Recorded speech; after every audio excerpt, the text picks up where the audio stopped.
Chapter 376. Boss Huang had his own supply channels, so it would take some time for them to drive. However, Jing Tan and Air Mao did not focus on the goods they were going to purchase. Instead, they were concerned about the people they might run into during the trip. For example, an auntie who was killing fish in a market or an uncle who set up a stall near a high school.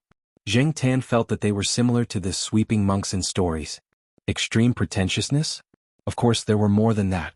There were also some winners in life, who rode in high-end cars and brought bodyguards with them everywhere they went. If Boss Huang had not mentioned it, Jing Tan would not have noticed the difference between those people and the others. Art was hidden in life, regardless of whether it was at the bottom or the top. Those people basically minded their own business. Sometimes, Jing Tan wondered why those people who hid their skills in the streets would be content with being mediocre. Jing Tan believed that as long as they were willing, they could also ride in high-end cars and live in high-rise villas and live a luxurious life. The so-called all-round development meant that those who could achieve all-round development and excel in all aspects were definitely top-notch geniuses. Such people were very few in number, and among the public, as long as one had a skill, one would live a better life than those who were well-developed in all aspects but mediocre in all aspects. Therefore, those people could definitely make a name for themselves with their skills. However, the difference in their living standards was too big. You are not a fish. How can you know the happiness of a fish? Boss Huang understood those people's choice. Jing Tan thought about it and agreed. How could Boss Huang know that others were not living well?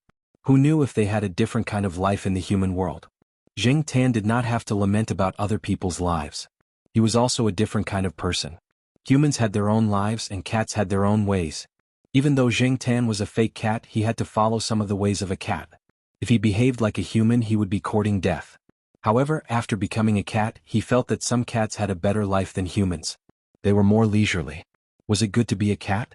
Jing Tan did not think it was good, but fortunately he had a good family and knew some good people.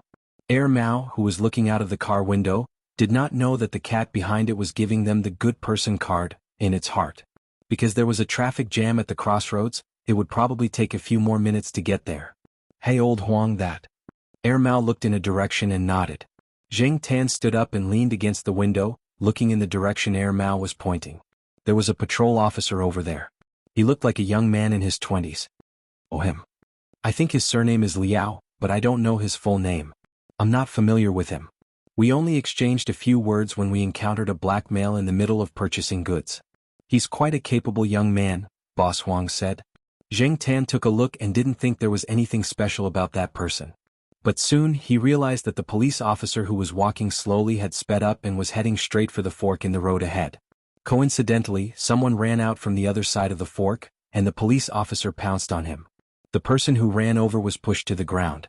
That person wanted to resist, but he found that there was a pair of handcuffs on his hands. Jing Tan didn't even see when the handcuffs were put on him. All he felt was that in the blink of an eye, the handcuffs shone with a cold metallic luster.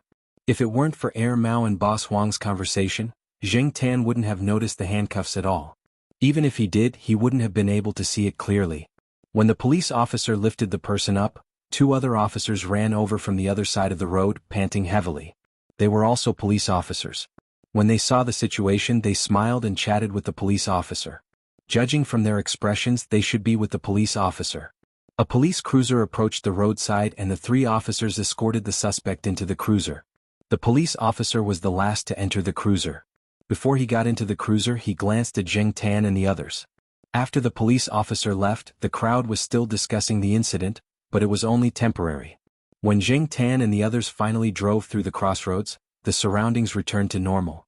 The passers-by didn't know that there was a short confrontation between the police and the robbers at the fork in the road. If you run into any trouble in this area in the future, you can look for him. He might not be very enthusiastic, but he has a good heart, said Boss Huang. A capable person might not have a good heart. Jing Tan knew that. Even those in uniform might not have a good heart, but since Boss Huang said so, Jing Tan believed that the young officer should be a good person. What did Boss Huang say just now? His surname is Liao? Jing Tan memorized the name in his heart. He did not know if he would need the officer's help or not, but since the officer was capable enough to catch Boss Huang and Air Mao's attention, he must not be an ordinary person. Therefore Tang Ling memorized the name. At the same time, he carefully identified the buildings and street signs in the area to get a general idea of where he was. Boss Huang had only been in Chuhua City for a year or two, so he was not familiar with many places and people. Therefore, the number of people Tang Ling could identify was limited. If Tang Ling was in the city he used to live in, he could name a bunch of people, including those he was close to and those he hated. Even so, Jing Tan was shocked. In his opinion, the number of people Boss Huang mentioned was more than enough. He never knew that there were such people in the city that he had lived in for 5 to 6 years. However, no matter how many people there were, it did not matter. Jing Tan's daily activities were limited, so he did not expect to have much interaction with those people. Air Mao and Boss Huang were the ones who were busy stocking the goods while Jing Tan watched from the side. There was nothing he could do to help. He could not help with the moving of the goods, nor could he verify the goods. Even if he could not show it. When they returned to the grocery store, it was already 4 o'clock in the afternoon. Air Mao helped them unload the goods and the other 3 people in the store helped as well. The shop assistant checked the goods and complained to Boss Huang, "White cat threw rats and bugs everywhere today and it even threw them at me. You have to change your habit."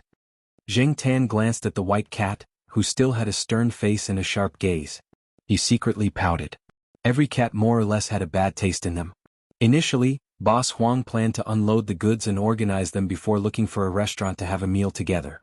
He also included Jing Tan, but Jing Tan did not want to stay there.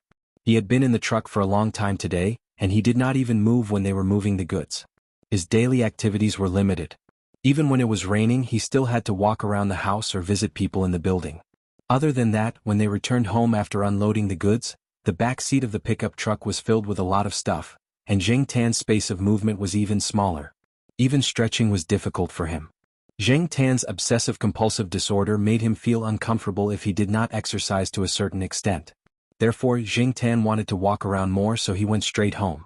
It was still early and there was no one at home, so Jing Tan wandered around the campus. School was about to start and there were a lot of new young faces in the campus. They were obviously freshmen, and only freshmen would be so fresh that they would want to take a few pictures of everything they saw. Jing Tan was wondering if he should tease the freshmen during the freshmen's military training when he saw Old Man Lon walking with his hands behind his back, humming an opera tune.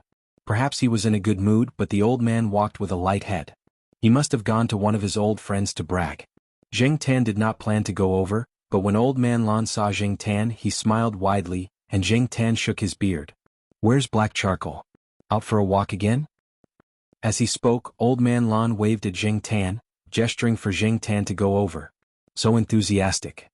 Jing Tan had not seen Old Man Lon for a few days. Sometimes, when Jing Tan came out in the morning, Old Man Lon would go out before him. In the afternoon, Jing Tan rarely went home, and when he came back in the afternoon, Old Man Lon had already gone home. Jing Tan hesitated and slowly walked over to Old Man Lon. Looking at Old Man Lon's clothes, he should have been to the small garden. There was still mud on his shoes, so it was from the small garden. The mud in the small garden was different from the one in school, and Jing Tan could tell.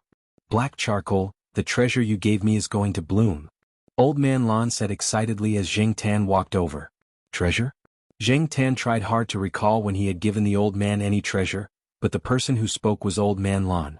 To Old Man Lon, the treasure was naturally the orchids. After thinking for a few seconds, Jing Tan remembered that he had given Old Man Lon 2 orchids 3 years ago. It was only the beginning of September, and the orchids were going to bloom? Jing Tan remembered that when he went to Chi Da's house to find the orchids, it was after the National Day holiday. Of course, the blooming period might not have been that time. Jing Tan did not know much about it, but seeing Old Man Lon so happy and knowing that the orchids were going to bloom, it was not a waste for him to bring them back from so far away. If Old Man Lon did not mention it today, Jing Tan would have forgotten about the orchids he brought back 3 years ago. Old Man Lon was still talking about the orchids he raised. Jing Tan did not care about them anymore, but since Old Man Lon mentioned it, Jing Tan recalled the situation when he first found the orchids, and his curiosity was piqued. He did not know if the orchids raised by Old Man Lon were the same as the orchids Jing Tan found in the mountains. If the orchids were no different from the usual iron bone, then it would be boring. However, to make Old Man Lon so excited, it must be different from the usual iron bone.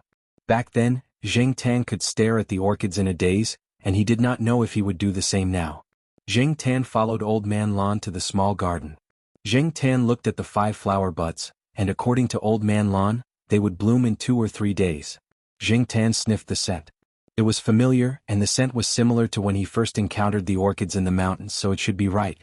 Old Man Lon was afraid that Jing Tan would eat the flowers like the sheriff, so he wanted to say something, but when he saw Jing Tan backing away, he did not say anything. After all, Jing Tan did not have a record of wasting flowers like the sheriff, and the flowers were brought back by Jing Tan, so Old Man Lan's attitude towards Jing Tan was much better. If it was the sheriff who appeared here, Old Man Lan would have chased him away. Old Man Lan protected the flowers well. There was a flower shed and barbed wire here, so it would not be a problem to keep the sheriff away. There were no longer 2 pitiful sprouts in the flower pot. Jing Tan did not count how many there were, but there were at least 10 or 20. Black charcoal, is this flower good? Old Man Lan looked at the orchids and became excited again. The flower buds look like jade, and it will be extraordinary when it blooms. Let me tell you, Jing Tan turned and ran as soon as he heard those words. When Old Man Lan finished speaking, he looked around and found that Jing Tan was long gone. Jing Tan thought that the flower buds would bloom soon, but when he went downstairs 2 days later and met Old Man Lan, he found that the old man was not so happy. If the orchids had bloomed, Old Man Lan would not be like this. Chapter 377. Why was it so urgent? Jing Tan could guess that the problem lay with the pot of orchids, but Jing Tan was not sure what the cause was. Did something go wrong when the flowers were about to bloom? Or was it some other accident? Old Man Lan had always been very protective of the flowers. Moreover, when Jing Tan went over that day, Old Man Lan basically did not allow other people or animals to get close. Jing Tan was just the discoverer of the orchids, so Old Man Lan was especially kind to him. If it was not because of other people or things, could it be the problem with the orchids themselves? Jing Tan knew that although the orchids looked very similar to ordinary adamantine heart orchids, it was difficult to tell them apart just by looking at the leaves.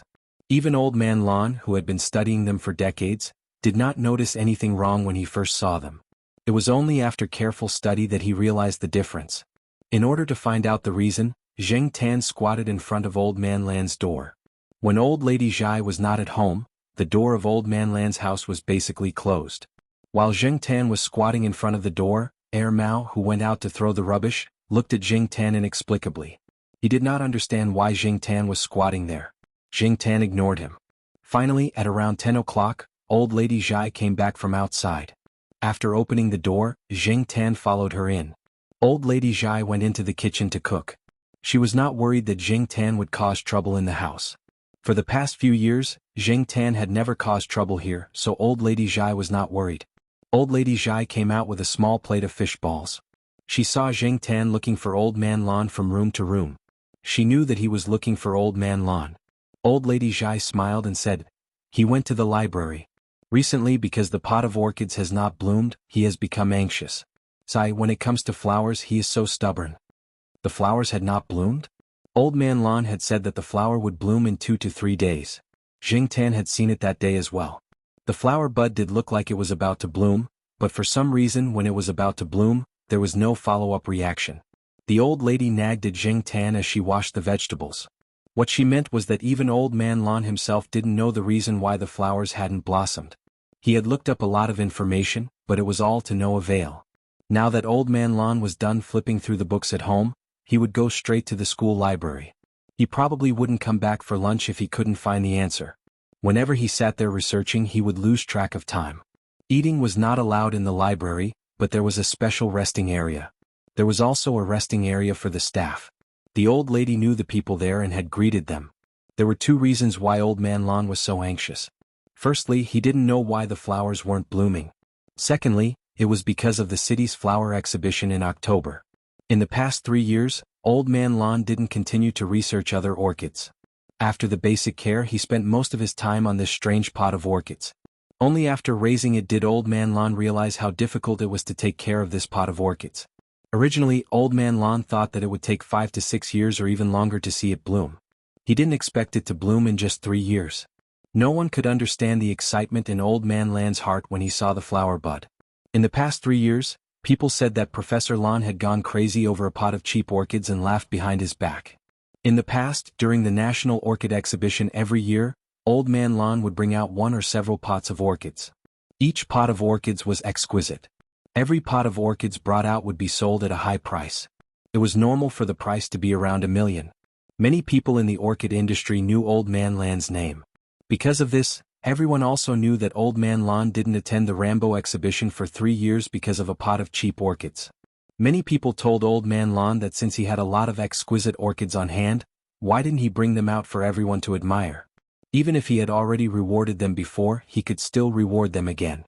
Didn't they know that the price of orchids in his hands would increase every time he was rewarded? Unfortunately, Old Man Lon was stubborn. His thoughts were all on the pot of orchids that Jing Tan brought back. He wanted to take care of this pot of orchids and see what was different about its flowers. As for other things, he didn't want to bring out an orchid that had already won an award for exhibition. He didn't have the habit of doing so. In the past few years, he didn't raise any new varieties, so he didn't participate in the Rambo exhibition. Old Man Lon didn't really care whether this pot of orchids was exquisite or not. He just wanted to know the difference between this pot of orchids and ordinary iron bone. Once he got into this alley, Old Man Lon wouldn't come out. No one could persuade him otherwise. A few days ago, Old Man Lon promised the organizer of the flower exhibition that he would bring out a few pots of orchids to participate in the flower exhibition. In addition to the pots of exquisite orchids that Old Man Lon currently had, this pot of orchids was also part of Old Man Lon's plan. He wanted to let more people see this pot of orchids that seemed to have mutated naturally. But now there were obviously buts. It looked like it would bloom soon, but it didn't. Although it was still September, if it didn't bloom until October, Old Man Lon would feel that it was a pity to miss the flower exhibition. Listening to old Madame Zhai's nagging, Jing Tan thought in his heart. Was it not time for it to bloom yet? 3 years ago when Jing Tan found it, it was already October. It was after the National Day holiday. Could it be that this flower had to wait for a while longer? Different orchids had different flowering periods. When there were many varieties, the flowering period was also very different. Even the Jianlan Sushin had different flowering periods. Old Man Lon walked back and forth between his home, the small flower garden, and the library every day. He took photos every day and made a detailed record. He didn't find the answer, so he recorded it first and looked for the answer when the time came. At the same time, Old Man Lon also looked for like-minded people in the school who had studied orchids to come over and help. Unfortunately, they didn't have a solution and didn't dare to try it easily. The only thing that made Old Man Lon feel better was that those who saw the pot of orchids buds would praise it endlessly. After all, the point of view of the expert's appreciation was different from Jing Tan's point of view.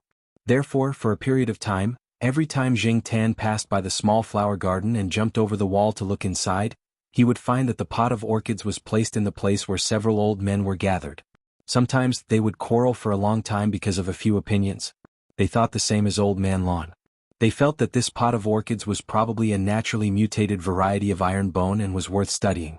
However, the problem of not blooming now was that everyone had their own reasons and opinions. Some orchids needed a longer time from bud to flower, 1 or 2 months or even half a year.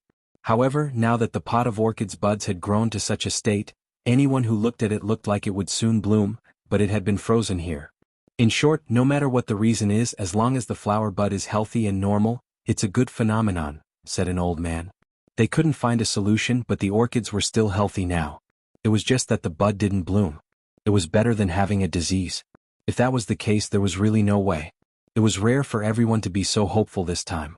Under everyone's anticipation, September quietly passed, and the freshmen's military training also ended. The weather was no longer as hot as before, and there was already a hint of autumn. However, the weather in Chuhua City was always unpredictable. One day they could wear a short-sleeved vest and the next day they could wear a double-layered jacket. Who knew, many of the freshmen who couldn't adapt to the weather might even catch a cold. The change in weather didn't cause any ripples in the hearts of the old men. Old Man Lon was no longer as anxious as before. He felt that perhaps this was the will of the heavens.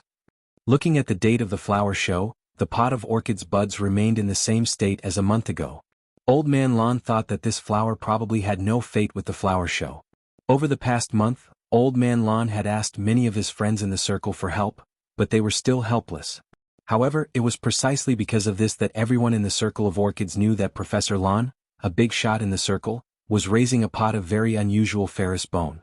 The leaves of this flower looked very similar to ordinary ferrous bones, but the bud was like jade. It should be an extraordinary product. It was just that the bud had remained in the same state for a month, and it hadn't bloomed until now. Now, no one laughed at Old Man Lon for using 3 years of effort to take care of this pot of orchids that were rumored to be quite cheap. Instead, they were looking forward to when it would bloom so that everyone could see it. On this day, when Jing Tan went downstairs, he found that the door of Old Man Lan's house was ajar. The old lady was cleaning inside. Jing Tan squeezed through the door and entered. After seeing Jing Tan, Old Lady Zhai had someone to nag again. She started nagging at Jing Tan. It was nothing more than the orchids. Only this could make Old Man Lan so stubborn, and the old lady nagged. That pot of orchids has bloomed. They are all squatting in the small flower bed. They don't even have time to eat, the old lady said. She was helpless about Old Man Lan forgetting to eat every time it involved orchids.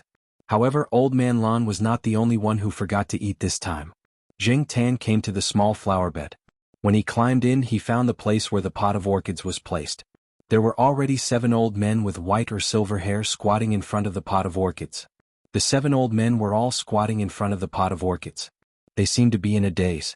Were they playing the role of the 7 dwarfs? Jing Tan cursed in his heart. In addition to these 7 old men, there was also a cat squatting beside them. It was unknown when the sheriff came. As there were 7 old men here, the iron wire door outside was not closed.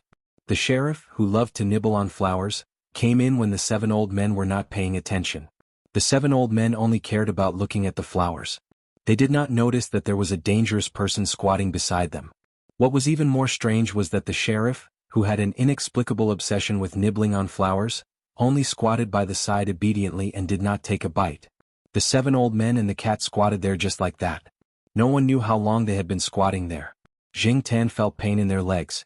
He was afraid that these old men would fall down after squatting for too long. With that thought in mind, Jing Tan walked over. Jing Tan knew from the smell that this was the same flower he saw in the mountains years ago.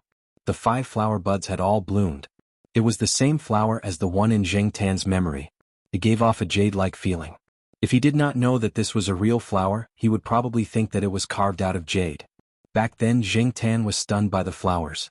Now, these 7 old men and the sheriff were probably stunned by the flowers. Jing Tan thought that although these flowers were very good, compared to the ones he saw in the mountains, there was still a gap. The fact that Jing Tan was not stunned right now was the best proof. Of course, it could also be that Jing Tan had developed an immunity to this. It was not a good idea to stay like this. Jing Tan squatted by the side and looked at the 7 old men and the cat staring at the flowers. He yawned loudly and even let out a long, ah, sound. Finally, someone came back to their senses. The sheriff also came back to his senses. "Hey, quick, it's the sheriff!" One of the old men shouted. The old men did not continue looking at the flowers. They guarded the sheriff as if he was a thief. They only let out a sigh of relief when the sheriff was chased out. The sheriff was a love-struck fool. Everyone knew this. The old men slowly stood up and massaged their legs. Fortunately, they did not fall down. Their legs were just a little sore from squatting for too long. Looking at the time, everyone realized that they had unknowingly stared at the flowers for so long. Old Man Lan also began to chase them away. He treasured this pot of flowers. 3 years were not in vain. 3 years were not in vain. Old Man Lan was so excited that his eyes turned red. "Old Man Lan, are you selling this flower?" "Name a price, I'll buy it," one of the old men said. "Don't, Old Man Lan. You should keep this flower for yourself." "There's no rush to sell it," another old man said. Yeah. It's a good flower. You should keep it for yourself for a few more days," the others echoed. Although they said that, they were all thinking about when to talk to Old Man Lan in private. Rare.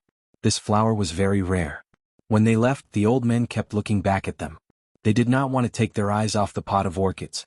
"Hey, Old Man Lan, this flower of yours should be a natural mutation. I've never seen anything like it. Have you given it a name yet?" One of the people chased out by Old Man Lan asked. Old Man Lan paused in his action of chasing people away. He grunted and glanced at Jing Tan when no one was looking. Jing Tan. Chapter 378.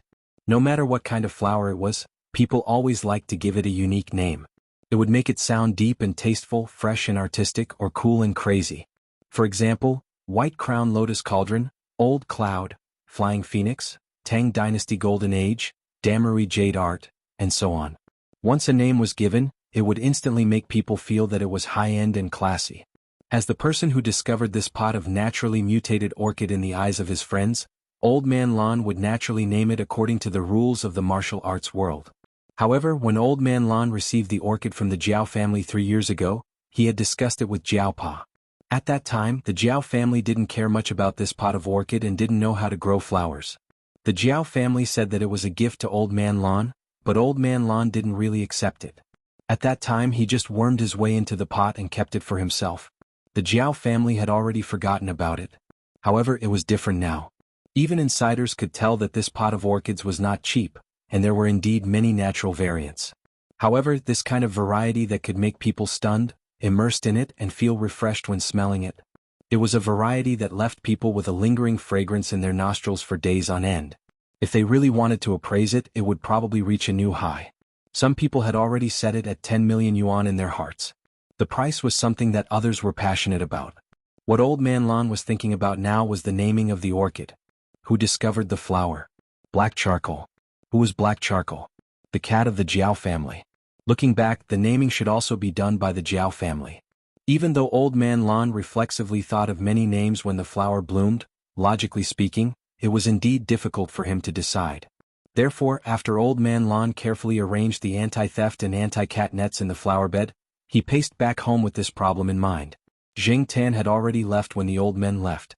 He could tell that Old Man Lan was thinking about something. He kept glancing at Jing Tan, and it made Jing Tan's hair stand on end, so he decided to sneak away. That night, after dinner, the Jiaopa didn't go to the biochemistry department to work overtime. Old Man Lan made a call to make sure the Jiao family was at home before he went upstairs. It was rare for Old Man Lan to come over, so Jiaoma made tea and brought fruits for him. There's no need to trouble yourself. I just ate and drank my fill. I'm just here to say a few words. I'll leave once I'm done. Old Man Lan gestured to Jiaoma to stop washing the fruits. He didn't say anything else and went straight to the point. Old Man Lan told Jiaopa, Jiaoma, and Old Man Lan about the orchids. He also told them about the evaluation of this pot of orchids by those in the industry. He also told them about the estimated price of this pot of orchids. This was the most important thing. After all, to many people who were not passionate about flowers and plants were just wads of RMB. Many disputes were caused by this, so Old Man Lan had to make it clear. The Jiao family was shocked when they heard that it could reach tens of millions. Why is it so expensive? Jiaoma murmured. She couldn't understand. Wasn't it just a pot of orchids? Why did it have to be estimated at hundreds of thousands and millions? Now, it was even estimated at tens of millions. This made Jiaoma's heart pound. It wasn't that she was greedy for money. She was just shocked by this news. She had heard that Old Man Lan had sold a few orchids that were worth millions. She had also heard that some rare orchids that had won special awards were worth tens of millions. Most people wouldn't even see that much money in their lifetime. However, those were only rumors. It was something that people of Old Man Lan's status would come into contact with. The Jiao family had never thought that it would happen to them. A pot of orchids is worth tens of millions. Jiaoma sighed softly. Old Man Lan raised his eyelids and said faintly, according to my experience, it's not worth tens of millions per pot of orchids. Usually it's based on how much a seedling costs. There's more than one seedling in this pot of orchids. Jiaoma couldn't help but hold her breath. Her first thought was that her cat could earn more money than the two of them. It could easily become a nouveau riche if it brought back two seedlings. It was much better than Jiaopa, who worked so hard to do scientific research. Who found this pot of orchids? Who brought it back from thousands of miles away? All three of them knew. Jiaopa could tell that Old Man Lan was reluctant to part with this pot of orchids. It wasn't because of the value of this pot of orchids. It was because this pot of orchids was more valuable than money. Since this pot of orchids was so valuable, even if the Jiao family gave it to him, Old Man Lan wouldn't be so thick-skinned as to accept it. This old man had a stubborn temper. After thinking for a while, Jiaopa said, Professor Lan, can I trouble you to take care of this pot of orchids? You know that no one in my family knows about orchids. If we bring it back, it might be ruined in a few days. Old Man Lan understood this as well. Old Man Lan was more than happy to have him stay with him for a while longer. If it was ruined, he would cry until he fainted in the flower bed. Okay, I'll take care of it for you. When you want it back, just let me know. Also, other than talking to you about this, I also want to ask you how to name this flower. It has to be written clearly on the flower show. Before Old Man Lan agreed to participate in the flower show, he had already called Jiaopa to ask about it. Naturally, Jiaopa didn't have any objections. Jiaoma wasn't good at naming things and Jiaopa wasn't sure about flowers either. Therefore, the couple looked at each other. Should they let Old Man Lan, the professional, come up with a name? They looked at the black cat lying lazily on the sofa. It didn't seem to have any objections. After thinking about it, Jiaopa made a decision. You see, we don't know much about this either. Let's leave it to you to decide. You're the one who took care of this flower. Professor Lan, you played a big part in this flower's success. We didn't do anything at all. We even forgot about it. Thinking back to the two flower sprouts that weren't very good looking when they were brought back, and hearing what Professor Lan said now, the couple felt that they had nothing to do with this. Jing Tan had been paying attention to Old Man Lan's expression. When Jiao Pa asked Old Man Lan to name the flower, Old Man Lan couldn't help but grin. He must have spent a lot of effort to maintain his dignified image. If he wasn't afraid of losing face here, Old Man Lan would have jumped up in excitement. Naming a treasure was a very important matter to many people. It would be recorded in the history books if it could become famous in the current era. Thousands of years later, when people opened up related records or started research, they would naturally mention the treasure's name. They might also mention the person who discovered it and named it. But even if their names weren't mentioned, they would be more than happy. They were the ones who named it. Jiao Pa and Jiao Ma pretended not to see the uncontrollable expression on Old Man Lan's face. Then, Professor Lan, have you thought of a name for the flower pot? Jiao Pa asked. Cough, I haven't thought about it yet. I have to think about it carefully. Old Man Lan straightened his face and said. Not to mention Jing Tan, even Jiao Pa didn't believe him. Old Man Lan looked like he had already made up his mind. Why was he still pretending? However, Jiao Pa didn't point it out. Old Man Lan cared a lot about his reputation. He couldn't go against the old man's wishes. Old Man Lan was in a good mood now that he could get the right to name the flower. Jiao Ma instantly felt the atmosphere lighten. Old Man Lan looked at the time and said, How about this? Find some time tomorrow and I'll take you to see the flowers. I'll make the arrangements then. And so, the next day the Jiao family, Jing Tan, and little Pomelo followed Old Man Lan to the flower garden. After seeing the flowers, the three of them were stunned for a while. If it weren't for Old Man Lan and Jing Tan, the three of them would have continued to stare at the flowers. It's so beautiful, Jiao Ma exclaimed. Compared to gold and silver, she preferred jade. Although the pattern was simple, it was pleasing to the eye no matter how she looked at it. When Mama Jiao came back to her senses, she even wanted to reach out and touch it to see if it was really a flower and not carved from jade. Before Jiao Ma could touch the flowers, Old Man Lan stopped her. Old Man Lan treasured the flowers so much that he didn't want Jiao Ma to damage them. However, he still asked Jiao Ma to touch them carefully. Jiao Ma was also nervous when she touched them. She only touched them lightly and didn't feel anything. She quickly pulled her hand back. This was a treasure worth tens of millions. She was afraid that her hand would shake and destroy the flowers. If this is really carved from jade, it would be of the highest quality or even the highest quality. The flowers in front of us are like living jade. Jiao Ma sighed. No wonder Professor Lan was so confident in his estimate. Jing Tan had always felt that the orchids were evil. However, nature was good at creating miracles. Since it was a natural mutation, Jing Tan didn't think too much about it. Of course, for many people, orchids had always been a symbol of positivity. To Jing Tan it was evil. To Old Man Lan it was like a fairy. Like jade. Like a fairy. Like a god. After seeing the flowers, Jiao Pa was even more determined. He left the flowers with Old Man Lan. As for when he would ask for them back, Jiao Pa didn't say. Moreover, Father Jiao asked Old Man Lan to include his own name in the introduction of the exhibitor, or information about the owner of the flower when he participated in the exhibition or other exchange meetings. Old Man Lan felt that the Jiao family was at a disadvantage. He got serious and prepared an agreement for Jiao Pa to sign. After all, the flowers weren't ordinary. Old Man Lan didn't want to blur the ownership of the flowers. After everything was explained and signed, he could send the flowers to the exhibition without any worries. The flowers were a hot potato for the Jiao family. Once those people got wind of the flowers, they would come knocking on Old Man Lan's door the next morning. The Jiao family had seen Old Man Lan being stopped by people at his house and begging him to sell the orchids. Jiao Pa didn't want to sell the orchids and Old Man Lan didn't disagree. The flowers weren't famous yet, so the price would be lower. But in terms of price, it wasn't worth it. Old Man Lan felt that it was beneath him to negotiate the price of the flowers. To Old Man Lan, the flowers were priceless. Many flowers are so expensive because they are hyped up. Maybe in a few years they will fall into the ranks of ordinary flowers. Some people become rich overnight by hyping up orchids, while others go bankrupt.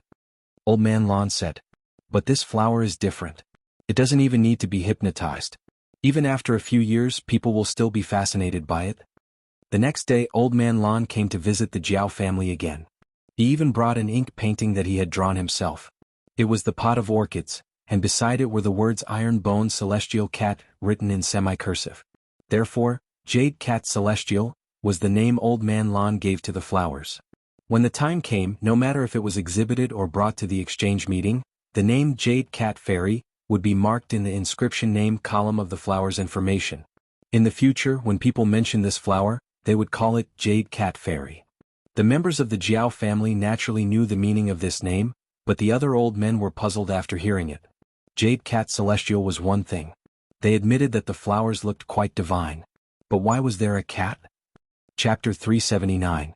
Old Man Lan didn't explain much about the name of the flower, only briefly mentioning that the discovery of the flower had something to do with a cat.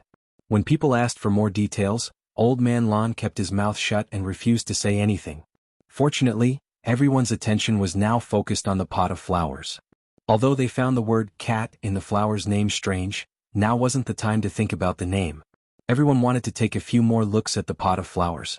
Recently, Old Man Lan had been mentioned many times because of this pot of flowers. Old Man Lan had raised a pot of orchids worth more than 10 million.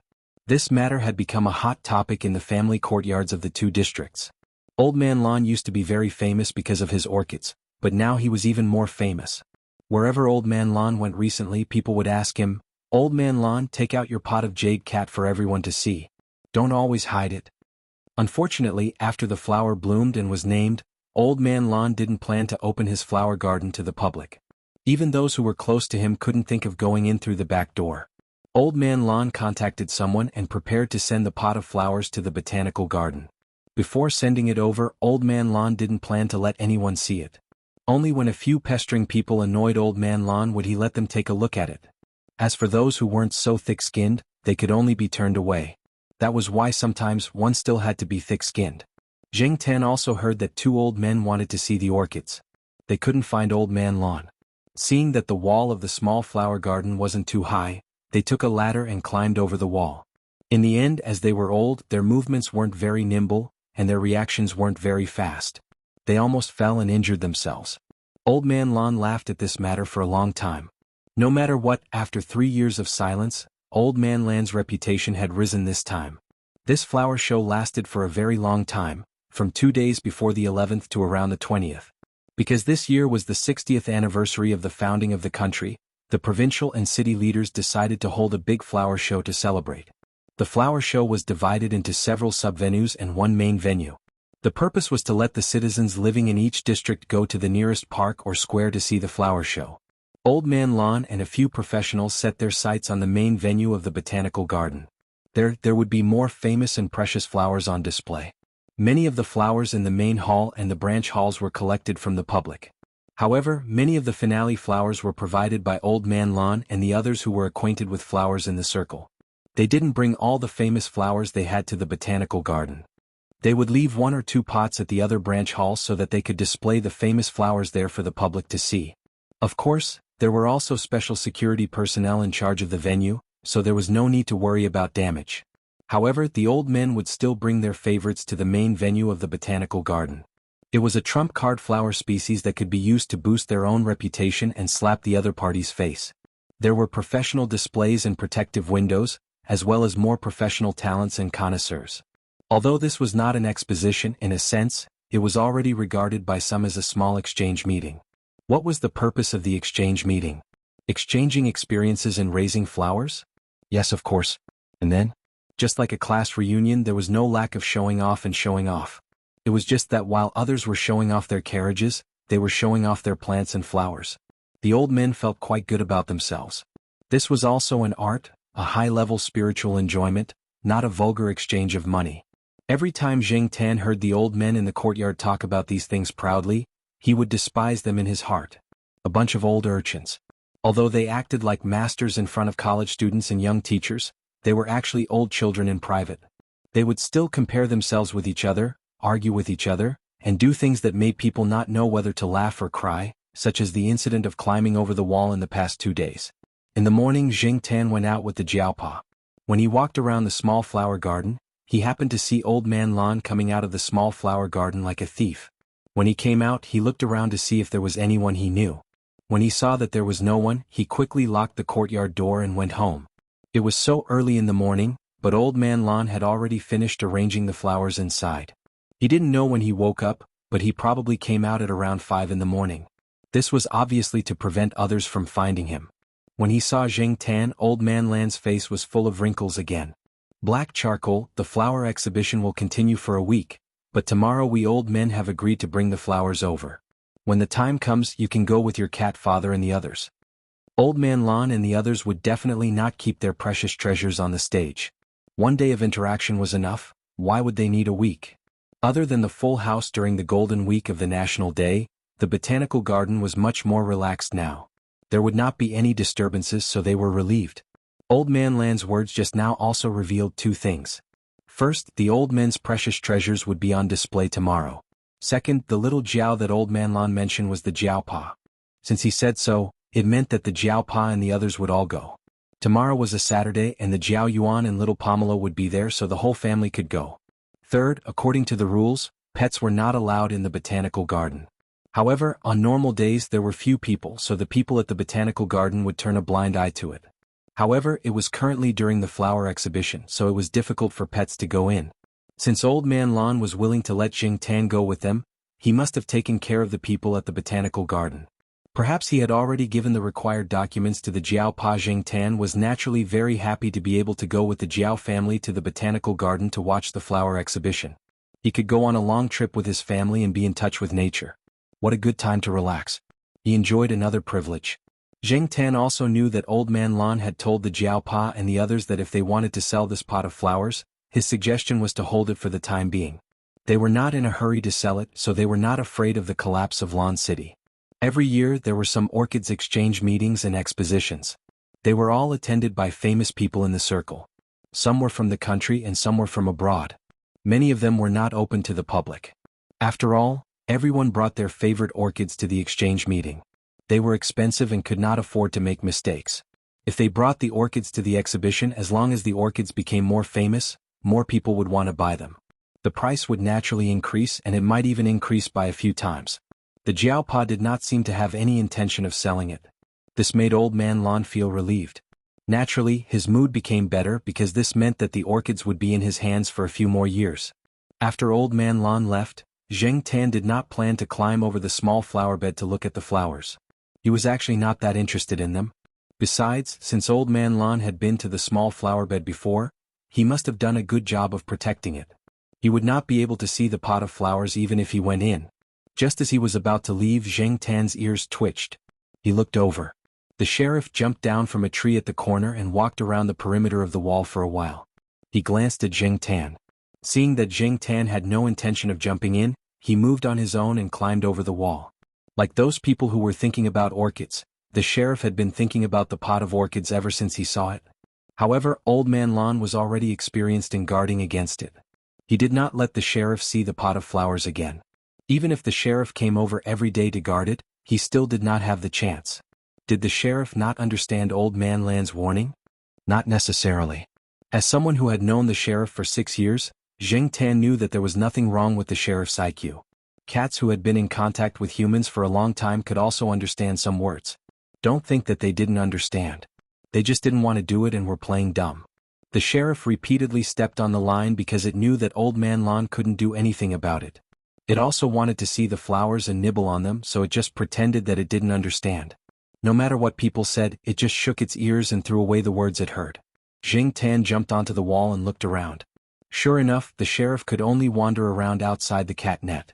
It couldn't go into the flower shed either. It could only nibble on the unprotected trees and small wildflowers around it. With the sheriff messing around, Jing Tan jumped onto a tree and looked up at the sky. Although it had rained during the National Day and the temperature had dropped a little, now that the sky was clear, the temperature had risen a little. It should be a sunny day tomorrow. Old Man Lon and the others wouldn't go if it wasn't a sunny day. If they wanted to arrange something, they would have already understood all the weather and geographical conditions. Just as Jing Tan expected, the next day was indeed a sunny day. Moreover, the sky was blue and clear, unlike the usual gray sky. 4 people and 1 cat from the Jiao family drove to the botanical garden. On the way, the Jiao Yuan kept asking about the pot of orchids. He had just come back from school last night. He only knew that he was going to the botanical garden to watch the flower show on Saturday. Little Pomelo had told him about the pot of orchids. When Jing Tan came back with the orchids, the Jiao Yuan also knew about it. There was no need to hide it. Besides, he had heard some gossip in the courtyard. He just didn't connect it to his family. The botanical garden wasn't far from Chuhua University. It only took about 20 minutes to drive there. If it wasn't for the traffic jam, it would probably only take 10 minutes. Lan Tianzhu was going with her grandfather, Old Man Lan. Xiong Xiong's mother and Xiong Xiong would go later. Su An's family and Litmus's family would go together. The Jiao family was the earliest to arrive. The parking lot was still some distance away from the entrance of the botanical garden. Because it was still during the flower show, there were more people than usual. As the main venue, the botanical garden naturally had more people driving there. It was impossible to let everyone drive there. There weren't that many parking spots near the entrance of the botanical garden. Of course, people with special license plates could still go in. For example, Old Man Lan and the others had special plates. They were old acquaintances with the people in the botanical garden. Although Old Man Lan had given the Jiaopa a pass to let Jing Tan in, Jing Tan still had to squat in the backpack to not be too conspicuous. A person had to keep a low profile. It was the same for a cat. It was impossible to let little Pomelo and Jiao Ma carry the backpack. Respecting the old and caring for the young, Jiao Yuan wouldn't let Jiao Pa carry the backpack either. Jiao Yuan was already in his 3rd year of high school. He was taller and stronger than Jiao Pa. Who else would carry the backpack if he didn't? When they were walking towards the entrance, Jing Tan saw a sign from the zipper of the backpack. There were also volunteers in uniform giving out maps of the distribution of plants in different areas of the botanical garden. On the maps there were clearly some forbidden areas. There were a few places that weren't open to the public today. While they were looking, a black car slowly drove over. Why can that car drive in? It doesn't look that special, the Jiao Yuan asked. There were people blocking the road that they had just passed. That was why the car was parked further away. There's a pass on the window of the car, the Jiao Pa explained. Jiao Yuan said, oh, and didn't think too much about it. There were always privileges. If they could have it, so could others. Chapter 380. Old Lan had told the Jiao family about the place where they would display the rare flowers. The Jiao family brought Jing Tan there. There weren't many people in the botanical garden at this time, but the exhibition hall for the rare flowers was crowded. Every display was surrounded by a circle of people commenting and appreciating the flowers. Jing Tan couldn't go too far because it was too crowded. He stayed in his backpack and was carried by the Jiao Pa to a place with fewer people. The Jiao Ma brought little Pomelo to admire the flowers. Women were more interested in these things. Jiao Yuan was sweating profusely when he came back after squeezing his way through the crowd. Did you see the jade cat? Asked the Jiao Pa. I couldn't squeeze in. I glanced around and didn't see it clearly.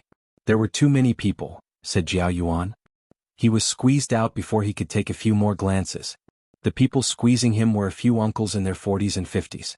There were also people from his grandfather's generation. Jiao Yuan naturally couldn't squeeze with them, so he went back after looking around. Although every display was surrounded by a circle of people, the one with the pot of orchids was surrounded by a few circles of people. The people inside didn't leave, but there were more and more people outside. The old men who liked to take care of flowers were usually quite nice. They were a lot more refined and fastidious. But now they were here because of the orchid's reputation. If they didn't squeeze in now, they wouldn't be able to see the orchids. Hearing the comments from the people inside made their hearts itch. They were so excited that they squeezed in. In their eyes, Jiao Yuan was just a little brat. Why was he here? The right thing to do was to give up his spot. Therefore, not only was Jiao Yuan squeezed out, he was also glared at a few times. It's okay. I'll go visit Professor Lan when I get back, Jiao Yuan comforted himself. The pavilion closest to the water enjoys the moonlight first. Besides, the flowers were found by their cat. If Professor Lan let her family look at them alone, she must know. When they get back, Jiao Yuan just had to be thick-skinned and ask her about it. Looking at the crowd, Jiao Pa now believed Professor Lan's words. Why was Professor Lan so confident in that pot of orchids? The reason why many flowers were expensive was mostly because of hype. Someone was adding fuel to the fire. Perhaps in a few years, the tall, rich and handsome man would fall from being tall, rich and handsome to being short and poor. Why wasn't Old Man Lan afraid that the price would drop? Firstly, no one else could grow this flower. Generally speaking, if it was a natural mutation, the same mutation would be concentrated in the same area. Other than Jing Tan, no one knew how he got the seedlings. Not to mention that the Jiao family was unwilling to disclose this secret. Even if they were willing, who could make a cat talk? Therefore, in recent years or even longer, as long as it was not sold separately, this pot of flowers could be considered unique. The rarer something is, the more valuable it is. As for the second place, it depended on one's true strength. How could a flower that could attract so many laymen to stop and look at it and mesmerize Lan Yu be afraid of a drop in price? After Jiao Ma and little Pomelo came out, the Jiao family followed Jing Tan to other places. After all, the space in the exhibition hall was limited. It was too difficult to squeeze in. They were not cultured people, so it was better to walk around the other parts of the botanical garden. The botanical garden was so big there was plenty to see. To the public, this place was just a good place to have fun and look at the flowers and scenery. It was like a place of entertainment. But in reality that was not the case. Out of the 300 employees in the botanical garden, more than 100 of them were involved in scientific research. There were also postdoctoral training centers. Other than that, there were also several key laboratories and testing centers. It could be said that the major universities and research centers in Chuhua City that researched plants and Chinese medicine were mostly connected to the botanical garden. Old Man Lan and the others were frequent visitors to the botanical garden, so they had frequent interactions with each other. In the past few days, when news of Old Man Lan's naturally mutated orchids had spread, a few people from the botanical garden had visited the garden. It was during that time that Old Man Lan took the opportunity to ask for Jing Tan's special certificate. There were many scenic spots in the botanical garden. Some of the more detailed tourists could not finish looking at all of them in a day. However, most of the tourists went to the places that they were interested in. For example, Jiao Pa was interested in the herb garden and bamboo garden. Jiao Ma was interested in the exotic flowers and herbs of other regions. As for Jiao Yuan and little Pomelo, they preferred to visit the kiwi garden and other orchards. Along the way, Jing Tan saw some tourists picking loquats from the loquat trees scattered around the periphery. There were too many people in these places. After walking for half a day, Jiao Pa and the rest came to a place to rest. There, they met some people from the courtyard. Xiong Xiong and Suan were there. Xiong Xiong was eating a kiwi. The adults chatted while the children chatted. Jing Tan was bored. He spent the whole morning in his backpack. It seemed like the Jiao Pa and the rest were planning to rest for 1 or 2 hours before leaving. After eating the dry food he brought, Suan's father took out his poker cards and wanted to play a few rounds. Jing Tan wanted to walk around. The Jiao Pa agreed. He also reminded Jing Tan not to forget the time and not to get lost. Jing Tan didn't think that he would get lost. There were road signs at intervals. Along the way, Jing Tan had a rough map in his mind. Originally, little Pomelo wanted to follow, but Jing Tan thought that if little Pomelo followed, Jiao Ma would definitely be worried and would follow. There would probably be other women following as well. Jing Tan didn't feel comfortable walking around, so he walked alone. If Jing Tan wanted to take a stroll here, he would definitely find a more secluded place with fewer people. Thus, Jing Tan decided to walk to higher ground. He remembered that there was a road that led to higher ground. There didn't seem to be anyone there. Jing Tan walked over and saw a sign that said Rock Plant Area. Next to the sign was a sign with the word Forbidden. There was also a notice saying that the area was under renovation and that tourists were not allowed to enter today. The renovation didn't affect Jing Tan. Since there weren't many people there, Jing Tan decided to go in and take a look. The rock plant area wasn't as colorful as other scenic spots. At least, Jing Tan felt that it was boring and uninteresting. There was nothing to see. Walking along the narrow walkway beside the stream, Jing Tan's ears twitched. There was a vague human voice, but it was still some distance away, so Jing Tan wasn't worried. Jing Tan came from the small walkway. When he reached the end of the walkway and saw a much wider road, he saw a black car. It was the car with the special pass that Jing Tan and the others saw when they came here. Jing Tan didn't want to go there. Before he came, Jiao Ma had told him not to cause trouble. Jing Tan didn't want to cause trouble. Many times he didn't even know why trouble always came to him. He was innocent. Turning, Jing Tan planned to leave along another rocky walkway. As he walked, Jing Tan paused. He raised his head and sniffed the air. He turned his head and looked around. The surroundings were very quiet. If he didn't listen carefully, he wouldn't hear any human voices. A few birds came over. They were pecking at some green grape-sized fruits on a tree that Jing Tan didn't know what it was called. Because there were birds pecking at it, many fruits fell from the tree and fell to the ground with a thud. The fruits were hard and rolled a little further after falling. Jing Tan looked at the fruits under the tree.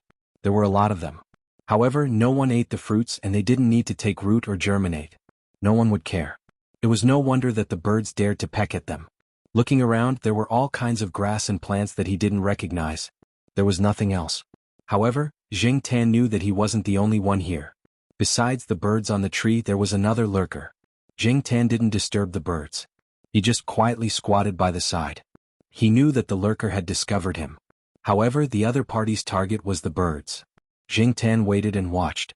The wind blew and the leaves rustled. Suddenly, a figure jumped from behind a pile of rocks.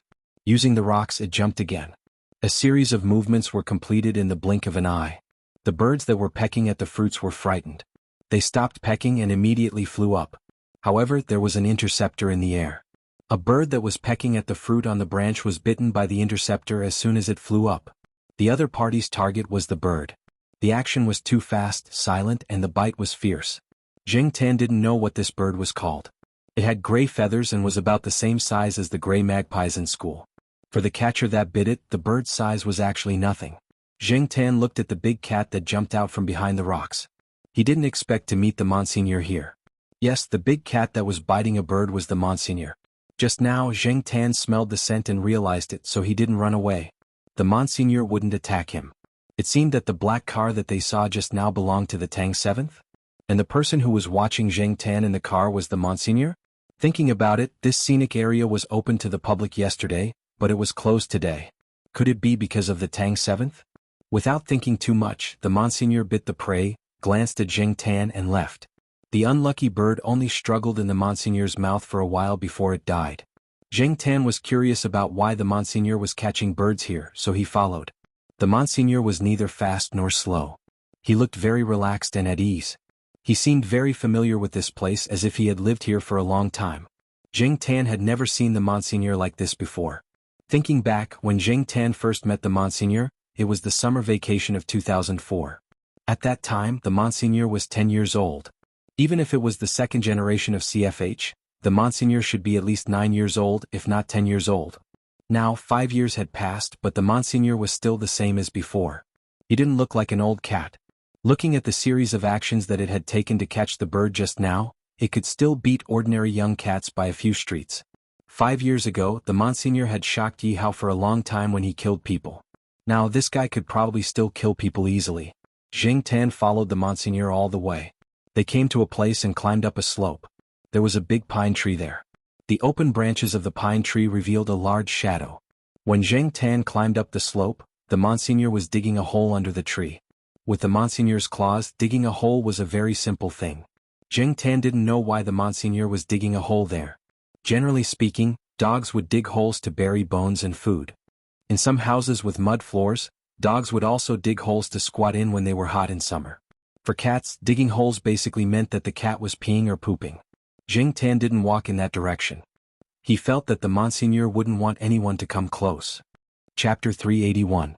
The terrain here was slightly higher, and the Monsignor was squatting in the direction where Jing Tan was standing.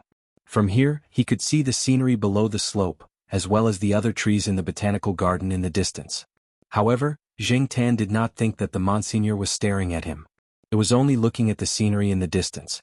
Jing Tan was very curious about the cat's behavior just now. It had caught a bird but did not eat it. Instead, it killed it immediately. It was completely different from the behavior of Huang, the sheriff, and the others in the courtyard, where they played first before eating. There were still birds around. There were also the kind of birds that they had just caught, but the Monsignor did not seem interested in them. Other than its ears twitching due to some sounds, it did not look around at all. Jing Tan could hear people nearby. Because of the higher terrain, Jing Tan could see a small house not far away. It was just beside the main road. A black car was parked nearby. However, because of the tree branches, Jing Tan could only see part of the car and not the entire car. The small house was more comprehensive. It was about 30 square meters in size and was designed in the style of a stone house. It complemented the scenic area. It should be the temporary residence of the people in charge of the botanical garden who were in charge of taking care of this place. There were 2 people standing outside the house. They looked quite ordinary, but Jing Tan knew that it was just a facade. They were in charge of protecting Master Tang the 7th. Jing Tan had seen one of them before. It seemed that Master Tang the 7th was in that house. Looking at the cat that was still lying there in the same position as before, Jing Tan decided to go to the small house to take a look. Perhaps he could find the answer there. Jing Tan originally thought that his actions were quite secretive, but just as he was about to jump in through the window to eavesdrop, he felt a gaze on him. He turned his head and saw that the person who had been guarding the door was now standing not far away, looking at Jing Tan. This was the person that Jing Tan had seen before, but he did not know if he recognized him. The other party was only vigilant and did not have any malicious intent. This made Jing Tan feel a little relieved. It could not be helped. In Jing Tan's mind, Yi Hao, Master Tang VII, and the others had long been listed as part of the underworld. Jing Tan did not dare to provoke the people around Master Tang VII. They would not tolerate Jing Tan like Leopard and the others around Yi Hao. But Jing Tan wanted to hear more gossip. He heard the voice of Master Tang VII and another person. They were not talking about anything confidential, and they were talking about the Monsignor. If it was a trade secret, Jing Tan wouldn't look at it. Curiosity killed the cat. The man stared at Jing Tan for a few seconds before returning to the door. Behind the house, Jing Tan walked to the corner of the house and stuck his head out to take a look. Seeing that the person didn't do anything, he went back to the window at the back of the house and jumped up. The window was not closed. It was horizontally drawn and screened to prevent flying insects from entering. Jing Tan did not plan to pull open the screen. He just wanted to see who was inside and listen to what they were talking about. Unexpectedly, Master Tang VII had already seen Jing Tan at the window. Black charcoal? Master Tang VII looked at the window and said, "I knew I would meet you. Come in quickly. Why are you sticking your head out the window? Are you a thief?" In fact, Master Tang VII had just received a report from his subordinates that there was a black cat behind the house. When he heard this, he immediately thought of the Jiao family members he had seen when he entered the botanical garden. His subordinates had also said that they had seen the Jiao family members with a black cat. Since Master Tang VII had spoken, Jing Tan did not plan to hide at the window. The place was too small and it was uncomfortable to squat there. It was better to go in and listen. This room was a bedroom about 15 square meters. The owner of the bedroom was the slightly tanned man in his 50s who sat opposite Master Tang VII. He was not very particular about his clothes. On the simple folding table, there was wine and wine glasses as well as a plate of salt-fried peanuts. The wine was of high quality, probably brought by Master Tang VII. The man was drinking almost all the wine. There was only a cup of tea in front of Master Tang VII. This place looked very simple, and the man looked like an ordinary employee of the botanical garden.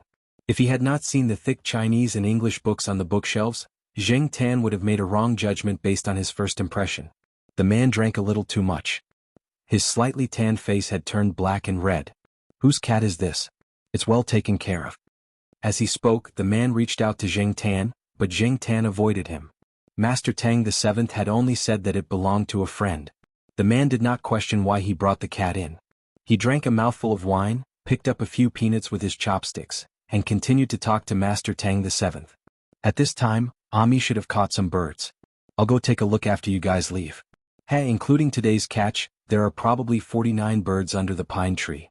If those fellows know, they'll definitely explode with anger. Jing Tan did not know who those fellows were, but from the man's words he guessed that they were those who advocated for the protection of birds.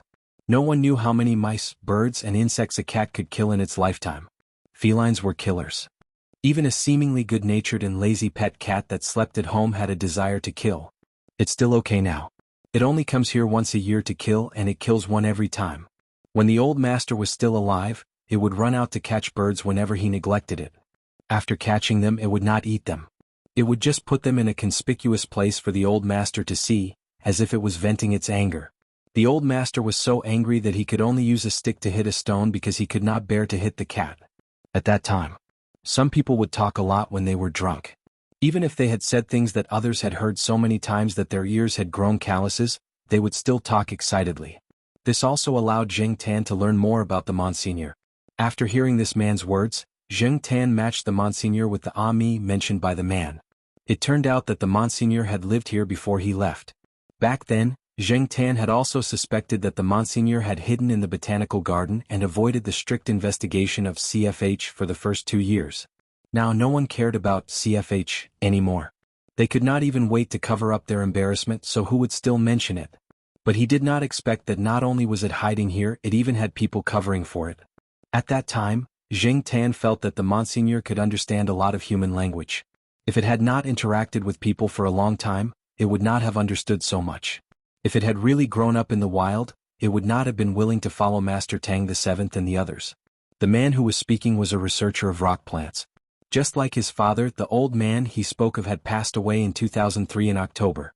During this period of time, this man had brought his family to visit the old man at the cemetery a few days ago. Back then the old man had lived here. It was convenient for him to study plants and also take care of the plants here. The Monsignor had been discovered by the old man. To be exact, the old man had discovered a pregnant female cat. However, the female cat's health was very poor. Not long after giving birth to the Monsignor, she had passed away. In the olden days it was said that after a cat died, it would be hung on a tree. However, the old man did not do that. Instead, he put it in a box and buried it under the old pine tree on the slope. Originally, the old man had only thought of raising a kitten to catch mice. At that time, he happened to find traces of mice gnawing on books in the house. The old man had decided to raise it on a whim. In the beginning, he had fed it milk powder and later cooked it for the cat. At that time, the management here was not strict. No one said that raising a cat was forbidden. The old man did not have much experience and did not know what a cat could and could not eat. He just bought milk powder and made do with it. When he learned that he could not feed the cat carelessly, he found that the cat was very easy to raise. It could eat any kind of milk powder and paste and did not have diarrhea. In the end, within a year, the cat had swelled up as if it had taken hormones. It was much bigger than the average cat and also much bigger than the female cat. The old man even suspected that the Monsignor was a cross between a domestic cat and a larger feline. He even went to the botanical garden to look around, but did not find any traces of activity of larger felines. In order to avoid some trouble, the old man hid the Monsignor very well. When there were people, he would let the Monsignor hide in the room or in the forest. The Monsignor was also very smart. The old man and the cat had always cooperated very well. Like other cats, the Monsignor did a lot of stupid things at that time. Sometimes it would throw a tantrum. For example, this person just said that if it was ignored, it would catch birds to vent its anger and show its existence. The old man also buried those poor birds under the pine tree, saying that they were for the Monsignor's mother to eat. Later, the Monsignor did not let the old man do it and buried the birds himself. Usually it liked to lie down and sleep there. No one would disturb it and it had a wide field of vision. Sometimes it would sleep for half a day. The domineering Monsignor also had its youth. Without a doubt, the Monsignor was lucky. Its birth was originally a very low probability event, and the old man who adopted it and the people here were only interested in plants. They did not care much about animals. At most, they cared about them from an ecological perspective. When the old man passed away, there was no one in the small house for a while. The Monsignor was only familiar with the old man. Although it was not bad to the old man's family, it was only not bad. It was far from the tacit understanding and closeness. Gradually, it tried to run further away. Among the cats in Chuhua City, this guy's fighting ability was enough to be called the king. At that time, the botanical garden was probably included in the Monsignor's territory. It probably did a lot of patrolling. Chuhua University was not too far from here, and the surrounding area was also within its range of activity. Otherwise, how could Li Yuanba have met the Monsignor who gave birth to the funny peanut candy? Although the Monsignor had left the botanical garden and was now following Yi Hao and Master Tang VII, it would still come back at this time every year to catch a bird and bury it there. Then it would quietly lie under the pine tree. Really, this cat is very good. It doesn't hurt people. My grandchildren were very young at that time and they often used it as a pillow. My wife often says that although this cat is big and occasionally naughty, its temperament is still gentle. The man sighed.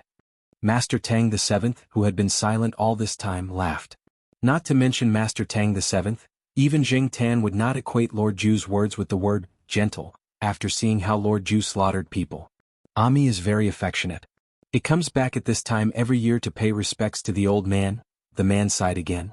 It's good to be affectionate, Master Tang VII said. This was also the reason why Master Tang VII was willing to keep the Monsignor by his side. If it was really the heartless type, Master Tang VII would be worried. Like the Monsignor, if you treated it well, it would remember and treat you well. It would not bite you at a critical moment. When Master Tang VII and the others began to talk about the medicinal plants they had invested in, Zheng Tan did not continue to listen. He jumped out of the window and even helped to close the screen window. When he came back to the slope, Zheng Tan found two children about 7 or 8 years old. The little girl wearing a small floral dress was dawdling with the Monsignor. Ami, let's go play together. Don't be lazy and sleep. After saying that several times, it was useless. The little girl grabbed the Monsignor's 2 front paws and dragged it outside with great effort. The Monsignor let her drag it. It lay on its side and watched. Because the little girl was not strong enough, her face was red. She did not drag it for long. The Monsignor was still quite heavy. Children of this age did not have much strength. After that, the little boy joined in. They each held a paw and dragged the Monseigneur out from under the tree. The Monseigneur was not angry. It let the two work hard. It did not hurt when it was dragged on the grass. The tip of its tail slowly moved up and down. It seemed to find it quite interesting. These two were probably the grandchildren of the person in the house. Otherwise, the Monseigneur would not be so good-natured as to let them play around. Someone called for the two children at the bottom of the slope. After dawdling for a while, the two children reluctantly left. But before they left, the little girl plucked a small white flower and stuck it in the Monseigneur's ear. The Monseigneur had long hair, and the hair there was not sparse. The flower stem was stuck in the hair and did not fall out. Chapter 382. Zheng Tan did not expect to bump into Lord Ju here when she came to the botanical garden because of the orchids. She even found out about this guy's past. This could be considered one of the rewards of today's visit to the botanical garden. Zheng Tan did not continue to stay there. He did not want to lie down in a daze like the Monseigneur.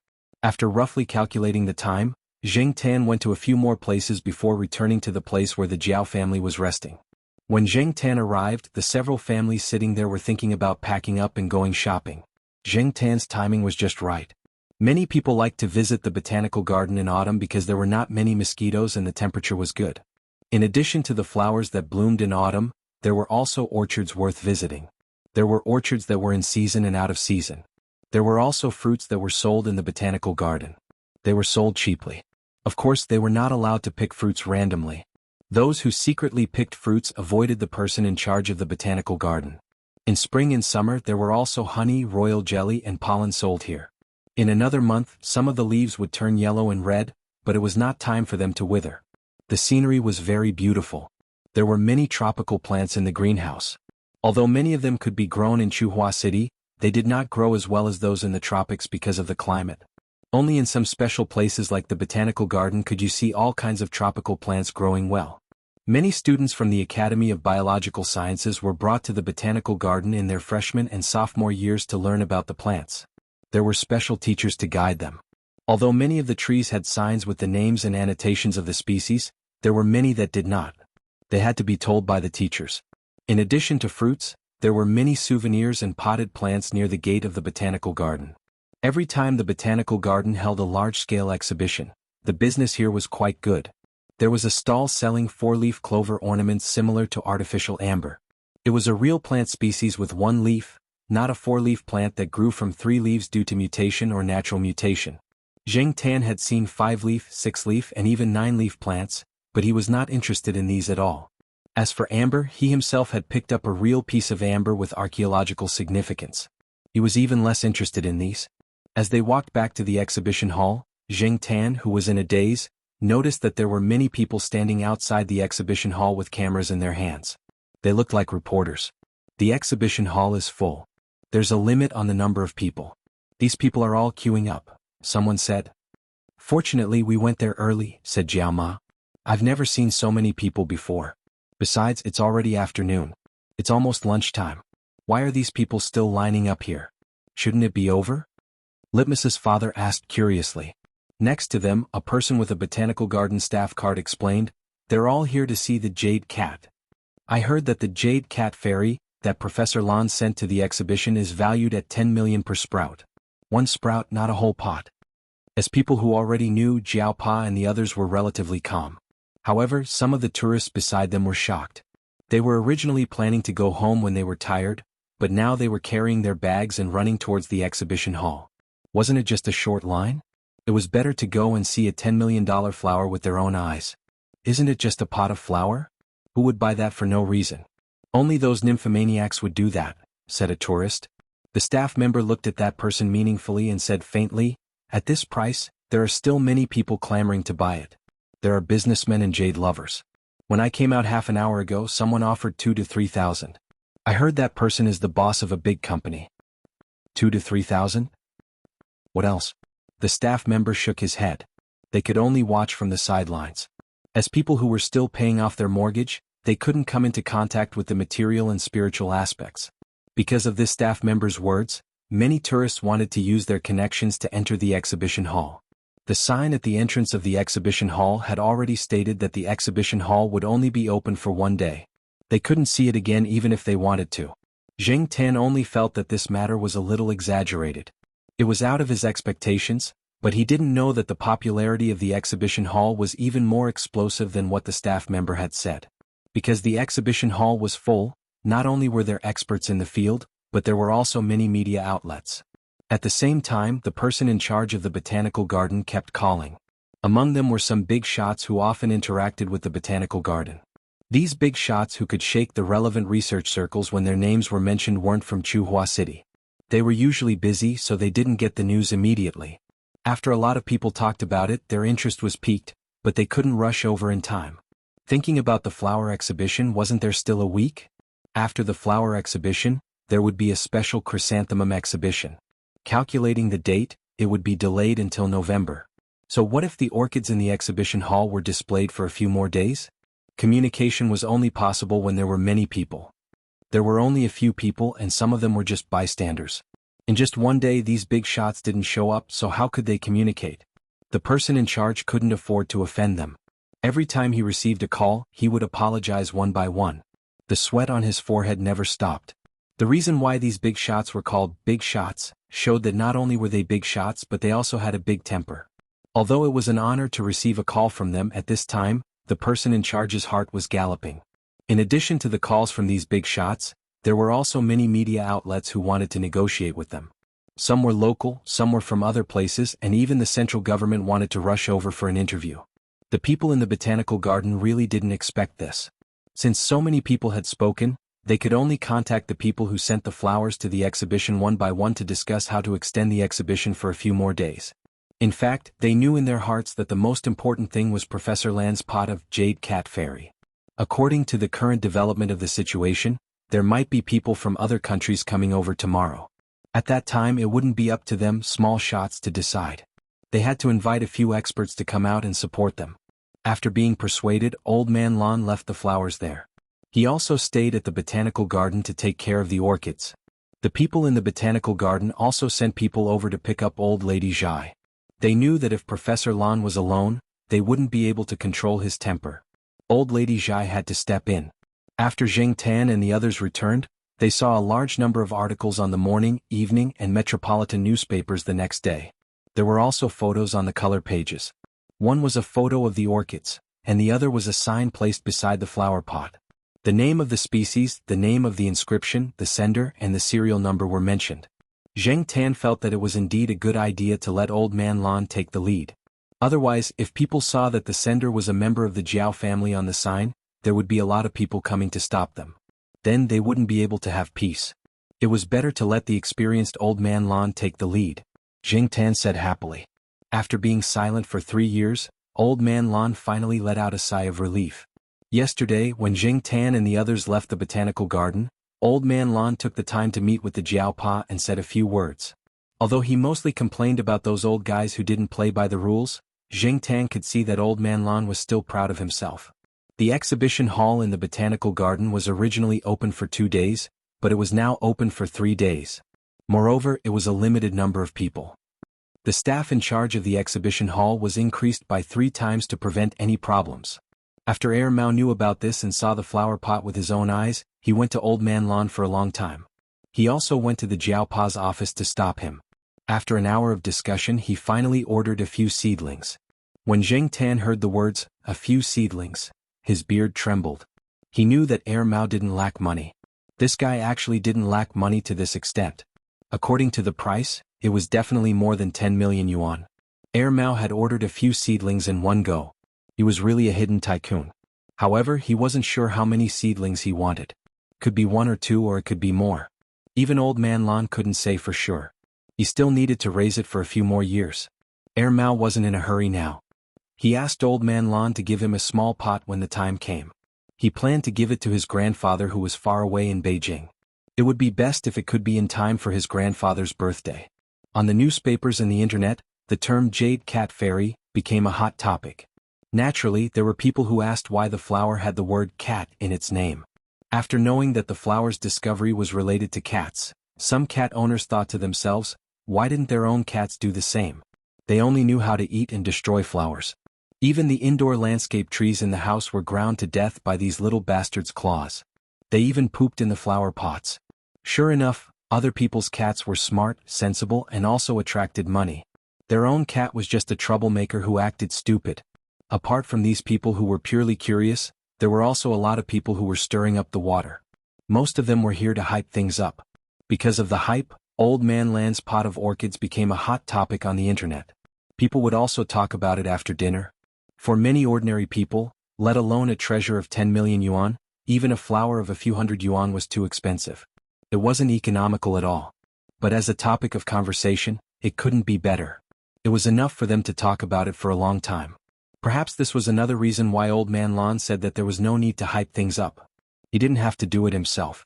There were always some people who would stir things up. The hype made the flower more and more famous, and the price also became frightening. Some people who really wanted to buy it were quite angry at those who stirred things up. If you don't want to buy it, then why are you stirring things up? You can't afford it.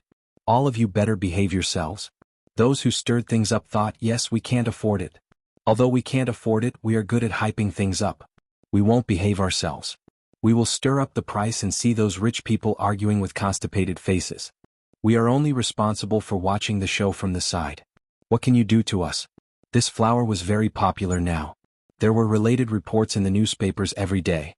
There were famous experts in the country and famous people from abroad who came to see it. Even some hotels in the city, which were a little cold after the National Day holiday, began to have more business. There were many people who hoped that this topic would continue to be popular. The topic had become cold? Stir things up again. Compared to those who were excited as if they had been injected with chicken blood, Zheng Tan felt a little uneasy. Sure enough, within 2 days the pot of orchids was stolen. Old Man Lon was almost hospitalized because of this incident. When he heard the news, Old Man Lan's vision turned black.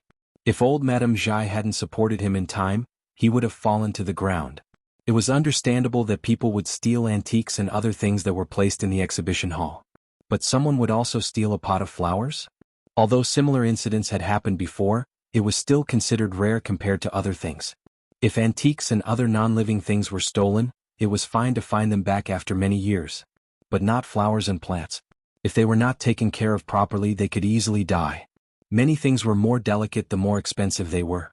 Some people felt that it was a pity and some people were gloating. In short, the words that were a little tired due to the lack of new topics were once again set off a storm in the country and even the world. Chapter 383.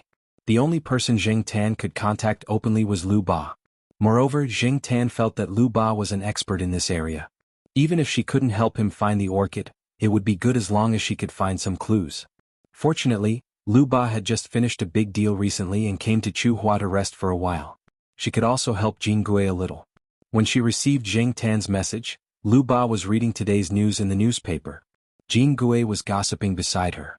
The topic of their gossip was the stolen orchid. It was too hot. Now that it was suddenly stolen, the topic became even hotter. It was too late to cover it up. The media's sense of smell was always amazing.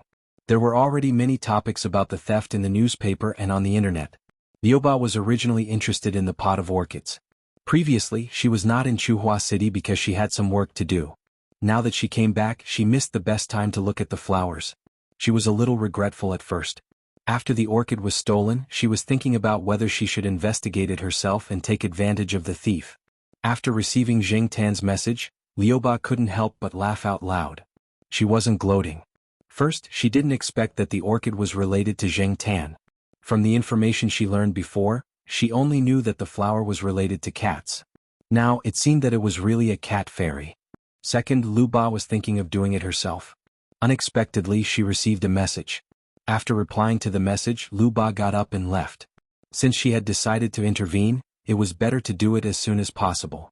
After a long time, not to mention whether they could find it or not, the flower might be gone. Zheng Tan was surprised when he saw the reply. Lu Ba didn't say what benefits she wanted. She only said that she was interested in this matter. After turning off the phone, Zheng Tan put the phone in his vest and brought it home. Under special circumstances, he had to keep track of the progress. He couldn't run out of the tiled house every time. Anyway, there was no one at home during the day. These 2 days, Old Man Lon was not in a good state. He was more anxious than the Jiao family about the stolen orchid. The orchid was stolen from the Botanical Gardens Independent Exhibition Hall. The exhibition hall during the flower exhibition had long been closed.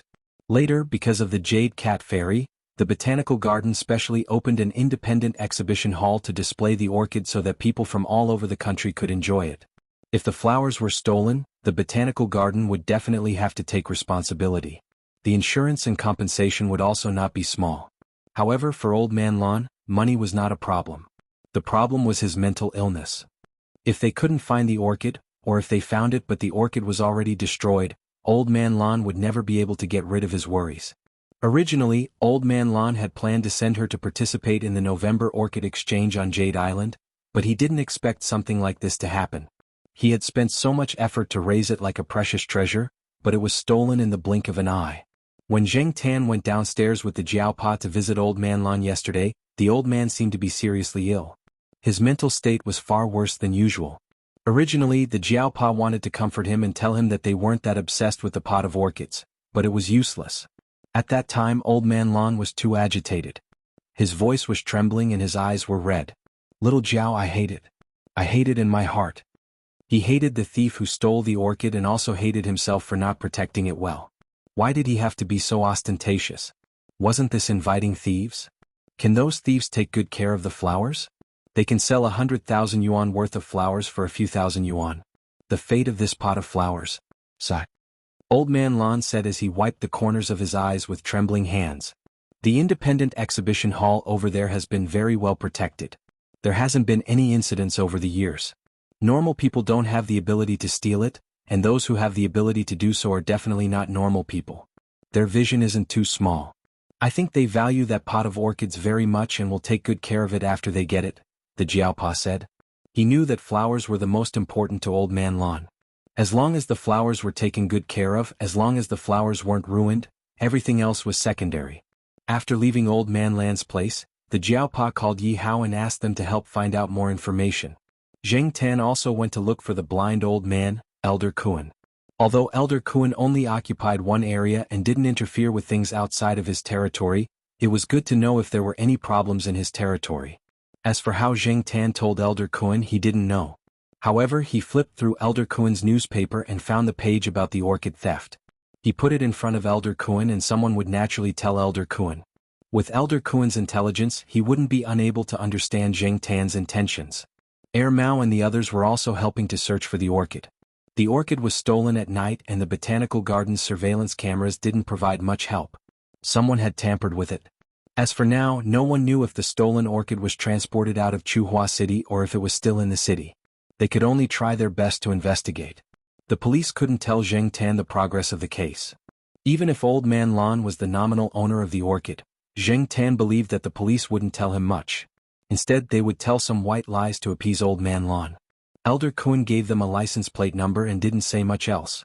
The orchid wasn't in his territory and the other party was very secretive. It wouldn't be easy to find much in a short time. Yi Hao mentioned a few suspicious people.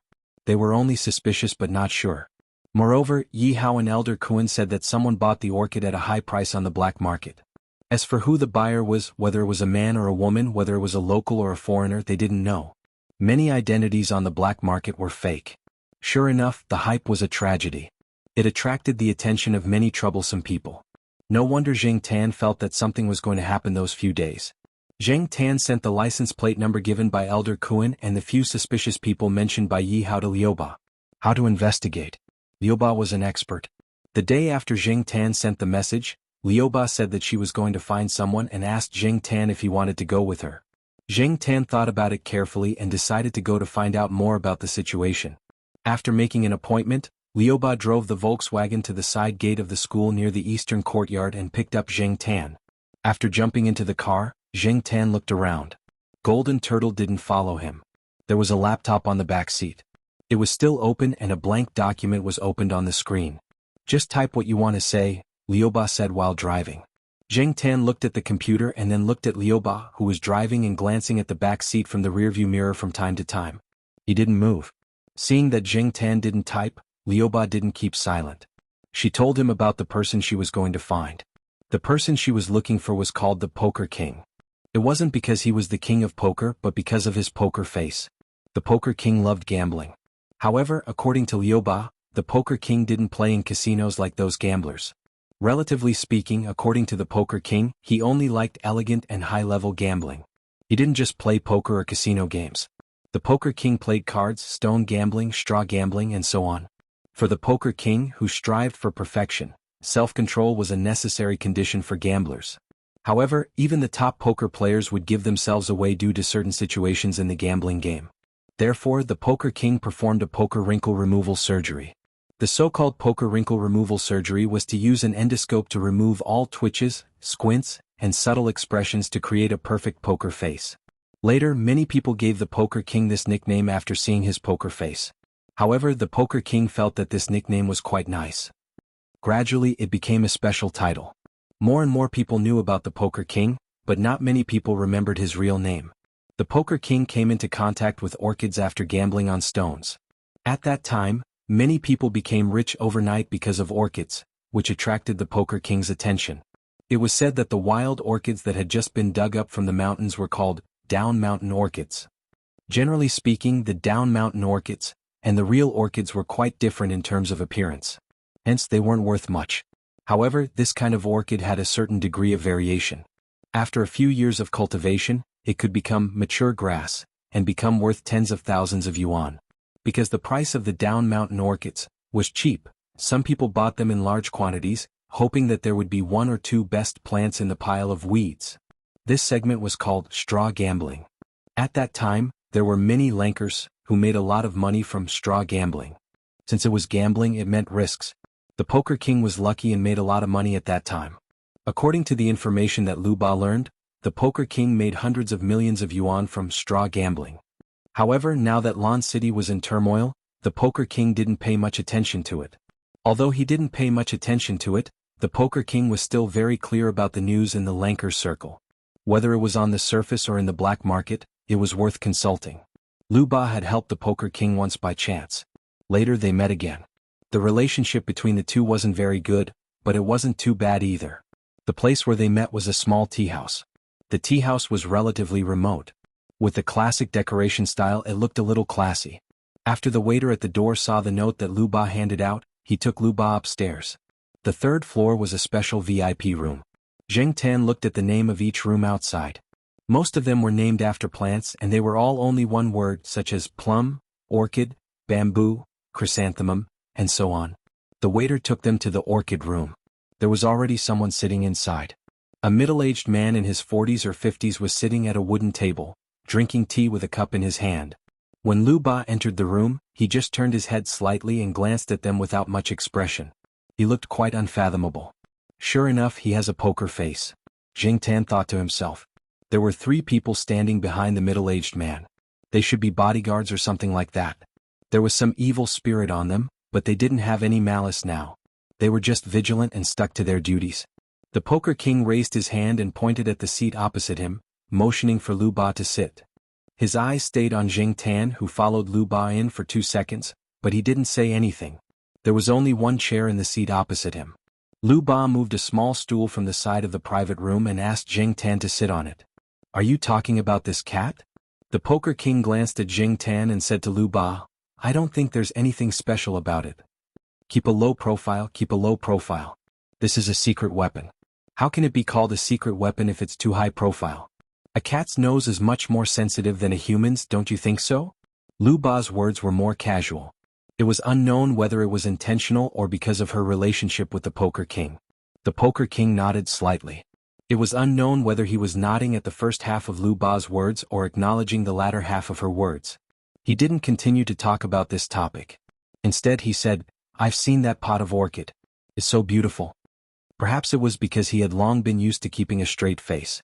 Coupled with the fact that he had undergone a poker face wrinkle removal surgery, he didn't have much of an expression on his face even when he was sighing and praising. Coupled with his tone, he looked very strange. Zheng Tan felt that the Poker King's subordinates were really pitiful. They had to look at the same poker face all day long. Gradually they were assimilated and became poker faces. Looking at these poker faces, his appetite suddenly decreased. Chapter 384. Poker King knew some people who had made their fortune in gambling. Now, several of them were worth hundreds of millions of yuan. They kept in touch with Poker King and talked about the news in the gambling circle from time to time. There were many topics about orchids, and the Jade Cat Fairy was also a hot topic. Poker King told Lu Ba some useful news that he heard. He also told Lu Ba that 2 experts in orchid breeding had suddenly disappeared recently.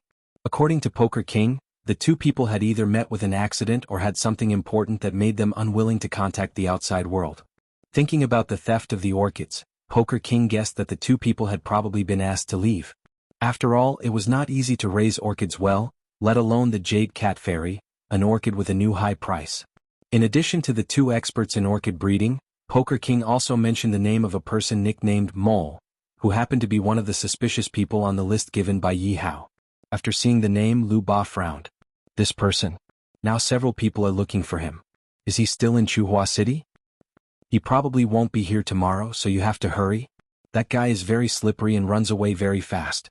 If you can't catch him this time, it will be difficult to catch him next time, Poker King said. I have looked for this person before, but I couldn't find him. Hearing Lu Ba's words, Poker King raised his hand and a person behind him handed him a folder.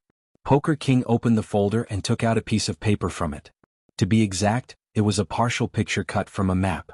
Zheng Tan could see Lu Ba taking the piece of paper from Poker King. He also wanted to know where it was, but he had to be serious and steady so that he could store his secret weapon. Just like what Liu Ba had said before, the Poker King liked to put on an act. Therefore, when he looked at people and things, he also had this intention. If you pretended to be profound, he would think more highly of you and put in more effort to do things. If you were too casual and showed everything on your face, the Poker King would probably think of fooling you. It was rare for him to have a secret weapon for such a long time. Zheng Tan suppressed his curiosity and continued to squat there solemnly, staring straight ahead. Zheng Tan felt that Poker King had just glanced at him, and his heart tightened. Sure enough, Poker King didn't even let go of a cat. Fortunately, he continued to pretend. After the discussion and tea in the private room, Liu Ba left with Zheng Tan. After leaving the tea house and returning to the car, Zheng Tan finally saw the piece of paper. It was indeed cut from the map of the city. Zheng Tan had studied the map carefully some time ago. The weasel boss had passed by there when he was stocking up. After finding some information, Lu Ba planned to go back and check the information carefully. Zheng Tan also had to go home to show his face. Otherwise, Jiao Pa would call everywhere to look for the cat. When he went home, Zheng Tan sent a message to Lu Ba. He remembered that when he was stocking up with the weasel boss in the grocery store, there was a fight between the police and the robbers. The young policeman surnamed Liao had left a deep impression on Zheng Tan. Moreover, Boss Huang and Air Mao both said that he was a good person. Therefore, Zheng Tan thought that if Lu Ba couldn't handle it alone, could he ask the policeman for help? At that time, the policeman caught the robbers very quickly.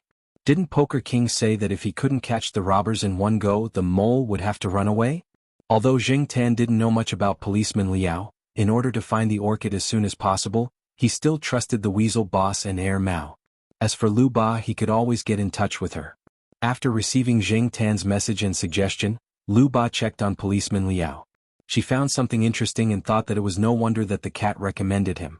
Zheng Tan didn't know how Lu Ba contacted policeman Liao. Lu Ba only said that they would catch the mole at night. Lu Ba made a deal with policeman Liao. Policeman Liao liked to catch thieves. The thieves didn't necessarily mean those who stole small things, but also those who committed serious crimes. However, there were always people who blocked his way. Therefore, policeman Liao asked Lu Ba to take some blackmail information about those who blocked his way. With these blackmail information, policeman Liao felt that those people would hesitate when he caught thieves in the future. Lu Ba also joked with Zheng Tan that policeman Liao was quite interesting. He dared to take the blackmail information of his boss. He didn't care about promotion and only liked to catch thieves. In policeman Liao's own words, he was a cat who liked to catch mice. Promotion and money were not very attractive to him. Since Lu Ba said that they would catch thieves at night, they would probably go home later. Zheng Tan thought that Lu Ba would call Jiao Pa when the time came. At 10:30 p.m. At the entrance of a commercial street near the second ring road, a police car was parked by the roadside. There were 2 people sitting in the car. One of them was policeman Liao. The person in the driver's seat was also in a police uniform like policeman Liao. Just now, someone in this community called the police and said that something was stolen from their house. The person who called the police was a female student from a famous school nearby. Her voice was quite pleasant. Liao, believe it or not, that girl must be a beautiful girl. Don't say that I'm long-winded. At your age, you should find a partner. If you meet a good one, you should seize the opportunity. I know a guy who got together with the girl who called the police in a theft case. Now they are talking about marriage. But, crack. Policeman Liao looked at the handcuffs on his hands in surprise, then looked at Policeman Liao in disbelief. One end of the handcuffs was cuffed to one of his hands, and the other end was cuffed to the steering wheel. The owner of the handcuffs was obviously Policeman Liao. "Kid, you haven't improved after learning for so long. How can you catch thieves with your reaction? Your skills are not up to standard. Learn from me and practice more in the future. Don't get handcuffed by the thief when you fail to cuff him. Take this as a lesson. Anyway, I don't need two people to report the case. I can go alone. You wait for me in the car. Don't think about snitching. We can't be traitors, okay?" Policeman Liao said proudly. He opened the car door and was about to get out. However, just as Policeman Liao took a step out, he felt a chill on his wrist. Because of the pull, there was an obvious pain on his wrist. Policeman Liao looked back at his wrist and found that the handcuffs that were originally cuffed to Policeman Liao's wrist had somehow appeared on his own wrist. "Liao Shiryu. Brother Liao, I'm sorry," Policeman Liao said with a sincere and apologetic smile. He said to Policeman Liao, "I also think that my skills are still lacking. I need more practice. It's better that I do it myself this time." Policeman Liao walked out of the car and went to a beverage shop that was about to close. He bought a cup of coffee and put it in Policeman Liao's car. "Brother Liao, have some coffee first. I'll be back after I'm done with things over there." Policeman Liao pressed his cap down and walked into the alley. *CK. Liao sure you mother *her. Policeman Liao, who was cuffed to the car by himself, was so angry that he wanted to vomit blood. However, he didn't dare to curse loudly. He didn't want to be heard by the people around him. He quickly took out his keys. Nothing. He called for someone, took out his pockets. Nothing. Mother *her. Policeman Liao was so angry that he hit the steering wheel twice with his uncuffed hand. He cursed Liao Shi in a low voice and thought about what to do next. Tell on him? He wouldn't be stupid to do that. According to the regulations of the Ministry of Public Security on the use of police weapons, handcuffs were torture devices used by the public security organs during law enforcement. Even the public security organs had strict regulations on the use of handcuffs. This time he was the one who cuffed his colleague first. If he told others about this, he would definitely be criticized. If someone with ulterior motives pushed him behind his back, he wouldn't be able to get promoted. Mother *her, he wanted to teach this guy a lesson, but he didn't expect to be the one who set him up. His colleagues even said that Liao Shi was as honest as his name. Honest my ass. Looking at the cup of coffee next to him, Policeman Liao snorted, took it and took a sip.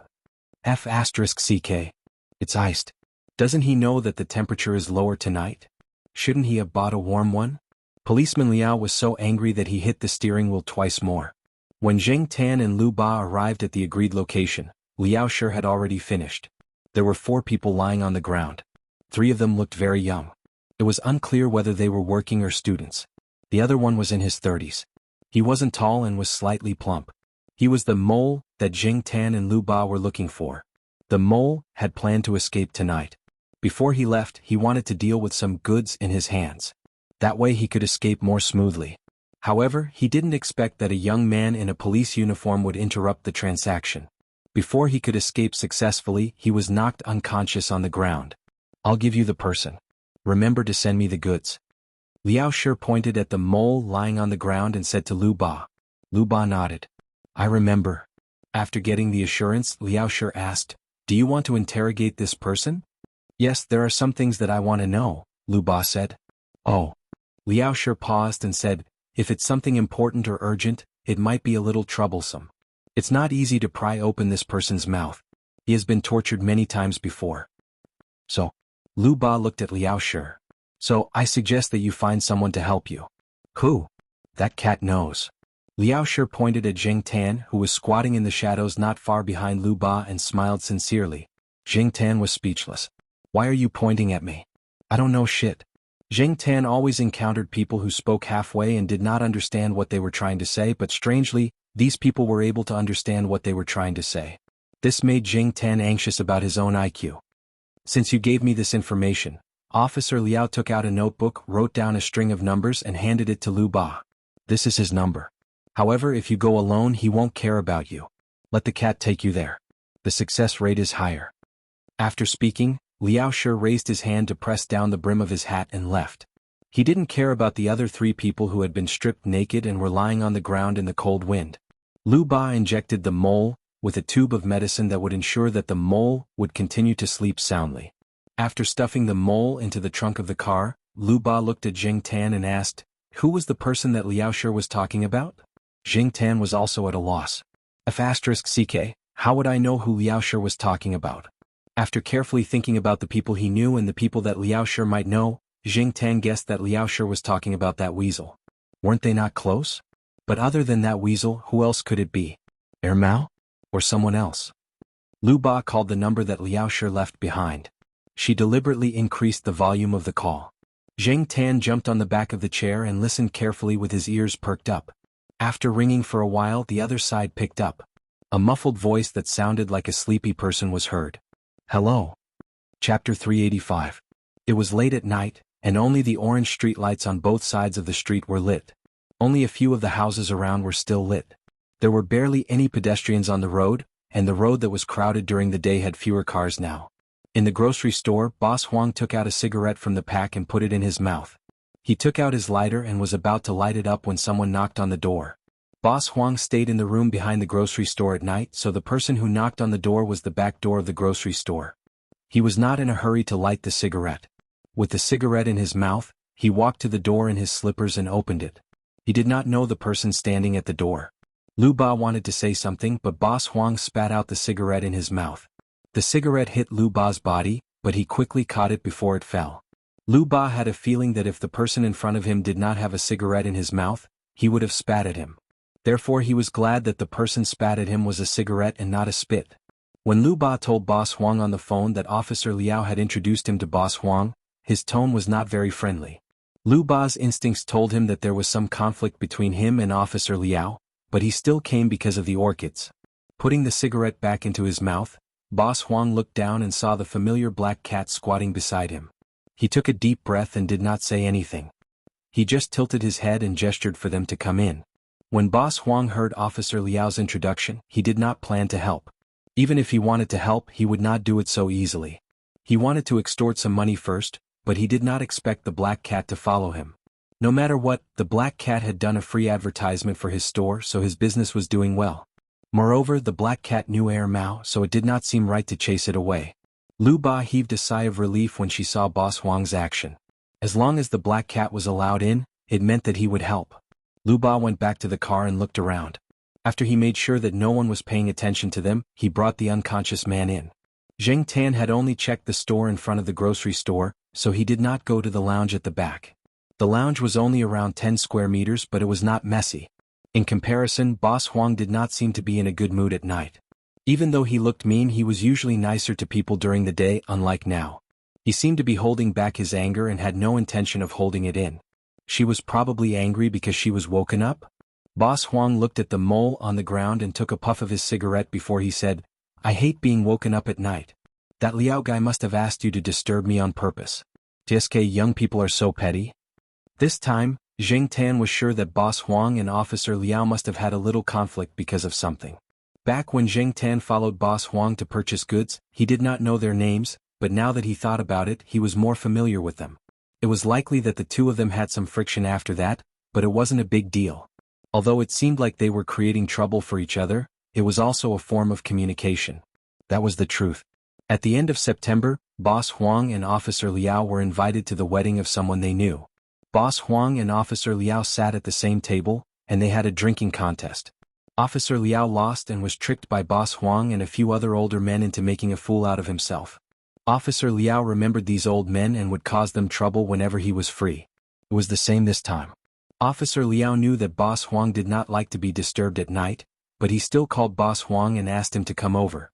Lu Ba wanted to know something from the mole, and as a folk artist, Boss Huang obviously had the ability to make the mole talk. Initially, Lu Ba was wondering how much Boss Huang would ask for, but to her surprise, Boss Huang did not. Boss Huang looked at Jing Tan and said, "I'll let it go this time. We're even. Don't bring anyone over at night next time, and next time I'll charge you. No discounts." An hour later, Lu Ba was kicked out of the door with the recorded information. At the same time, the mole, who had fainted, was thrown out of the door. Jing Tan consciously went out before the weasel boss kicked him out. Boss Huang's temper was really bad at night. Jing Tan asked Lu Ba to call Jiao Pa and tell him that he would not be going back at night. After leaving Boss Huang's place, Jing Tan followed Lu Ba to Jin Gui's place, which was Jean Gui's nest. "I didn't expect you to know so many capable people," Lu Ba said as she glanced at the cat in the passenger seat. Whether it was Officer Liao or Boss Huang, they were a special kind of people. They had unique skills, but they did not show it. Even Lu Ba had never heard of them after staying in Chuhua for so long. When she was interrogating the mole, Lu Ba thought that Boss Huang would show her some unique skills, but to her surprise, Boss Huang did not do anything. He just sat there with a cigarette in his mouth. Lu Ba did not see anything from his 2 or 3 simple movements. It looked like he was just looking at the mole, before he sat back down with a cup of tea. Other than that, Boss Huang just sat there and interrogated the mole. Lu Ba was impressed. At the same time, she thought that if she had the chance in the future, she should hang out with these 2 more. This was also the biggest reward she got from this incident. It was not a loss, Lu Ba thought to herself. The information she got from the mole was not much, but it was very useful. Even though the mole did not directly participate in the orchid theft, he helped Lu Ba get a car and a few license plates. One of the license plates was the one given by Lord Kuan. Those who stole the orchid had changed their car midway, and the new car was obtained by the mole. By tracking the car and the license plates, Lu Ba should be able to get a general idea of the thieves' driving route in the province. However, Lu Ba did not plan to track them across provinces because she did not have the energy. Instead, she sorted out the information she got and sent it to the person in charge of the task force. After the orchid theft, due to the huge impact, the Municipal Public Security Bureau set up a task force to solve the case within a time limit. A large number of police officers and joint defense team members were deployed to conduct a net-like investigation of suspicious people passing through the area. Lu Ba believed that the police should have found some clues, but the information she had would only speed up the progress of the case. She believed that the information would make things easier for the task force leader. After all, it was a case within a time limit. If he could solve it, he would be promoted. If he could not, his position would be in danger. Recently, the task force leader was indeed worried about the slow progress of the case. 2 key figures had not been found. After receiving the email from Lu Ba, he followed the instructions in the email and found the mole, who had been thrown into a coma in an underground parking lot. The task force leader wanted to know who sent the email, but the email was anonymous. The sender had also covered up the email so he could not find the correct IP. There was also a sentence in the email, "Don't ask me who I am. I am Lei Feng Miao." The task force leader stared at the last word "Miao" for a minute. If it were not for the urgency of the matter and he was busy solving the case, he would have studied it for a longer time. What kind of person was the sender? How old was the sender? This was the question that had been lingering in the mind of the task force leader. When Lu Ba sent the email, Zheng Tan was next to her. After seeing what Lu Ba sent, Zheng Tan's beard trembled a few times. He remembered that when he had returned the diamonds, he had written "red scarf" on the sesame seed cake bag. Sure enough, he was not the only one who did such a funny thing. Early the next morning when the Jiao family woke up, Zheng Tan went back and knocked on the door. He had to show his face before the Jiao family went out. Otherwise the Jiao family would be worried. Sure enough, after seeing Zheng Tan, Jiao Ma felt more at ease. Although the Jiao Pa and little Pomelo did not say anything, Zheng Tan felt that the 2 of them felt the same as Jiao Ma. After following the Jiao Pa to the canteen for breakfast, Zheng Tan went to Old Man Lan's house to visit him. Old Man Lan was still not in good spirits. He had lost a lot of weight in the past few days. At his age, a small illness could cause a series of adverse reactions. If this continued, he did not know what would happen. Grandma Zhai was very worried. She comforted him every day. Old Man Lan's sons and grandsons often came to comfort him. In fact, Zheng Tan thought that if the orchids could not be found, he would find a chance to dig up a few more. However, according to Grandma Zhai's words, Old Man Lan was stubborn again. The orchids he dug up were not as good as the one that was lost. The first pot was always the best. Its position in Old Man Lan's heart was irreplaceable. The task force sent back the news in mid-November. They found the pot of orchids at the border of Dian province. It was said that 70% of the criminal cases handled by the Public Security Bureau in a county in Dian province were about the theft of orchids. There were many experts in raising and stealing orchids there. When the task force found the pot of orchids, they also saw the 2 experts who were missing.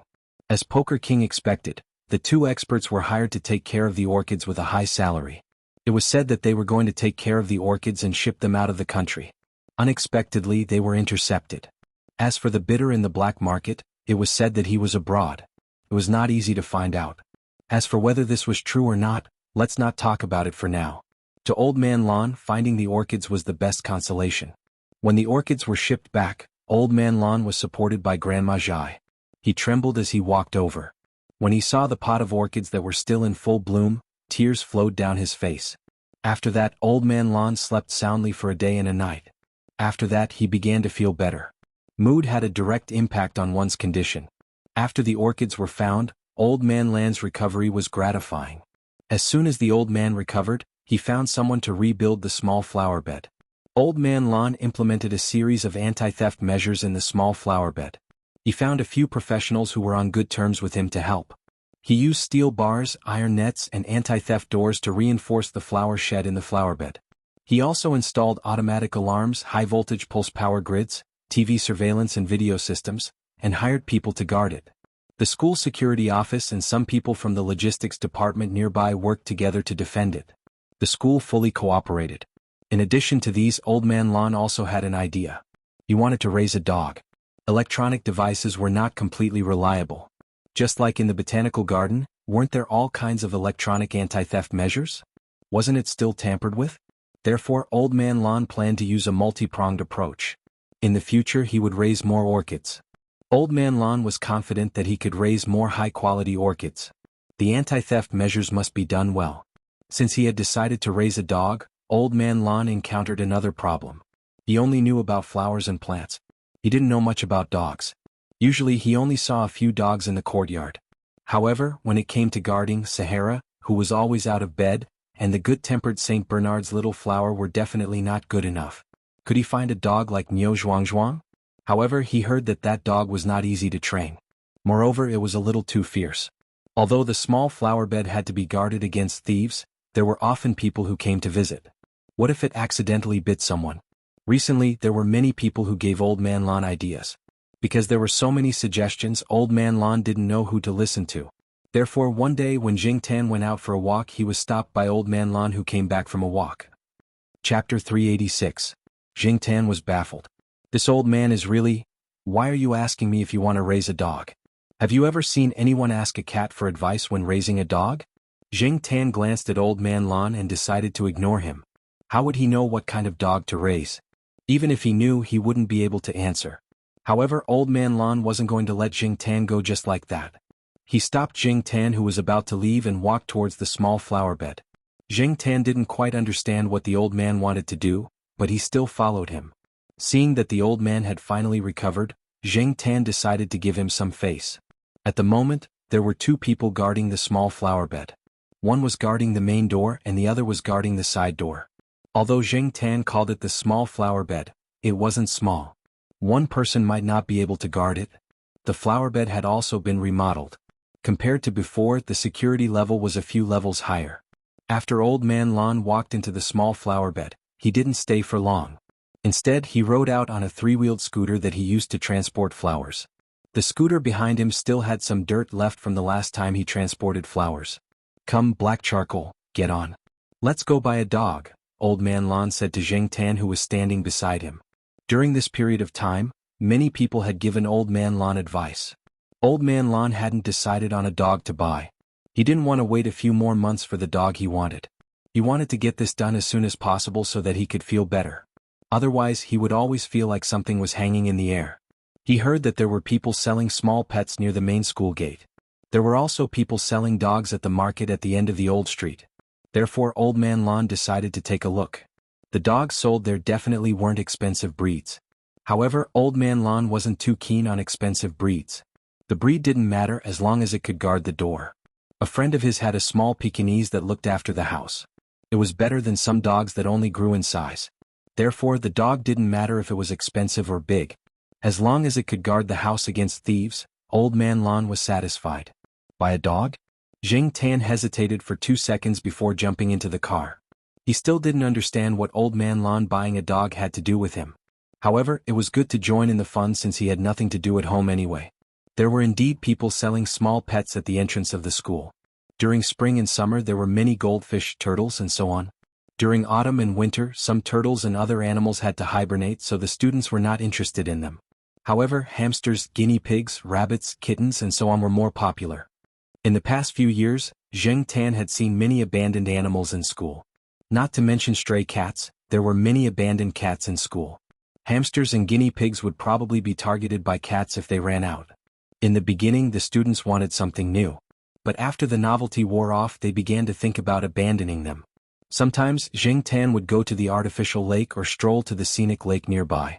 He would also see various dead small animals that had been thrown into the water. This kind of thing happened every year. No matter how the school worked, it was a common occurrence. With students buying, the peddlers were naturally happy to bring their goods to the school gate to sell. Walking along the road in front of the school gate, Jing Tan could see several peddlers. Jing Tan followed Old Man Lan to a stall. There were hamsters and rabbits sold here. There were 4 puppies in a big cage next to it. They looked like they were less than 2 months old. They were furry, could walk, and were in good spirits. The color of their fur was a little brown with some gray. The few peddlers that he passed by were also selling dogs, but there were many students surrounding them.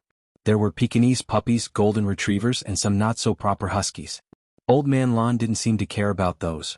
The pet stall in front of him was the last one on the road. The puppies looked very cute and were very attractive to students, especially female students.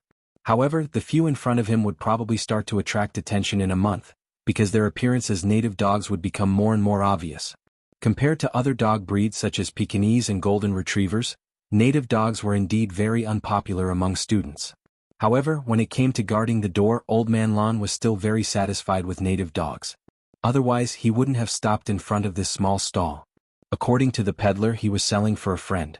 His friend lived in the suburbs and his family's native dog had given birth. He didn't want to keep it, nor did he want to sell it to a dog farm, so he asked him to bring it out to sell. Old Man Lan didn't believe this. Yesterday he heard that the price of selling dogs for meat was not too high. In the farmer's family, puppies could be bought for a few yuan to a dozen yuan. That was why people wanted to bring dogs out to sell to students. They could earn a few more yuan from the students. Why does this dog have such a color? Old Man Lan looked at the puppies in the cage and said.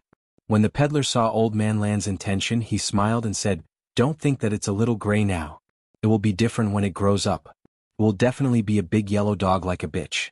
Oh, I forgot to mention, bitches have ears. When these puppies grow up, they will definitely have ears and look energetic. Do you want to buy a dog to guard the house or just keep it for fun? Guard the door." Old Man Lan didn't have any requirements for the dog's ears. It didn't matter if it was standing or folded. The most important thing was that it could guard the door. Maybe it couldn't guard the door. He couldn't see it now. Looking at these puppies, he felt that they weren't very reliable. That's right. Don't say native dogs are better for guarding the door. Those famous dogs might not be as useful as them. Didn't the news say a while ago that a family's house was burglarized? The dog even helped to move the things. The family who lives near our house also has a dog. When they bought it, I heard that they spent a few thousand yuan.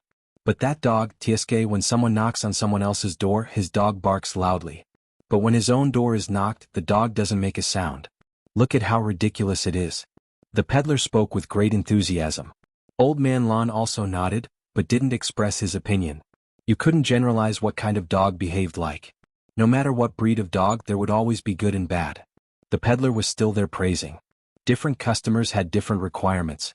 Naturally, his advertising slogans were different. Students mostly asked for a cute, easy-to-raise and fresh dog, but the old man definitely asked for a practical dog. Our dogs are all raised by farmers to guard the house against thieves. They are definitely all experts.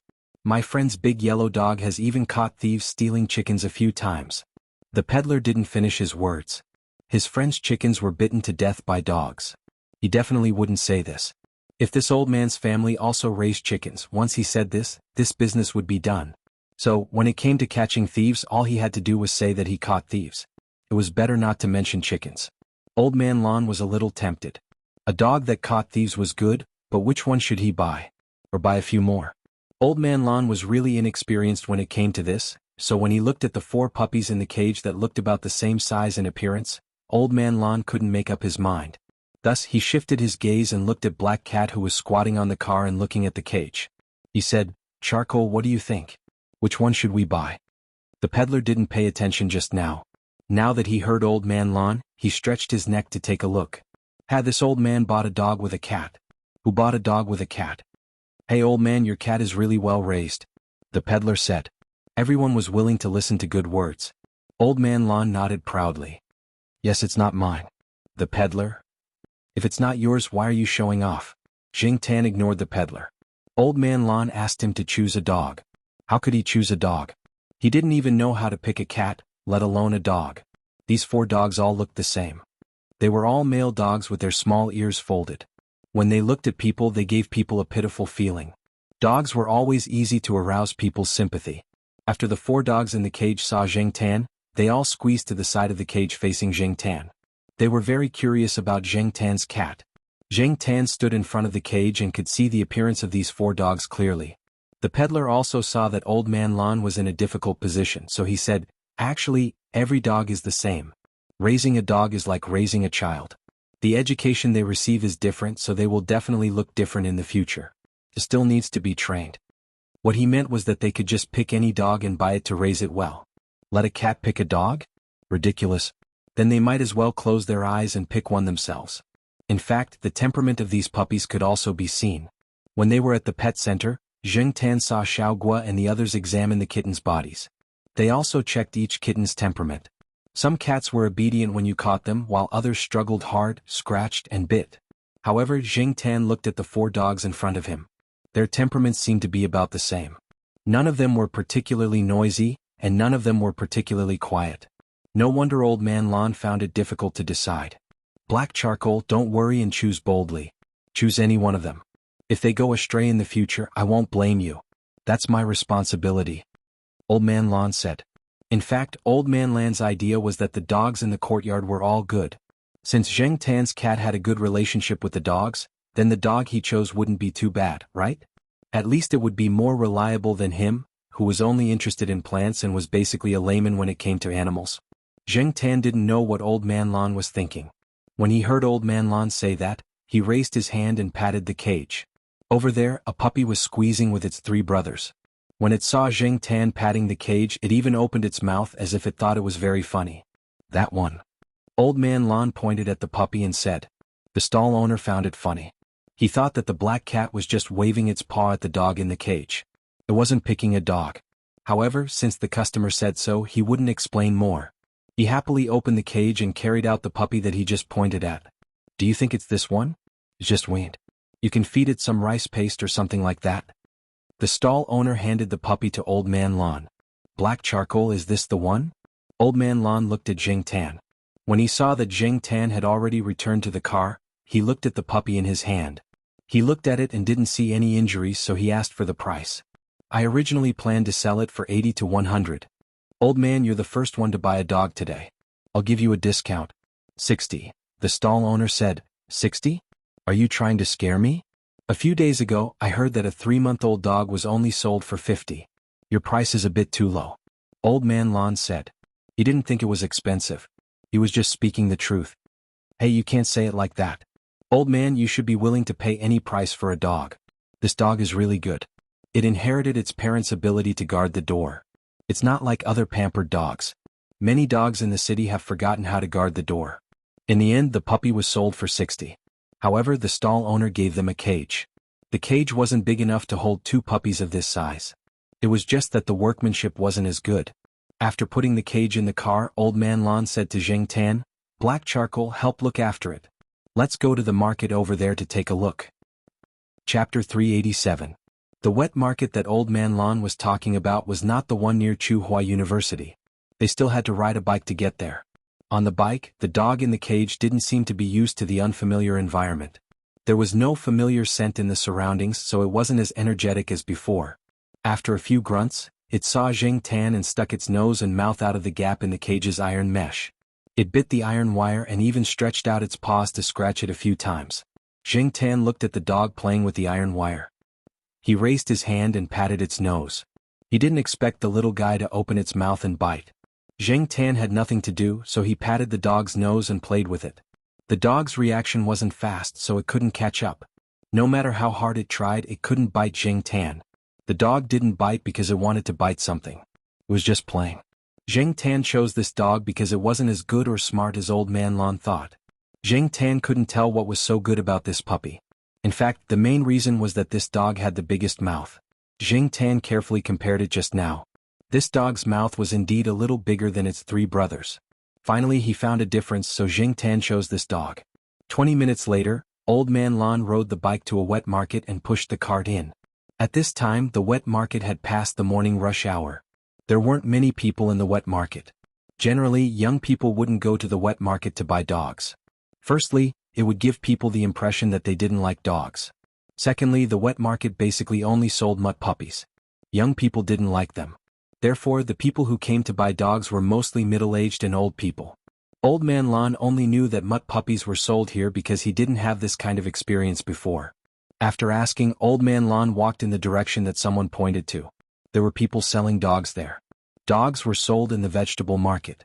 They were either specially bought and sold for cooking, or they were originally selling vegetables and had puppies at home, so they decided to sell them. Old Man Lon looked at the two families. The dogs of the two families were slightly bigger, probably 3 or 4 months old. Old Man Lon felt that it was better to raise a dog from a young age. They had deep feelings for each other. Before the puppy's temperament was fully developed, he could still correct it. Therefore, this time he planned to buy 2 puppies that were 1 or 2 months old. He would raise them in a small garden from a young age. That would be more effective. It was also for this reason that he had rejected the kindness of a few friends who had sent him dogs. He had no feelings for the big dog, and it was not easy to cultivate feelings, so he decided to forget about it. The puppy in the cage on the car stopped playing with Zheng Tan, probably because of the sounds of the big dogs and small dogs in the market. It squatted there and listened carefully while looking around. Zheng Tan looked around from the edge of the car. Those dogs in cages made him feel a little sad. This reminded him of a bad experience in the past. These were not raised as meat dogs. They were bought from some farmers at a low price by the vendors. In the past, they were used to look after the house dogs. It could be seen from their eyes. Not to mention the dogs, even now, countless cats were being shipped to the south. Change? Society was like this. It could not be changed. Just as he was thinking, Zheng Tan heard a discussion not far in front of him. He stretched his neck to look. Zheng Tan saw a colorful dog with a basket in its mouth. It followed someone all the way to a stall selling vegetables. There were puppies in the basket. They looked slightly smaller than the one in Old Man Lan's car. Because of the angle, Zheng Tan could not see how many puppies there were. He could only see half of a puppy's head. The rest could not be seen. Because of this, many people gathered around to watch. Old Man Lon also pushed the car over. Fortunately, there were not many people in the market at this time. Otherwise, the car would not be able to be pushed in. "This dog is for sale, right?" someone asked. "Yes, it's a family dog. It's very obedient. We let it carry the basket and it came over," the stall owner said. "This bitch doesn't know that it's selling puppies, right? Sigh, it looks so pitiful." Although some people pitied it, the people who gathered around were just saying. However, there were really people who wanted to buy a dog. One of them was a person who opened a restaurant nearby. It was not time for work yet. That person was looking for someone to chat with in the market. When he saw the dog, he wanted to raise it. The restaurant had to be guarded against thieves. It also served as a deterrent to those who wanted to cause trouble. "This dog is not bad. This shrimp waist is long." The restaurant owner looked at the bitch holding the basket just now. His eyes were shining. He had raised many dogs in the past few years. He had a good eye. "What's wrong? Boss Lou, is there such a thing about dogs? Tell me if I'm interested, we can buy one. My family's warehouse really needs a dog to guard it." Another middle-aged man came over and said. "Yo, Boss Wang, why are you here?" Boss Lou, who opened the restaurant, did not ask much. Seeing that everyone was looking at him, he began to talk. "This dog is not as lowly as others say. It can hunt and guard the house." Boss Lou talked about the dogs he raised in the past. The people around him had nothing to do at this time, so they all came to listen to the story. Old Man Lon also listened with interest, but because he was pushing the cart, he couldn't get too close. He could only see the bitch squatting next to him from the gap between the people in front of him. In fact, Zheng Tan listened to Boss Wang's words. This person might not really know much about dogs. He was just basing his words on the fact that he had raised a dog before. In addition, he had learned a little from other people. It was possible for him to bluff people here. That person also said that the dog he raised was good. Oh hey, I laughed at that time. It was obviously a dog used for hunting, but he raised the dog to look like a pig with a bucket waist and was proud of it. I was embarrassed to say that he was far worse than the shrimp waist dog I raised before. Our dog can jump 3 or 4 meters in a jump. It can be sold in some places for tens of thousands of yuan. When the people around heard this, they couldn't help but exclaim. Listening to everyone's praise, Boss Lou, who opened the restaurant, became even more proud. He coughed, restrained the smile on his face and said with the look of a professional expert, "However, if it is used as a hunting dog, the choice of dog still depends on the terrain in the place. Is it a plain or a hill? Is it a small mountain or a big mountain? Different terrains require different hunting dogs. For example, if you get a thin dog to fight a big mountain, it can't fight a wild boar, so it still needs a big dog like Castro. But if you use a dog that can fight a big mountain to catch a fox or a wild rabbit on a plain, it may not be able to outrun it. But then again, in fact, this dog is good as long as it is used well." Then a bunch of people around him went yes, yes, yes in agreement. "Boss Lou, what is a thin dog?" Someone selling vegetables at the back of the stall asked. Boss Lou sat on the chair given by the stall owner, crossed his legs and answered slowly, "It's a thin dog. Just like its name, it's slender and streamlined. When it runs, tsk, it's as fast as an arrow shot out." Thin dogs are our country's traditional hunting dogs. Do you know the howling celestial dog of Erlang Shin in the legend? That's the original form of a thin dog. There was another round of exclamations of "oh" around him, which satisfied Boss Lou's vanity.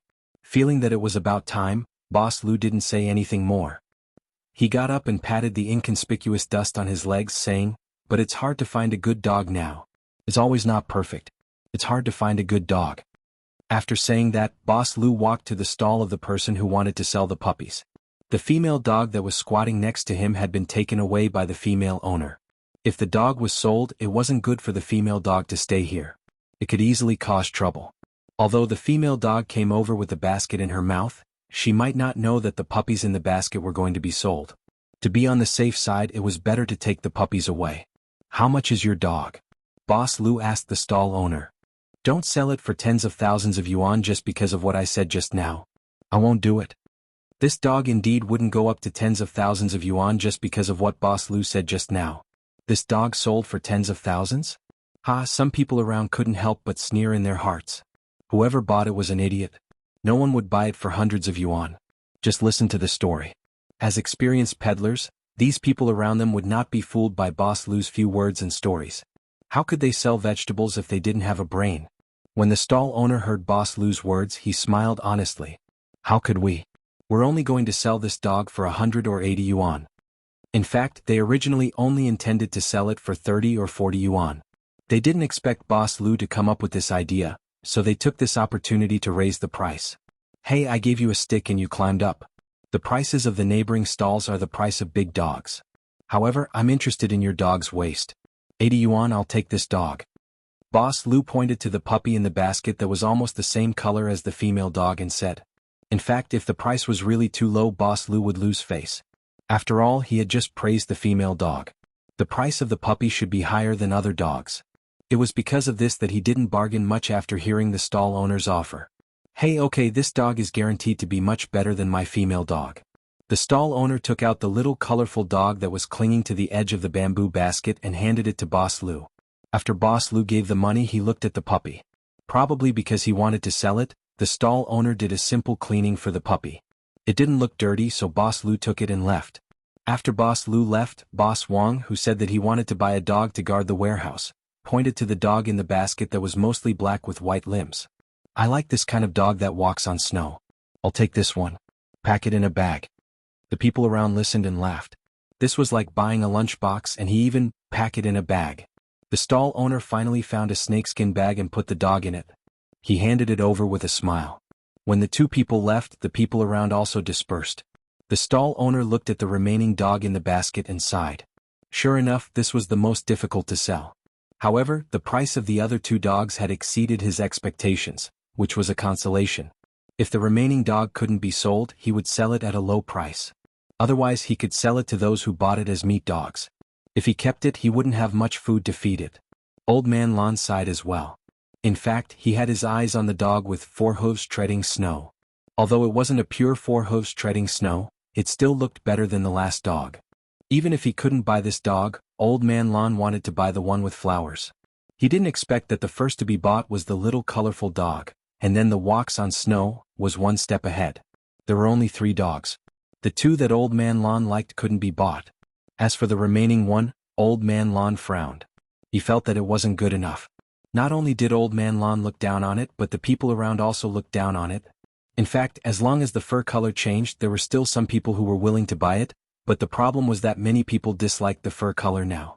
Moreover, the remaining dog in the basket didn't look as energetic as the previous two. It quietly squatted in the basket. When the two dogs were making a big fuss, it didn't move much. The fur color was bad and the spirit was poor. Who would want to buy it? Although it was only a few dozen yuan, the people in the market didn't want to spend it for nothing. For them, it was better to buy a few packs of cigarettes. I know dogs with this color. When they grow up, the color of their fur looks like they have skin disease. It's so ugly. Not far away, a stall owner selling pork said, I don't think it looks good either. Another stall owner followed. It really doesn't look good. It has mixed fur. Someone around agreed. Old Man Lon didn't want to buy it after hearing that. First, he didn't like the color of the dog's fur. Perhaps it was because of the flowers. He preferred a slightly more pure color. Even if it wasn't a pure color, it was fine with some other colors. However, he didn't like this kind of mixed fur. Just as the stall owner said, dogs with this color looked like they had skin disease when they grew up. Second, this was the leftovers of others. Coupled with the words of the people around, he always felt that it was a low-quality product. Old Man Lon was about to push the cart away, but when he turned his head, he saw the cat on the cart jump down and walk to the side of the bamboo basket. Chapter 388. Although the dog in the basket was less active than the other two, its eyes were not as listless as they looked. When Zheng Tan approached, he could see a little vigilance in the puppy's eyes. The remaining puppy's fur color was gray, and its fur was mixed with dark brown and even almost black stripes. At first glance, it reminded people of the tortoiseshell cat. However, the tortoiseshell cat's fur color was more mixed and there was no pattern. There would not be such a relatively uniform distribution of color spots. After staying in the pet center for a long time, Zheng Tan had also seen a lot of dogs and heard a lot about various dogs.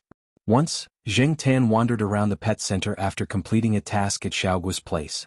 He saw a person talking to Xiaoguo, and there were several dogs around that person who looked like they had skin disease. Charlie and the others said that they were called tabbies. If you look closely, the spots on those dogs were indeed striped, which was different from Li Yuanba's fur color. The dogs also looked very fierce. However, many people were fond of this fur color. The more famous one was naturally the Shangrao tabby, which was rumored to be a hunting dog used by the royal family. Tabbies may not be as magical as some people say. Even if they are not all right, it also shows that this fur color is still liked by many people. The person who talked to Xiaoguo liked this kind of tabby very much. Most of the dogs in his hand were of this color. In fact, in the countryside, this kind of fur color was not rare. It was just that many dogs in the countryside who were used to watch the house did not care about the color of their fur. In fact, the most important thing was how to raise them. Now, this puppy was the only one left among the three puppies. The fur color was the most important reason. Apart from the fur color, Zheng Tan looked at this puppy and found it quite pleasing to the eye. It was not noisy. In the past, he had heard from Charlie and the others that under normal circumstances, tabby dogs were more stubborn and fierce than other native dogs. They had a good hunting ability and were more flexible than ordinary native dogs. When used for hunting, their performance in small hills was also better. However, because of their impatient and unsteady character, most tabby dogs could rarely be the lead dog in actual combat in large hills. It wasn't absolute, but that was the case in most cases. Tabby looked very cool, unlike many big yellow dogs that looked honest. However, Zheng Tan felt that this little tabby dog was more honest and steady than the little yellow dog that he had bought earlier. Of course, this was just how it looked. As for what it would be like when it grew up, Zheng Tan couldn't say for sure. The surrounding people all disliked the color of the dog's fur, but Zheng Tan felt that it was not bad.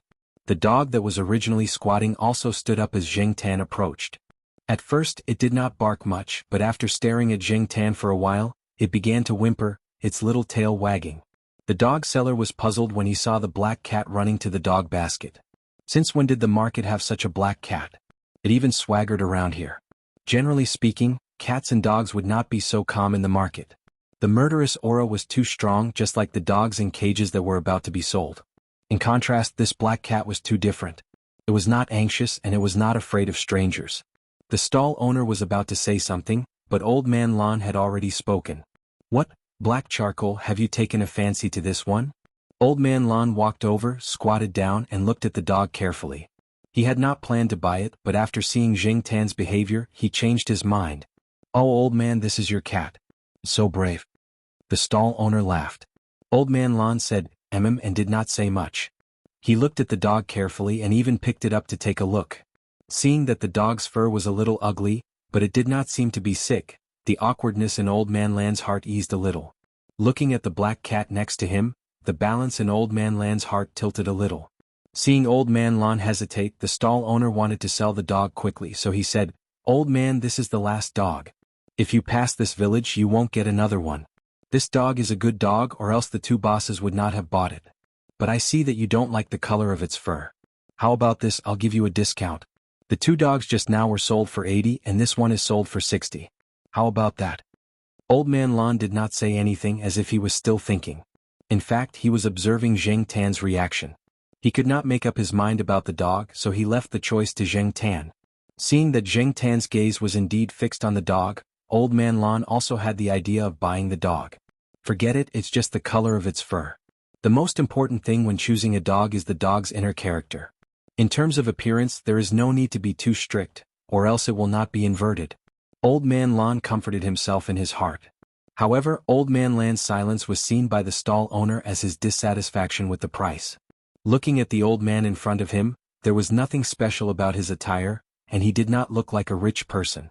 Moreover, he knew that old people at this age were very concerned about money and would not be willing to spend more. Therefore, the stall owner thought about whether or not to lower the price. Hearing the barking of a dog, the stall owner looked towards the electric tricycle. Seeing that there was a dog in the cage, he asked Old Man Lan, "Did you just buy the dog on the tricycle?" Old Man Lan, who had already made up his mind, put down the dog and slowly stood up. "Yes, I just bought it. It's 60 and it comes with a cage," Old Man Lan said honestly. However, from the stall owner's point of view, this old man really did have a problem with the price. However, the dog on the other party's tricycle was slightly bigger than his own, and it looked much more energetic. It even came with a cage. If he shouted 60 again, this deal would probably be off.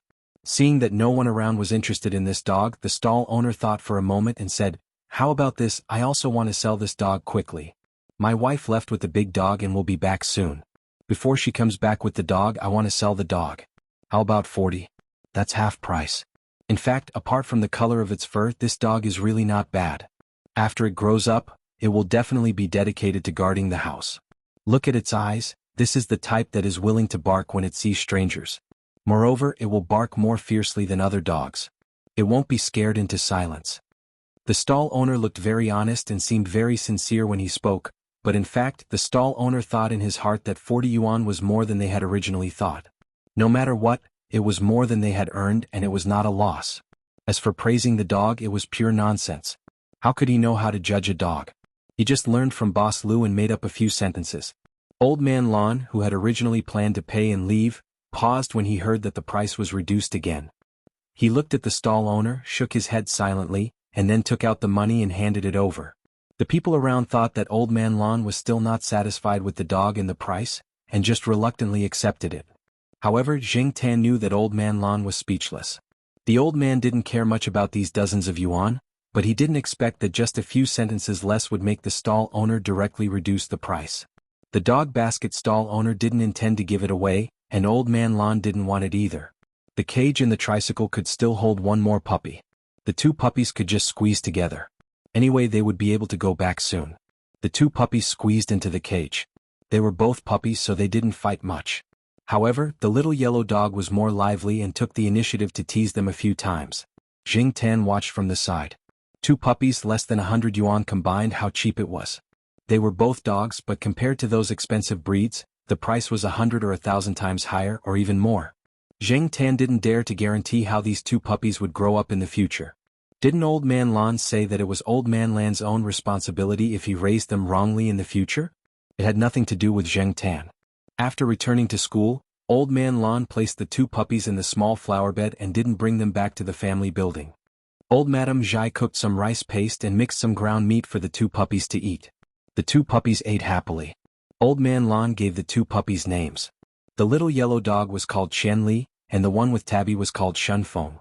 Old Man Lan hoped that these two puppies could be as capable as the clairvoyant, and ears, and guard the small flower bed well against those who had bad intentions. The pot of orchids was still blooming. It took longer than other varieties of orchids to bloom, which surprised many people. Since the orchids were found, Old Man Lan's small flower bed wasn't open to the public. Only a few people who were close to him were allowed to enter. The media also cooled down. It wasn't that they didn't want to report, but that the higher-ups didn't allow them to continue reporting. Old Man Lon also had the same intention. He didn't want to attract more people who had bad intentions. The puppies were still young, so Old Man Lon didn't give them a nest. He used a cardboard box to make a temporary kennel for them. When the 2 puppies grew up, he would use wooden boards to make 2 bigger kennels. When Old Man Lon brought the 2 puppies to the pet center for a checkup, he found out from the staff that Shun Feng was a dog with Tabby's fur color. The staff at the pet center deliberately wanted to comfort Old Man Lon, so they exaggerated a little. Old Man Lon was on cloud 9 after hearing it. In fact, no matter what, wasn't it just a mongrel? Many people still looked down on it. However, Old Man Lan's awkward thoughts were now gone. Instead, he was a little proud. When he returned to school and saw Zheng Tan, he smiled amiably. "Black charcoal, you have good taste."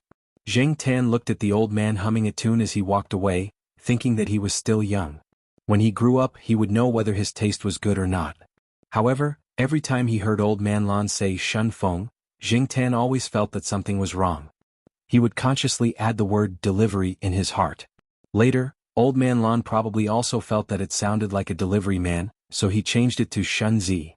Mongrels were easy to raise and grew quickly. The 2 puppies also had good adaptability. After a few days in the small flower bed, they ran around the yard.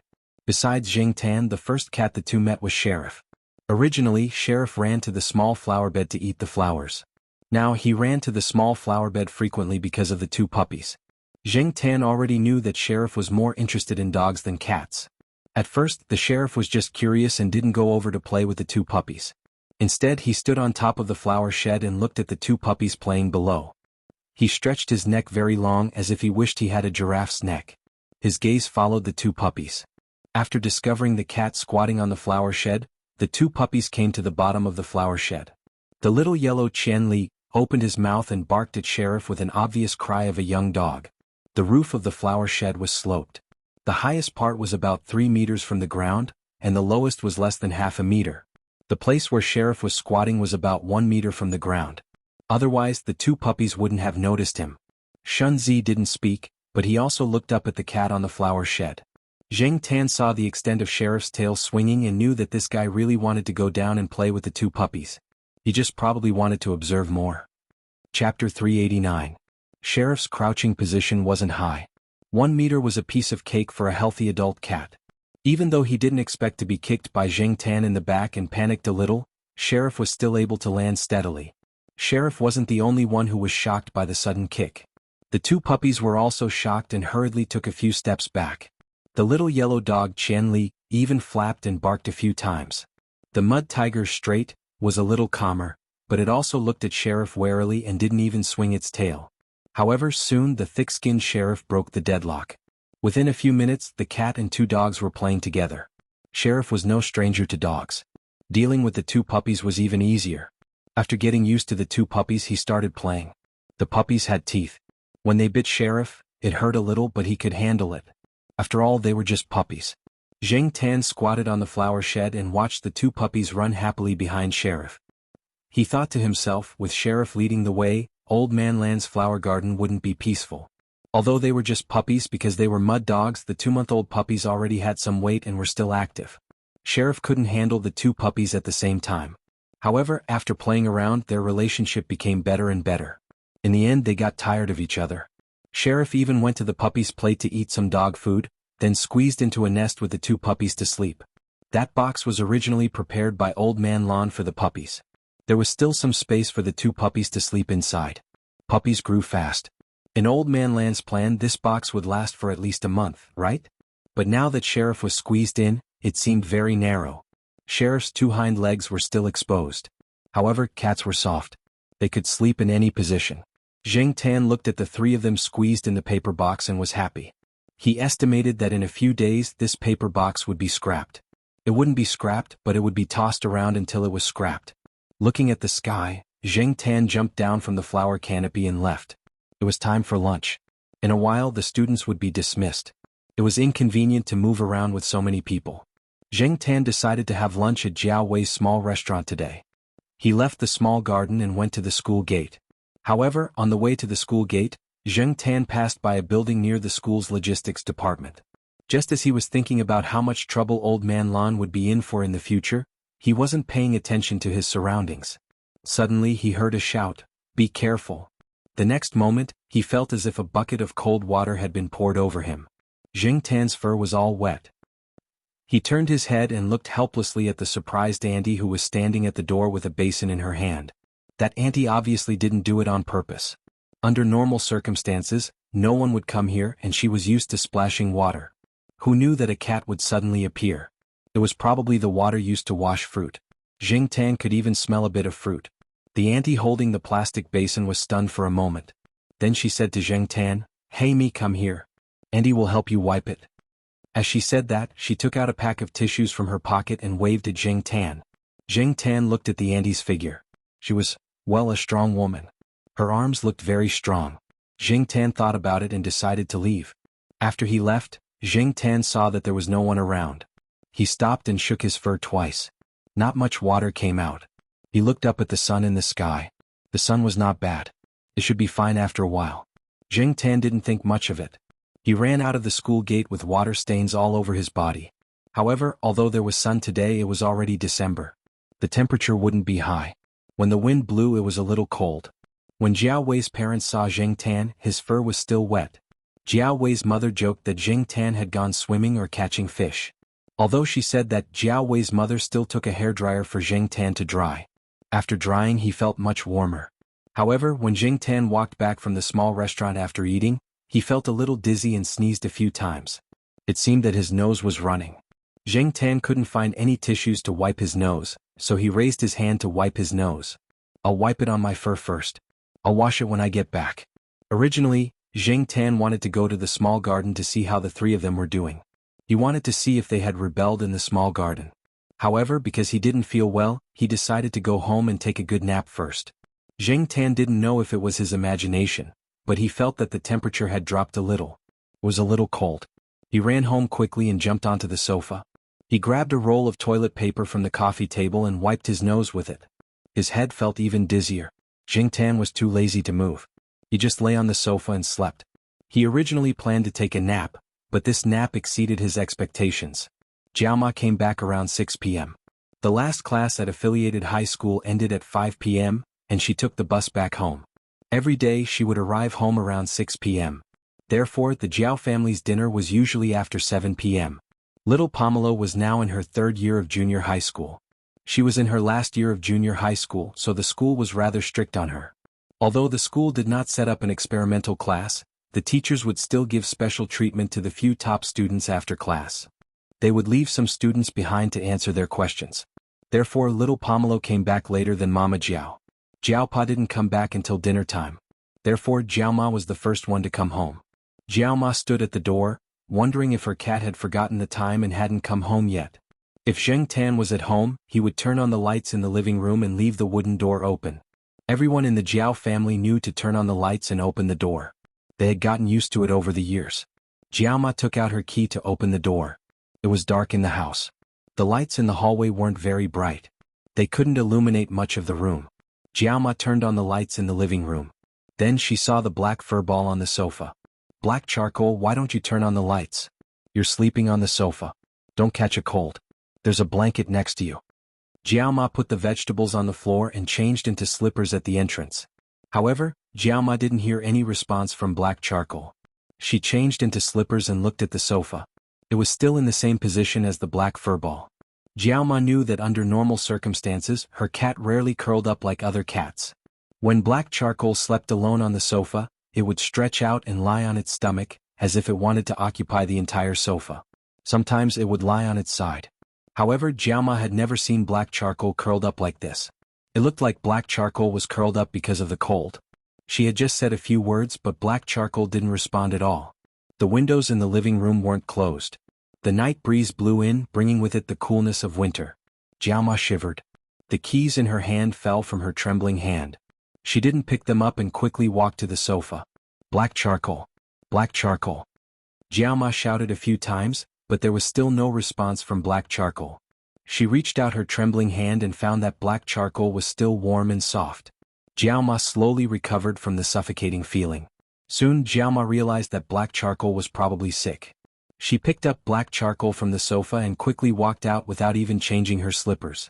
Because she was in such a hurry, the dishes for dinner that were placed on the ground beside her when she changed her shoes were kicked all over the floor. When Mama Jiao went down the stairs, she almost missed her step. Fortunately, she was lucky and steadied herself. After they went downstairs, Jiaoma took Jing Tan to the pet center. The pet center was open 24/7.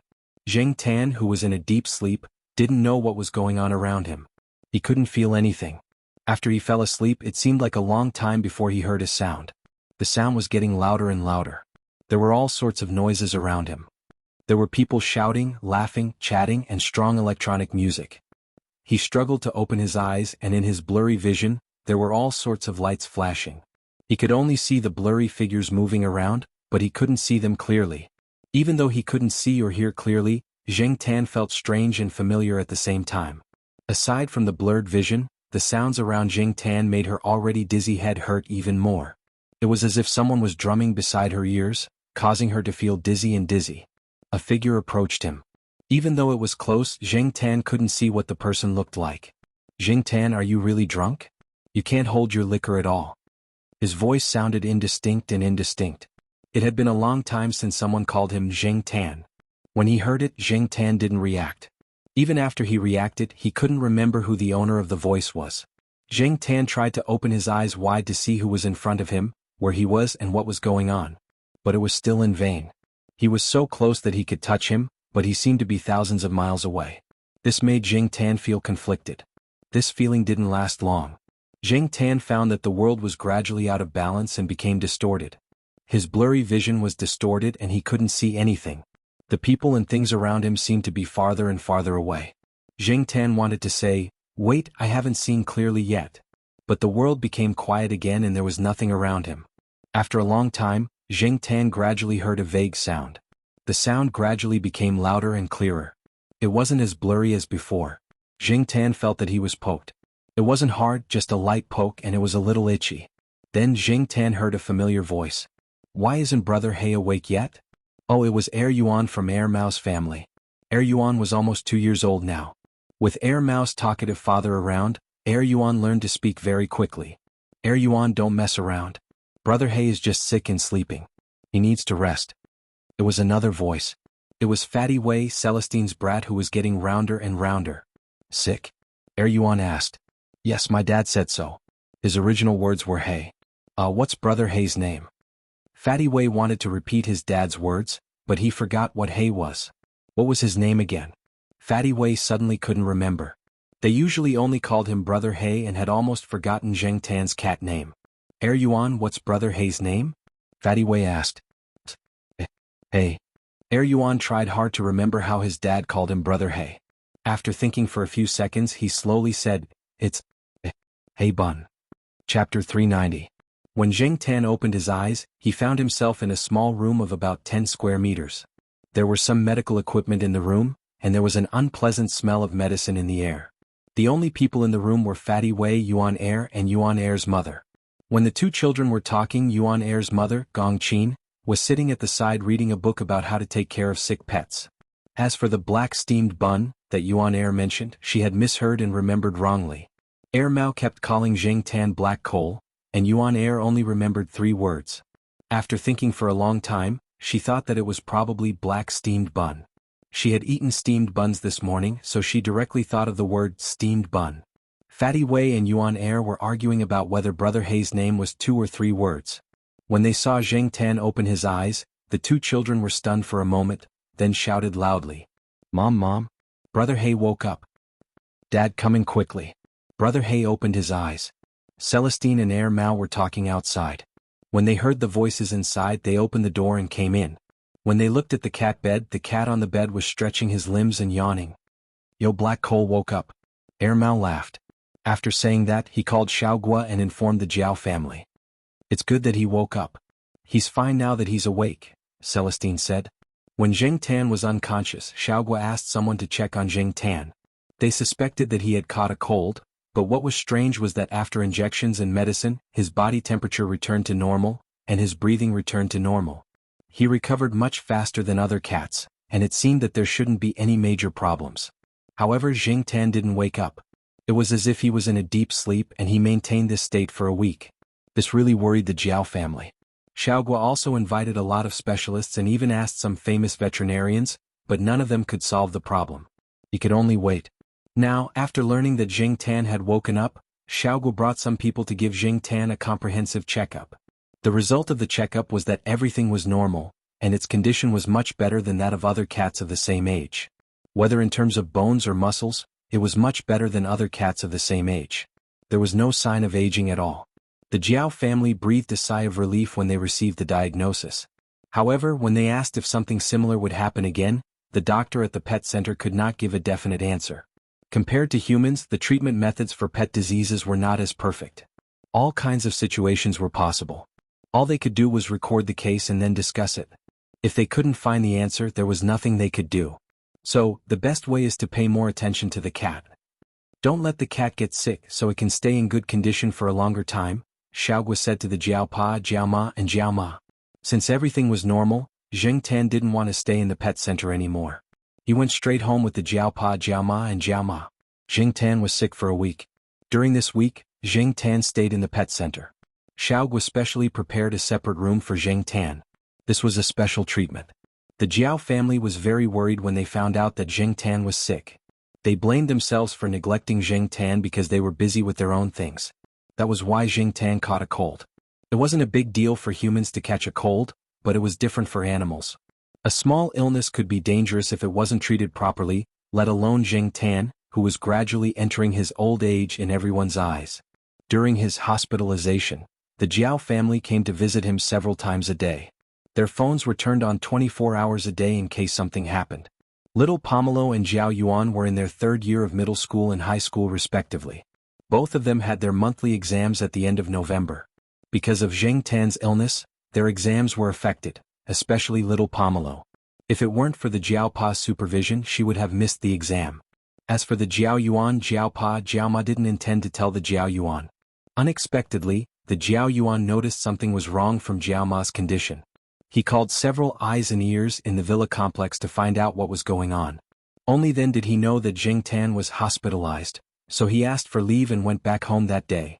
Knowing that the Jiao family wasn't in their best condition because of his illness, Jing Tan felt very complicated. He probably didn't expect that he would have such a big influence. He felt a little guilty, but at the same time he was a little happy. It was a good thing to be valued and cared about because it proved that others cared about you. However, after this, Jing Tan thought that he had to be more careful. In half a year, the Jiao Yuan and little Pomelo would have important exams. He shouldn't get sick during this time. Even if he got sick, he had to hold it in until the two finished their exams. He didn't want to affect their performance in the exam.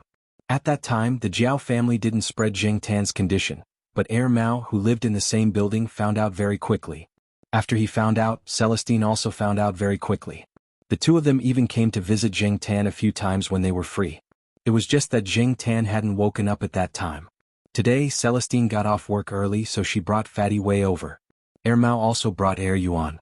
These two brats weren't in kindergarten yet, so they had plenty of time. Thus, Jing Tan heard the conversation between the two brats when he woke up. Speaking of brats, Zhuo Mao somehow found out about Jing Tan's illness. She asked Xiao Zhuo to bring her to the pet center to visit him. Jing Tan only found out about this after that. As for Zhuo Mao, who was already in elementary school, Jing Tan couldn't just run over and talk to her whenever he wanted like that brat in kindergarten. They didn't have much time for outdoor activities, and they still had tasks to do in PE class. However, not long after school started, Zhuo Mao told Jing Tan about the PE class time. During PE class, half of the time was spent doing gymnastics or other sports with the PE teacher, and the other half was free time. Zhuo Mao would run to the corner and talk to Jing Tan. Today, Jing Tan calculated the time and ran to a corner of the school field. He squatted on the wall and watched the little kids run around the field with the PE teacher. After all, the kids were still young, so they weren't too strict. After jogging for a while, they rested for a few minutes. Zhuo Mao ran over and mysteriously told Jing Tan that in order to celebrate Jing Tan's recovery and discharge from the hospital, he had prepared a small gift that he made himself. When Jing Tan heard that this brat had made it himself, his heart skipped a beat. It wasn't that he was thinking too much. Last year he received 2 gifts from this brat. 2 greeting cards.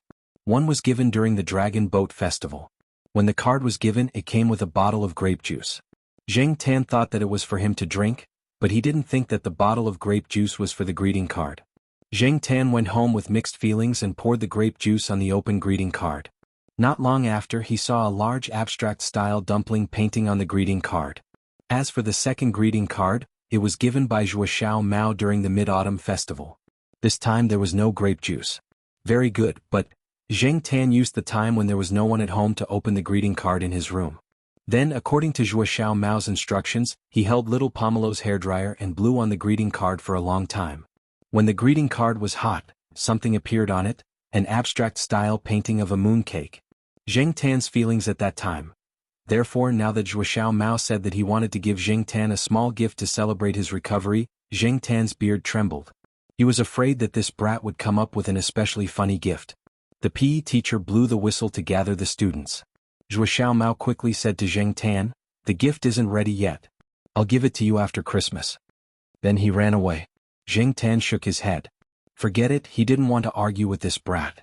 Seeing that it was about time, Zheng Tan took a small stroll around the campus. Then he ran to Jiao Pa's office at the Institute of Biological Sciences. Ever since he fell sick, Zheng Tan didn't have as much freedom as before. The Jiao family felt that they had trusted Zheng Tan too much in the past, and that was why this incident happened. They only found out about it after he fell sick for a long time.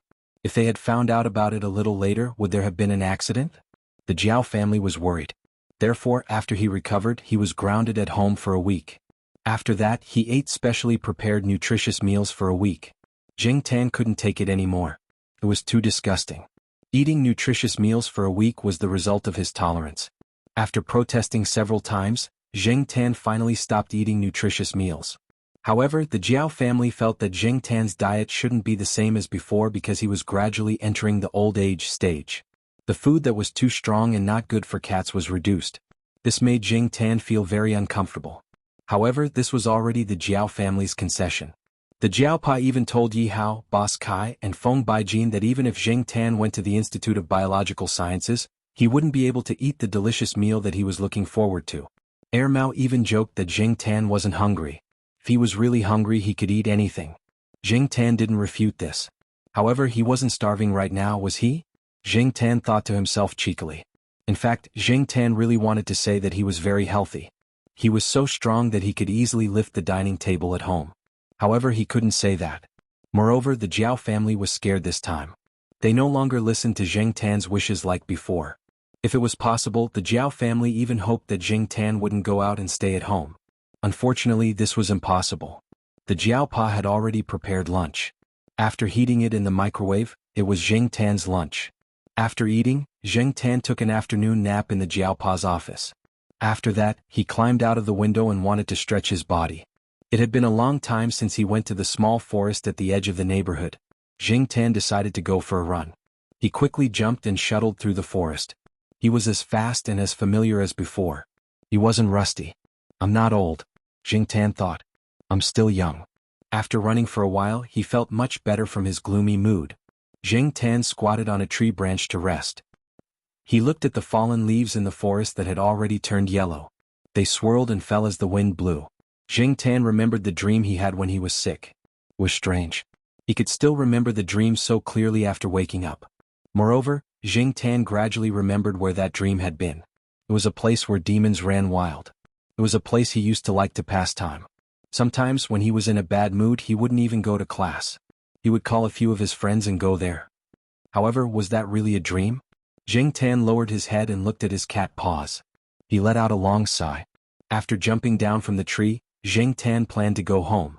However, after taking 2 steps, he stepped on something. He pushed aside the leaves to take a look. It was a small piece of pencil. On it, he could see the words 5B. It was probably lost by a student from the School of Fine Arts who came here to sketch. The higher the H value of a pencil, the harder and lighter it would be. The higher the B value, the softer and thicker it would be. A 5B pencil was suitable for some dark colors. Some students like to use a pen with a high B value to practice their control of the pen. Zheng Tan looked at the pencil under his feet for half a minute. He didn't care about the stains on the pencil. With the pencil in his mouth, he ran to the outer wall of the school that was relatively close to here. He stepped on a branch in a place where there was no one. When he was about 178 meters above the ground, he grabbed the pencil and wrote a line on the wall. Chapter 391. After he finished writing, Zheng Tan hid the pencil in the tree hole where he used to put his phone.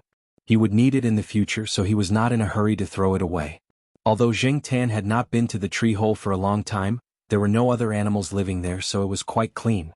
Zheng Tan picked up a plastic bag and wrapped the pencil in it. After he put it in the tree hole, he went home. Zhua Kitten said that she would give him a present for Christmas. Zheng Tan could not guess what it was, but he calculated the time and knew that it would be soon. On Xiaoguo's side, Zheng Tan also participated in the double egg program about Christmas and New Year's Day. However, Xiaoguo did not let Zheng Tan run and jump vigorously anymore. It was probably because Zheng Tan's illness not long ago had frightened Xiaoguo and he had not recovered yet. Because of this, Zheng Tan's Christmas task was not heavy. According to the plan, he just had to make a few poses and take a picture. Xiaoguo also did not ask Zheng Tan to work overtime. When it was time, he asked Charlie to send Zheng Tan back safely. If he did not work overtime, he would not get overtime pay. Fortunately, Zheng Tan's savings over the past 6 months were enough to give him some red packet money. It was good to relax now. On the night of the 24th, the Jiao family had just finished dinner. They did not celebrate the Western festival like the students outside. Jiao Ma was still commenting on some of the phenomena in the news when the door of the house was knocked on. "Brother Hey." The person outside the door shouted as he knocked on the door. Jiao Ma, who had a dissatisfied expression because of some phenomena in the news, immediately laughed when she heard the sound and quickly went to open the door. Jiao family members liked Zhua Kitten very much. She was smart and likable. Every time Zhua Kitten came over, Jiao Ma would take out a lot of snacks for her. This time, little Zhua brought Zhua Kitten to the door with a box in his hand. "This is a gift from Kitten to Brother Hey to celebrate Black Charcoal's recovery. I hope that Black Charcoal will always be healthy," little Zhua said as he handed over the box in his hand. "Oh, a gift from the kitten." Mama Jiao took the box and said with a smile. Zheng Tan was also curious and came over to take a look. Little kitten Zhua couldn't wait to show off her gift. When the box was opened, there were some parts inside. Although they weren't pieced together, it could be seen that it would be a miniature bicycle when assembled. "Bicycle?" Jiao Ma was puzzled. "Yes." Little kitten Zhua chuckled as she took out the parts and put them together with some effort. When she couldn't use her strength, little Zhua came over to help. In less than 2 minutes, a miniature bicycle was assembled. It was only about half a meter long. The material used was strong but not heavy. It was very light. Jiao Ma estimated that it weighed less than half a kilogram. Kitten said that she used to drive a 4-wheeled car with black charcoal, and she missed it a lot. There are still pictures of the past pasted on the bedroom wall. Now that she's learning to ride a bicycle, she also wants to ride it with black charcoal for fun, little Zhua explained. Many students in primary school ride bicycles, but they don't rely on this to go to school. They just ride it in their respective courtyards for fun. Little brats sometimes compete with each other. Little kitten Zhua would no longer touch the 4-wheeled children's car that was completely used to deal with children. Instead, she was learning to ride a bicycle. Therefore, when she was thinking about preparing a gift for Zheng Tan, she thought about riding a bicycle. However, little kitten Zhua was still young after all. She didn't consider Zheng Tan's uniqueness. In little kitten Zhua's heart, Zheng Tan knew everything and was omnipotent. What's the big deal about riding a bicycle? However, even if Zheng Tan could ride a bicycle, considering some factors, he wouldn't ride it in broad daylight. When the 4-wheeled car was driven, he could still control it in a hidden place. Riding a bicycle was not possible. Riding a bicycle would attract a large number of cameras. Now that the internet was developed, electronic products were updated rapidly. Zheng Tan didn't want to be discussed on the internet. However, no matter what, this was little kitten Zhua's kind intentions. It was a gift that he personally made. Although little Zhua's help was indispensable, he had already given her his kind intentions. Compared to the previous 2 silly greeting cards, this was much better. "This bicycle is really small. Can it be ridden?" Jiao Ma asked. "It can be ridden, and this is made according to the size of black charcoal. There are 2 auxiliary wheels. I just don't know if black charcoal can ride it." Little Zhua laughed. In little Zhua's opinion, this bicycle was not needed, but little kitten Zhua wanted to make it, so she helped. She also asked a junior brother to get some strong and light materials. Jiao Ma didn't expect to use it, but this bicycle was the same as Zheng Tan's 4-wheeled cat car. It could be used as an ornament at home. In the end, Zheng Tan didn't ride the bicycle in front of these people. When little kitten Zhua left, she was very disappointed. She also advised Zheng Tan to learn how to ride a bicycle early and go out for a walk. Unfortunately, this matter was probably not going to happen. This miniature bicycle was not dismantled for the time being. It was placed in Jiao Yuan's room. Anyway, Jiao Yuan now stayed at home for a short time every week. There was no place to put things, so he put them in his room. Jing Tan didn't plan to ride the bicycle out, but for this bicycle Jing Tan still liked it very much. He had seen little kitten Zhuo play with a bicycle model toy before. It was a toy model car made of plastic. This bicycle was probably built according to those models. Little kitten Zhuo's current ability was not enough, so the main contributor was little Zhuo. There was no one in Jiao Yuan's room. Jing Tan squatted in front of the bicycle. When no one was looking at the room, he reached out and lifted it. Yes, it was very light. For other cats it was heavy, but for Jing Tan it was no problem at all. Jing Tan planned to ride it when there was no one at home to play. Just as he was thinking, the Jiao Pa, who had just answered the phone in the master bedroom, shouted, "Black Charcoal, come here. You have a call." Usually it was Air Mao or Celestine who called. However, they wouldn't call Jing Tan directly. Usually they would call the Jiao Pa to talk about something. Now, it was really hard to think of anyone who would call Jing Tan directly. Jing Tan came to the master bedroom and jumped onto the bedside table where the phone was placed. The phone was on speaker mode, and Jing Tan could hear the sound of laughter on the other end. There were both men and women, and they seemed to be talking in hushed tones. There was laughter in their voices, but Jing Tan could not recognize them. They were probably strangers. "Okay, Black Charcoal is here," the Jiao Pa said from the side. Then there were two sounds on the other side of the phone, like the sound of flapping wings. Then Jing Tan heard a voice that he hadn't heard in a long time. "I didn't forget you forgot me, you even said the wrong name, this proves that you weren't lying to me, let's see what you say today in Jing Tan." As soon as he heard this voice, Jing Tan immediately took a few steps back. "F***CK, I'm not answering this guy's call." At the beginning of November, because the temperature in Chuhua City dropped sharply, the B***TCH bird was listless at home all day. However, after its owner took it to the warm south, the bird began to show off again. There was some laughter on the other side of the phone. It was obvious that there were a few people on the other side of the phone. They were probably the family of the B***TCH bird's owner, Professor Tan, who lived in the south. Professor Tan didn't let General Tan show off too much over the phone. Soon he took the right to speak and started chatting with the Jiao Pa. Professor Tan had been in contact with the Jiao Pa before. Professor Tan had given the keys to his house on the 4th floor to the Jiao Pa.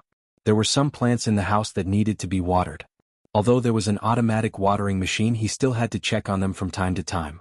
Therefore, the Jiao Pa would go to Professor Tan's house on the 4th floor every week and then send him an email to explain the situation. The Jiao Pa talked about Jing Tan's illness later on when he chatted with Professor Tan. Today's phone call wasn't made by Professor Tan. Instead, General Tan pecked the number with his beak in the name of showing concern for Jing Tan. In the end, when Jing Tan arrived, he heard the B***TCH bird singing an old song that it had just learned. He didn't know who taught it in Professor Tan's house. General probably hadn't finished singing on the other side. Professor Tan was still complaining that General was pecking the phone line to vent his anger. Apart from General Tan, Professor Tan had originally planned to call the Jiao Pa in the next 2 days. "I heard that you were selected as this year's Provincial Person of the Year? Congratulations, congratulations," said Professor Tan. Jing Tan was just about to leave when he heard the voice coming from the phone. He stopped in his tracks and decided to listen a little longer. Person of the Year? Sounded so awesome. However, when did Jiao Pa get selected as the Provincial Person of the Year? The Jiao Pa held the phone and caught a glimpse of Jing Tan's movements from the corner of his eye. He glanced over and then looked away. Then he started chatting with Professor Tan.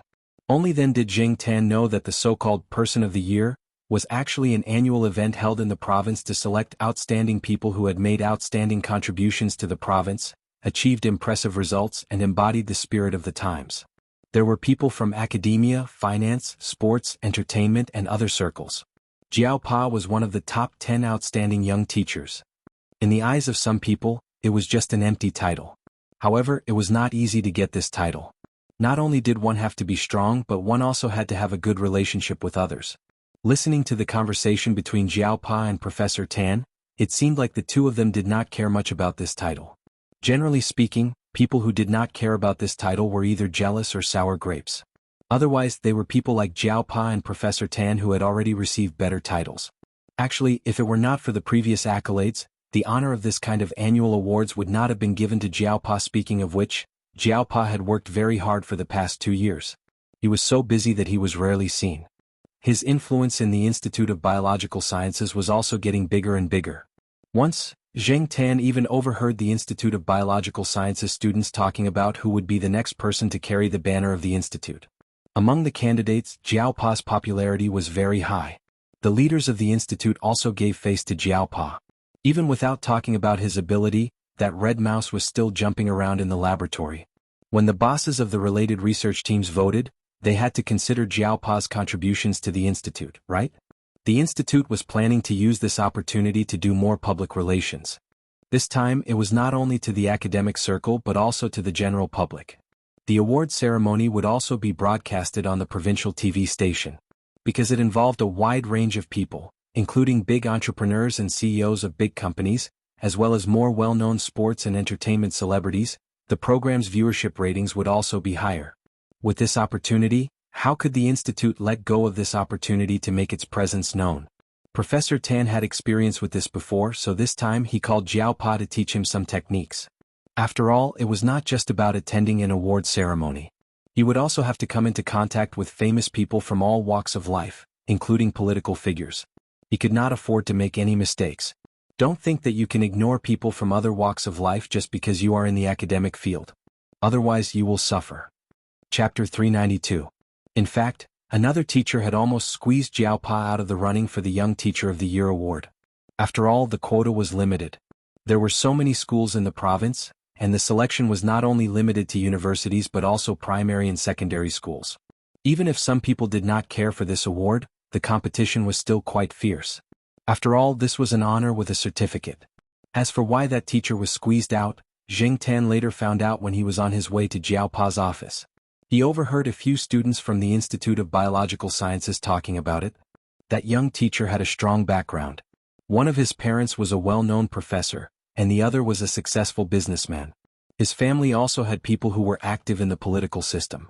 It was reasonable to say that such a person had a high chance of getting a spot.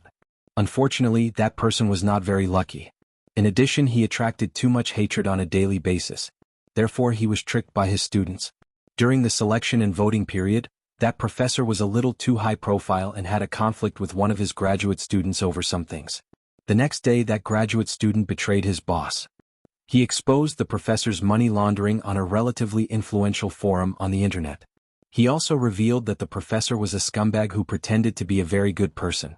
That postgraduate student was probably an expert at writing papers in the liberal arts field. His words revealed a strong sense of grievance and resentment, causing others to sympathize with him. Others could understand this as well. After all, no one would be happy to be stuck at graduation, let alone for 2 years. In fact, the graduate students under each supervisor knew very well what kind of person each supervisor was. Whether it was a master's student or a doctoral student, there would always be some accounting and money flow involved. They would also have some understanding of the supervisor's background. Just like how Xin and her juniors would gossip about Professor Jiao when they were together, the students under each supervisor would also gossip about their own supervisor. Do not underestimate the ability of the students. Once they were active, they would be in big trouble. This time, that young professor was stabbed in the back by his own student. If his family did not find someone to suppress this matter, the whole country would have known about it.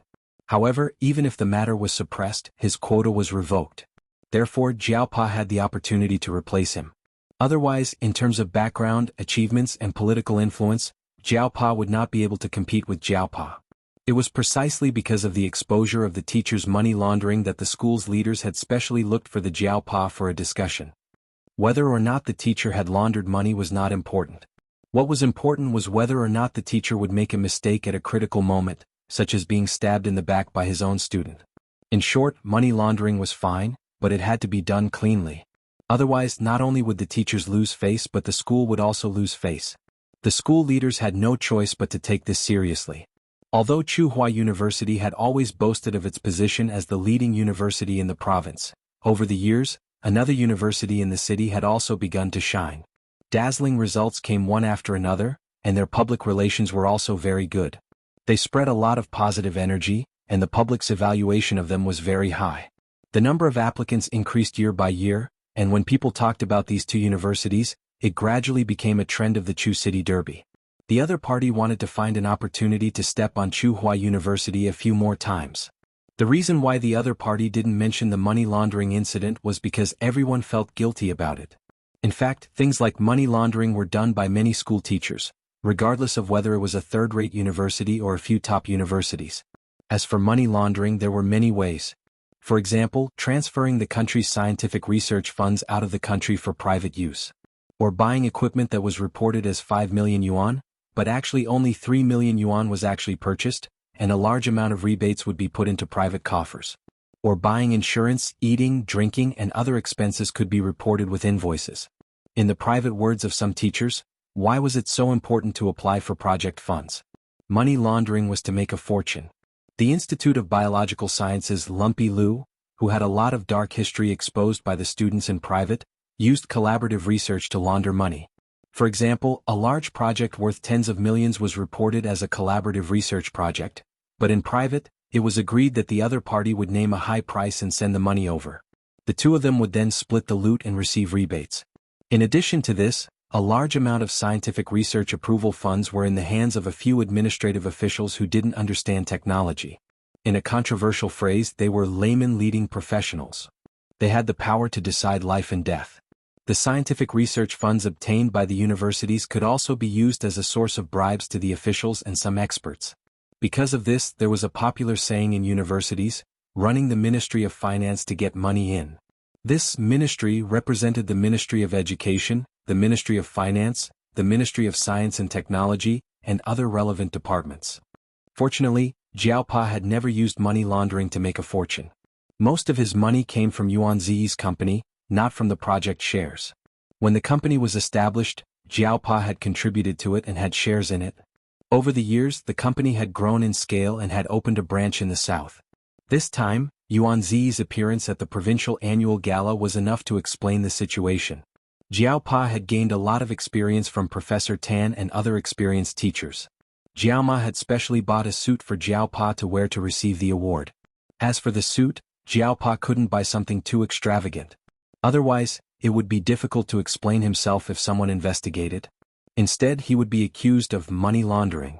Jiaopa couldn't be too casual, or he wouldn't be able to keep up appearances. There would be a lot of celebrities at the gala. Although Jiaopa didn't expect to be a tyrant, he couldn't be too insignificant and be looked down upon. It was rare for Jiaopa to appear on TV, so everyone in the Jiao family was looking forward to it. The provincial annual gala was at the end of January, and it was almost winter break for the students. Those who had finished their exams early had already bought tickets to go home. Jiao Yuan and little Pomelo had just finished their exams and had a few days to rest.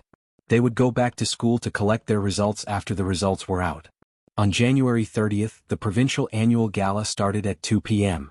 Yuan Ziyi came over early in the morning to pick up Jiaopa and bring him to the gala.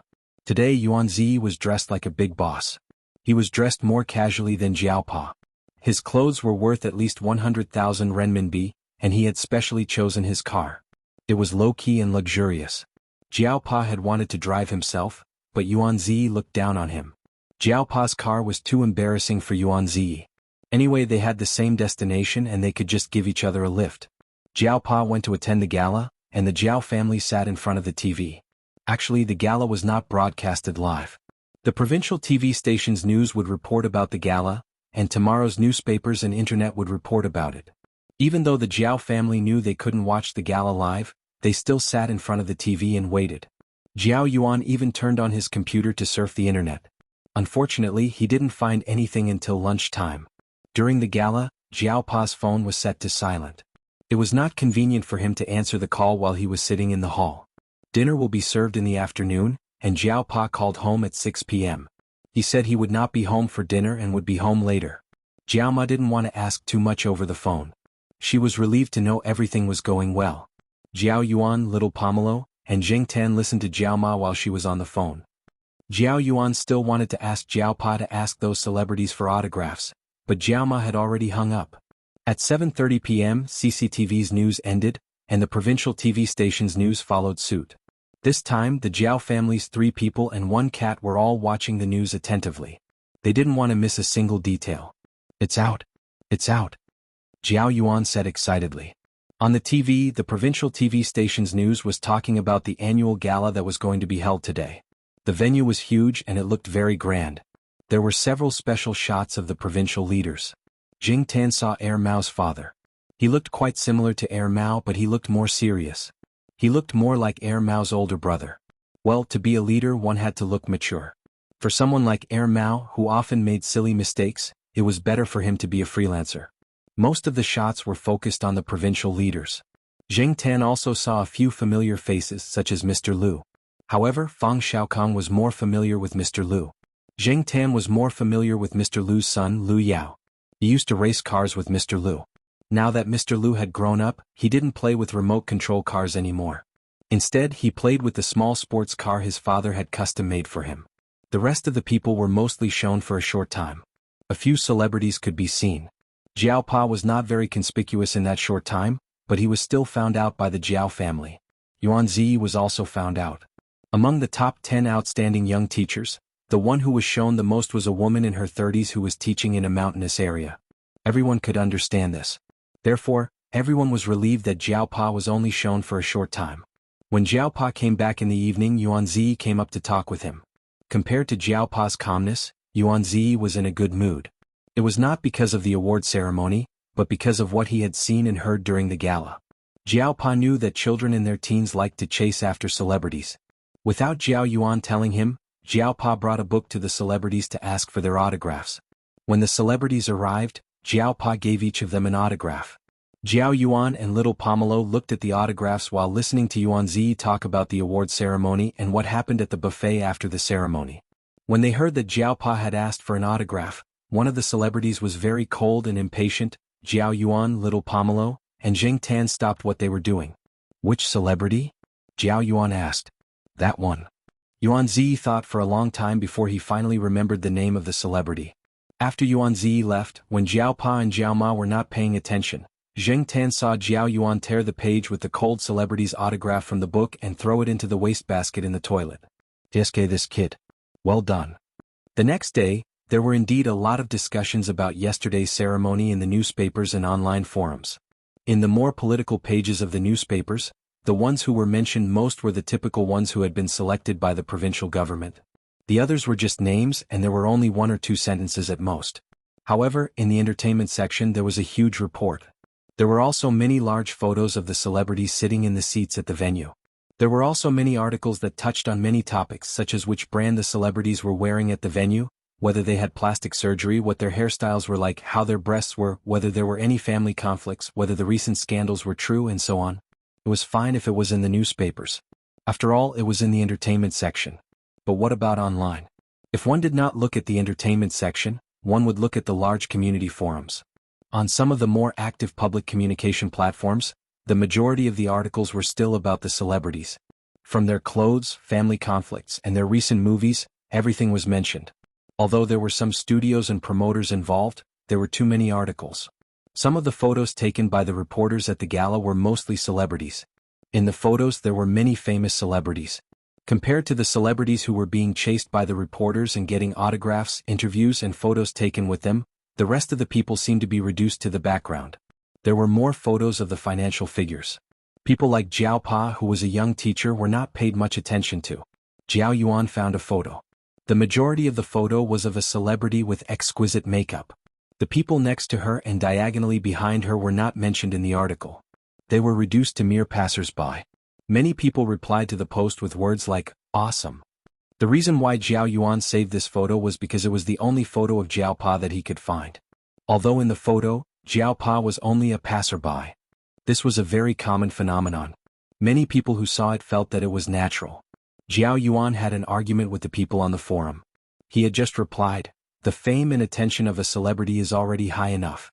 Why don't you share it with others? And was attacked by the fans. Now he was arguing with the people in a fit of pique. At the same time he summoned his friends from the courtyard, Xiong Xiong, Su and Lan Tianzhu, and the others to join in the fight. Jing Tan was also unhappy. Jing Tan also wanted to join in the fight. Unfortunately, there were people at home and Jiao Yuan had his computer. He could not hit anyone or touch the keyboard. His claws were itchy and he wanted to do something to vent his anger. After thinking for a while, Jing Tan went out and went to the old tile-roofed housing area. After the orchid was found, Jing Tan charged his phone and hid it in the old tile-roofed housing area again. The phone that Lu Ba gave him had a good internet function. Jing Tan could not use the computer, so he used the phone to post. Jing Tan spent 3 hours and posted a post of about 1,000 words. He didn't deny the influence of those celebrities, nor did he bring up Father Jiao's case. He just named a few media outlets and reporters, and listed a few examples that were recommended by the higher-ups to be more exposed and paid more attention to, including the young female teacher who taught in the mountains. Jing Tan spent 3 hours typing out the 1,000 words. It was not that Jing Tan did not know what to say, but that it was too difficult to use the phone to type. In the past, he did not feel anything when he typed a few words or a short sentence. Now he realized that using the claws was too inconvenient. After posting the post, his claws were a little numb. Coincidentally, Jing Tan's post was discovered by an influential scholar who reposted it on the forum he frequented. There were many sharp-tongued people in the forum who dared to speak and had a lot of public attention. After that, Jing Tan's post became popular. Jing Tan did not expect this. His original intention of posting the post was to vent his anger after he saw the pictures and reports and saw that Jiao Yuan was fighting with people in the forum. When the reporters saw the post that was very popular on the internet, their faces turned green, especially those media outlets and reporters who were named by Jing Tan. They were so angry that they smashed their desks in the office. Chapter 393. No matter how much the reporters hated the person who wrote the article, it did cause a heated discussion for a period of time. Some mainstream media also came out to explain due to the public's influence. In a short time, the entertainment industry's coverage would be reduced by a lot, but at least it would be controlled to a certain extent. Because of this, some TV stations even aired interviews full of positive energy in response to the call of the higher-ups. There would definitely be people who would secretly investigate the person who wrote the article. Unfortunately, Jing Tan's mobile phone was given to him by Liu Ba, and it was automatically protected when he posted on the internet. Those people would not be able to find out at all. This also saved Jing Tan a lot of trouble. During this period of time when Jing Tan's impulsive post caused a heated discussion, Jing Tan did not pay much attention to the direction of the discussion. The Jiao family's attention was all on Jiao Yuan's exam. It was not the college entrance examination, but the qualification examination of Beijing University. After the written exam, Jiao Pa took him to Beijing for the interview. While attending the interview, he also visited 2 teachers of Beijing University. One was an old professor that Jiao Pa had known for a long time, and the other was a young teacher that Jiao Pa had met when he was abroad. Because they knew people there, they were informed early. Before the teachers of affiliated high school called, the Jiao family had already received the news that Jiao Yuan had successfully obtained the recommendation. In addition to Jiao Yuan, Suan was also recommended to Ninghai University. His father's supervisor was a very good professor at Ninghai University. This was also part of Suan's family's plan. As for Lan Tianzhu, she was recommended to the University of South China. Since he had obtained the recommendation, Jiao Yuan did not plan to go to school to make enemies. Many students were busy preparing for the exam. It was the last sprint for the third-year students. It was not good for people like Jiao Yuan who had obtained the recommendation to hang around in front of others. It might disturb their morale. Therefore, after talking to the teachers of affiliated high school, Jiao Pa asked Jiao Yuan to stay in the laboratory with his graduate students. The Jiao family was not worried about little Pomelo's exams. Based on the results of the last 6 months of the third year of junior high school and the award she had won in the past, it would not be a problem for her to get into the high school affiliated to Renmin University of China. Xiong and Fu Lei both had to pass the college entrance examination. Therefore, during the period before the college entrance examination, Jiao Yuan, Lan Tianzhu, and Suan dragged Xiong and Fu Lei for tutoring. When the exam was finally over, Xiong was so excited that he almost waved his arms and ran out naked. After the college entrance examination, his 4 friends from the courtyard and Fu Lei went out to party. Jing Tan was dragged along by them. What?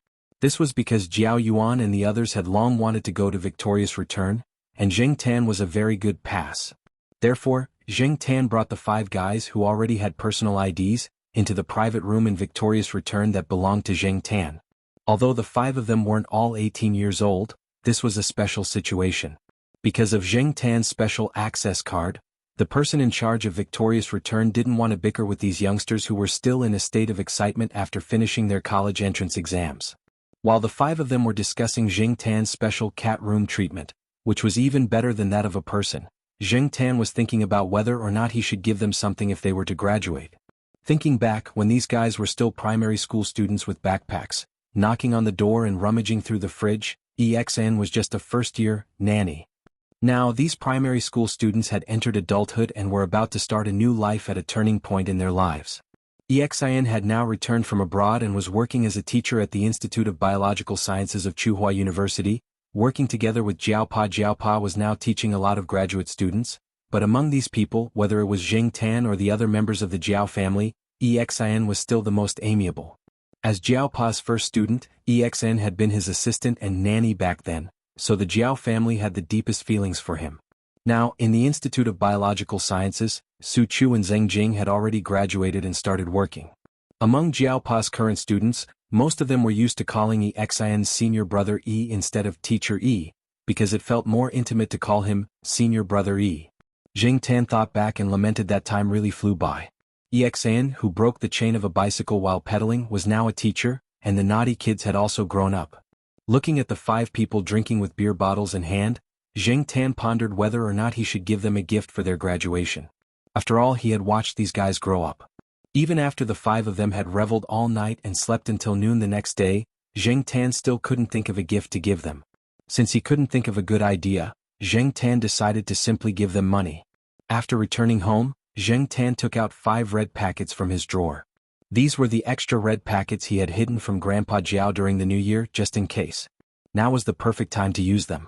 He counted the cash in his drawer. On average, there were 5 people, so each of them was exactly 500 yuan. Once the results were out, the acceptance letters would be received, and the graduation banquets would be held one after another. Then, the 5 of them would have to go their separate ways. Fu Lei applied to another high school in Tsinghua City. Although it couldn't compare to Tsinghua University, it was still considered a good school in the province. Fu Lei's parents were already very satisfied. Compared to the hooligan who always liked to fight, Fu Lei's current performance had already exceeded their expectations. Xiong Xiong was the only one who stayed at Tsinghua University. However, his grades were still a bit off. His mother pulled some strings and forced Xiong Xiong into the university. She didn't expect him to make a name for himself in the future. She just wanted him to make a name for himself. When the 5 soon-to-be university students received the red packets and found out who the sender was, each of them stared in disbelief, as if they had seen a toad transform. Then the other 4 of them strangled Jiao Yuan's neck. "Tell me, how many red packets have you received from your cat over the years? We'll split them in half." At first they couldn't believe it, but they slowly accepted it. Then they interrogated Jiao Yuan. They had already formed a tacit understanding. They knew that jokes were jokes, but they still understood what to say and what not to say. They accepted the red packets and promised Jiao Yuan that they wouldn't tell anyone about it. After the event, they secretly thought about how to give something back. The next day, Zheng Tan looked at Jiao Yuan's helpless face as he carried 4 boxes of cat food. He lifted his foot and kicked the boxes away. "Those 4 little bastards can eat it themselves." In the end, the 4 boxes of cat food were distributed to Huang and the sheriff. As for De Pang, he only ate his grandmother's cooking. He didn't eat cat food. In August, Jiaopa arranged everything in the hospital. He brought his family and Jing Tan to Beijing to send Jiao Yuan to school. At the same time, they were preparing for a family trip. They booked a hotel in advance and rested for the night after arriving. The next day, the family took photos at various scenic spots in Beijing. Zheng Tan couldn't go to places openly, so he hid in his backpack and secretly brought the Jiao family there. Anyway, he was there for the photos. There were 4 people and 1 cat in the group photos, so no one was missing. Coincidentally, when they were hiking, Jing Tan bumped into Fang Xiaokong, who brought his daughter out to play. Fang Xiaokong rarely had time these 2 days. Since they bumped into each other, he invited the Jiao family to his house for dinner. "Is that Demi?" Jiao Yuan and little Pomelo both looked at the cat sitting next to Fang Mingming. It was slightly bigger than a normal cat. At this moment, Demi was squatting next to Fang Mingming. It was too lazy to care about the people and things around it. Its eyes were half open and it looked a little lazy. However, when you looked into its eyes, you would find a sense of sharpness that made people stop in their tracks. Of course, Demi's coldness had always been for outsiders. It was still kind to its own people. Demi remembered Jing Tan, but it might not remember the rest of the Jiao family. Therefore, when Jiao Yuan wanted to touch it, Demi avoided him. To it, Jiao Yuan was a stranger. Seeing Demi like this, Jiao Yuan and little Pomelo didn't force it. It was a cat. If you force it, it will serve you with its paws. When I saw Demi and Xiaomi, they were still so small. Jiao Yuan gestured with his hands and said, "Yeah, Demi is so big now." Jiaoma looked at Demi, then asked Fang Xiaokong, "Oh right, have you seen Demi's uncle?" "Demi's uncle?" Fang Mingming was curious. It's Demi's father, Peanut Candy's younger brother. Jiao Ma said. What does Demi's uncle look like? Fang Mingming was curious. She had only seen the photos of Peanut Candy and black rice taken by her father. She had never seen anything else. However, Jiao Pa and Jiao Ma had never taken any photos. Jiao Yuan and little Pomelo had only seen him once or twice. Fortunately, Sesame left a deep impression on them. They could talk about it without any photos. Demi's uncle is a spotted cat. Yeah, it's similar to a spotted dog. It's white with black spots, but its fur is slightly longer. It's a very mischievous fellow. Speaking of cats, Jiao Yuan, little Pomelo, and Fang Mingming started chatting. On the other side, the adults' conversation was also in progress. Knowing that Jiao Yuan was going to study at Beijing University, Fang Xiaokong assured Jiao Pa that he knew many people at Beijing University. When the time came, he would ask someone to take care of him. Although he had already visited a few teachers and friends at Beijing University, Jiao Pa and Jiao Ma were still worried that their child would be alone in such a big city. Now, with Fang Xiaokong's words, they felt more at ease. The situation in Beijing was too complicated. If anything happened, Jiao Pa could not take care of it in Chuhua City. Distant water could not put out a nearby fire. Third Master Fang, who was familiar with Beijing, was more reliable. This was the second time Jing Tan had come to Fang Xiaokong's house. The first time was when he came to Beijing to film a documentary and stayed for a few days. This time Jing Tan was coming, so Fang Mingming also informed her friends. Especially Hou Junyi. When he saw Jing Tan, the first thing he said was, "How's my treasure chest?" Jing Tan thought about it. The treasure chest that Hou Junyi had given him, he had not opened it after going through it. It was still under little Pomelo's bed. Although Hou Junyi was still a little confused, he knew that what he had done back then was a little stupid. Giving a cat a treasure chest? Wasn't that nonsense? However, Hou Junyi would not ask for it back. Firstly, he was really grateful for Jing Tan's help back then. Secondly, there was no reason for him to ask for something that he had given away back. Furthermore, in the past 2 years, he had obtained new treasure chests and collected more tools. He had upgraded some of the items and did not need the old ones anymore. Although he did not expect Jing Tan to understand, Hou Junyi could not help but talk about the treasure chests. Jing Tan did not have much to do, so he squatted by the side and listened to Hou Junyi's analysis of the items in the treasure chests and their uses. Jing Tan thought about opening the treasure chests one by one when he had nothing to do. After dinner, Fang Mingming brought Dammy out for a walk. She also brought Jiao Yuan and little Pomelo to walk around. The greenery in their residential area was quite good. When he heard that there were some celebrities living around, Jiao Yuan asked curiously. However, Fang Mingming was not very enthusiastic. Jing Tan thought that it was probably because the incident back then had a greater impact on Fang Mingming's 3 children. Therefore, they were no longer enthusiastic about the topic of celebrities. Although there was a sense of overturning a group of people, children were like that. Past experiences would affect their thinking in the future. As they were talking, Jiao Yuan suddenly poked little Pomelo, who was beside him. "Hey Pomelo, it's Wei Kala." Wei Kala was a celebrity who had acted in many television dramas and movies. When Jiao Yuan and the others were still in primary school, they had watched many television dramas where Wei Kala acted. Now, Wei Kala acted less in television dramas and more in movies. Jiao Yuan and the others liked Wei Kala because, firstly, Wei Kala was really beautiful, had a good figure, was popular, and had little negative news. Secondly, Wei Kala was born in Chuhua City. However, she was now working abroad and did not stay in Chuhua City much. However, she had contributed a lot to her hometown. In January of this year, she was invited back to Chuhua City to participate in the annual provincial festival. Jiao Pa had asked for Wei Kala's autograph. Jiao Yuan had even bragged about it to his classmates. Compared to the person who was very cold and impatient towards Jiao Pa at the event, Wei Kala's attitude towards Jiao Pa was much better. Whether she was good on the surface or really kind, at least she did not embarrass him. Little Pomelo looked over. She also had a good impression of this celebrity. Wei Kala had acted in 2 of her favorite Chinese movies. Jing Tan watched as Jiao Yuan and little Pomelo ran over to Wei Kala, who was walking her dog, to ask for an autograph. Fang Mingming sighed and said, "Actually, if they want an autograph, they can go directly to Uncle Yang's company." Uncle Yang? That guy Yang Yi? Wei Kala was at Yixing Culture now?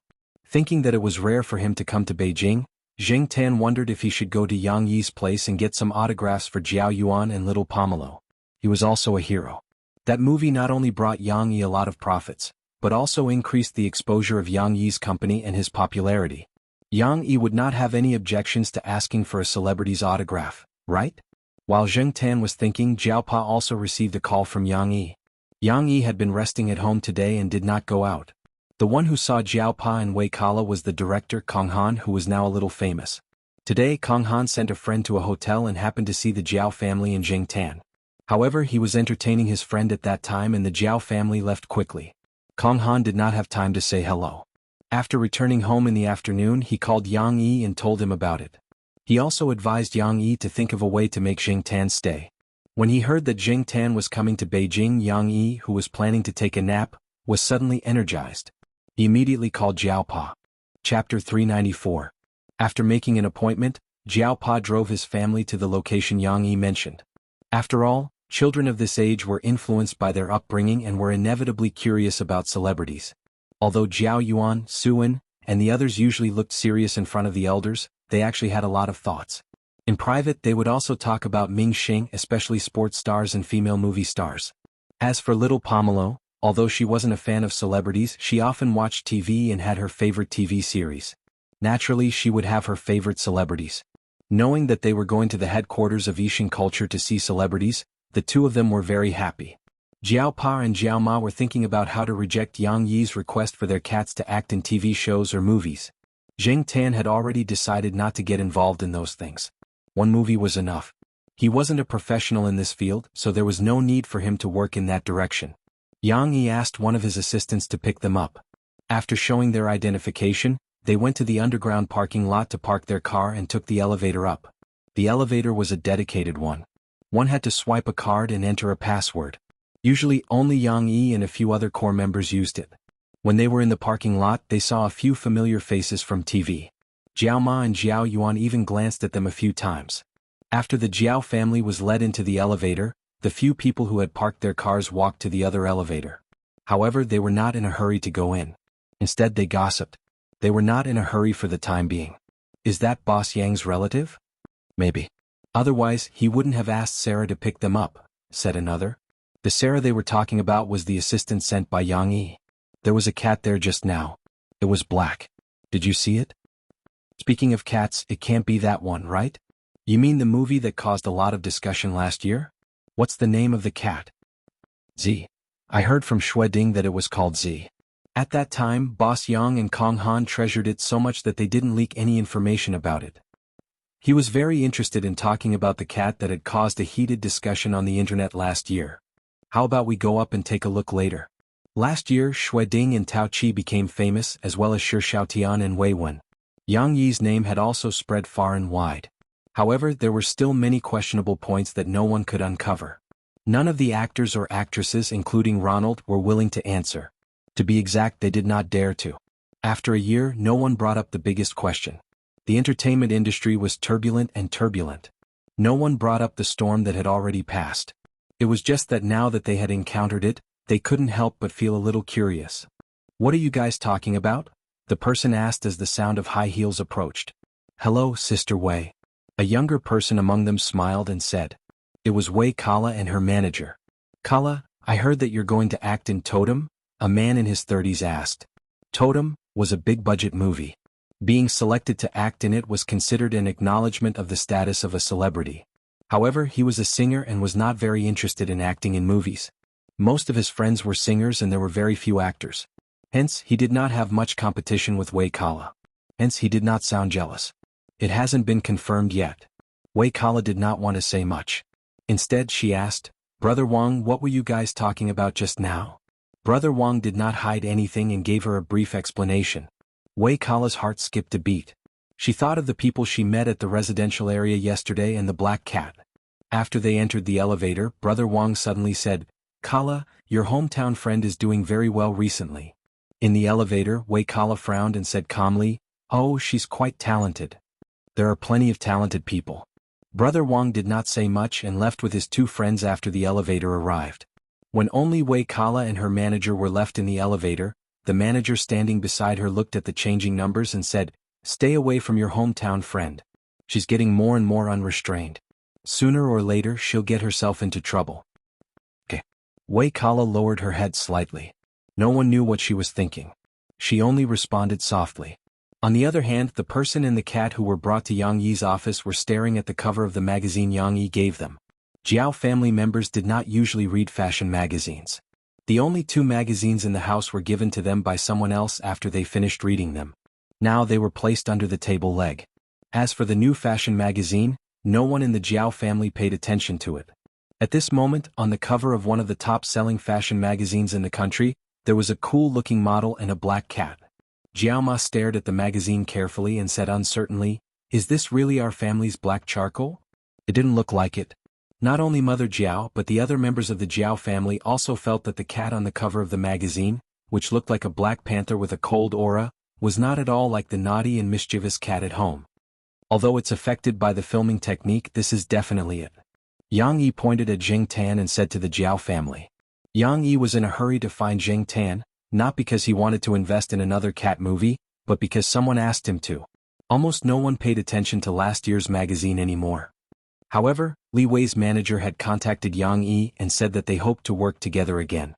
At that time, Yang Yi knew that the Jiao family did not want to increase the exposure of their cat, so he told Li Wei's manager and put the matter aside. But not long ago, Li Wei came to Beijing to participate in a fashion show. Her manager and Yang Yi talked about this topic again.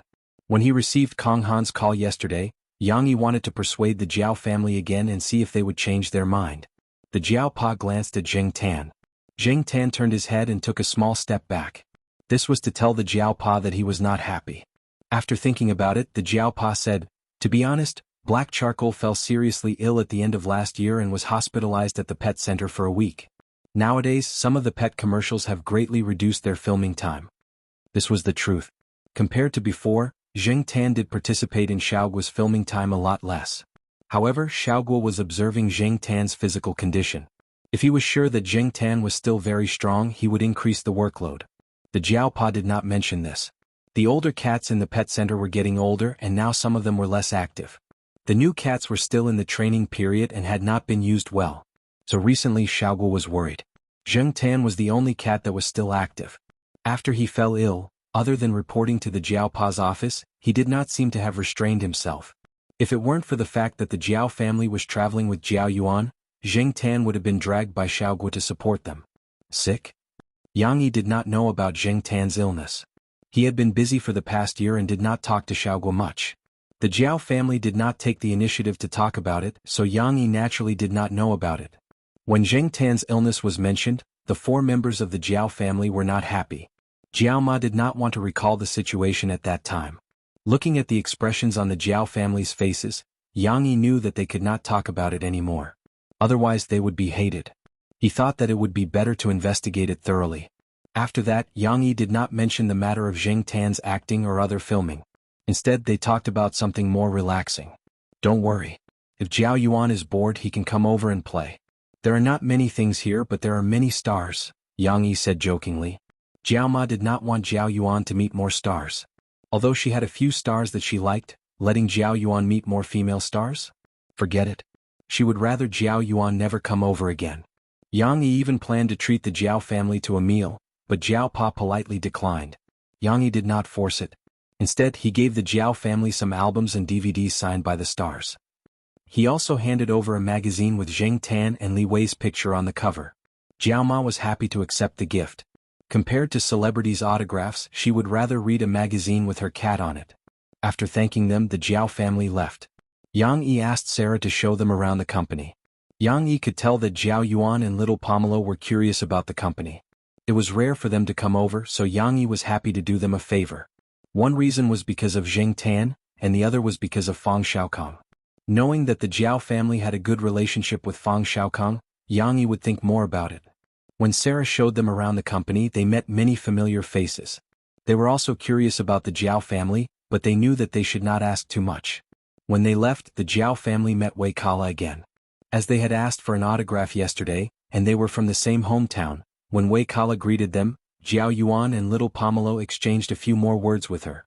Sarah just smiled at the side and did not say anything. After Sarah led the Jiao family into the elevator, Wei Kala and her manager went to an empty corner. "Who were those people just now?" the manager asked. "Probably boss's friends." After a pause, Wei Kala said, "At the beginning of the year, I went back to Chuhua City to attend the provincial awards ceremony. I saw Professor Jiao just now. Wei Kala had a good memory. During the award ceremony, she carefully memorized the faces and information of everyone who went up on stage to receive the award. She even watched the internal recording after the ceremony. These people could stand on the podium today, and they could stand even higher tomorrow. Even if they did not cross each other's lives, Wei Kala would not make enemies with them. Of course, she did not have to be too attentive. If she met them, she would just treat them with basic courtesy. Because of this, when Professor Jiao went over to ask for an autograph, Wei Kala's attitude was relatively good. However, Wei Kala did not expect that the person who asked for the autograph back then was now acquainted with the big boss of her company. Wei Kala was glad that she was acquainted with him.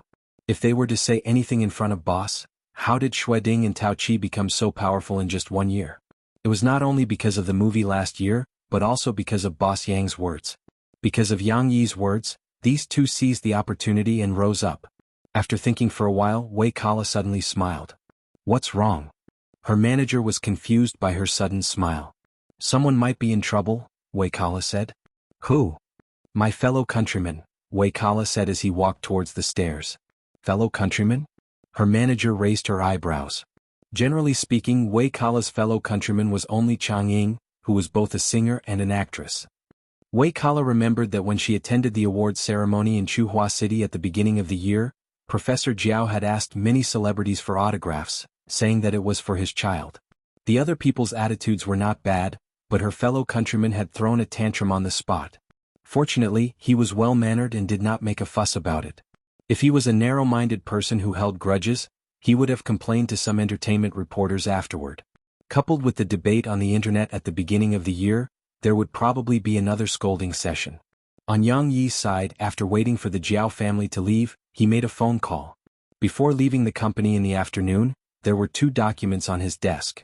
One of them was about Jing Tan, focusing on what happened when Jing Tan was sick. The other document was about the Jiao family. It was relatively simple and not too detailed except for one thing.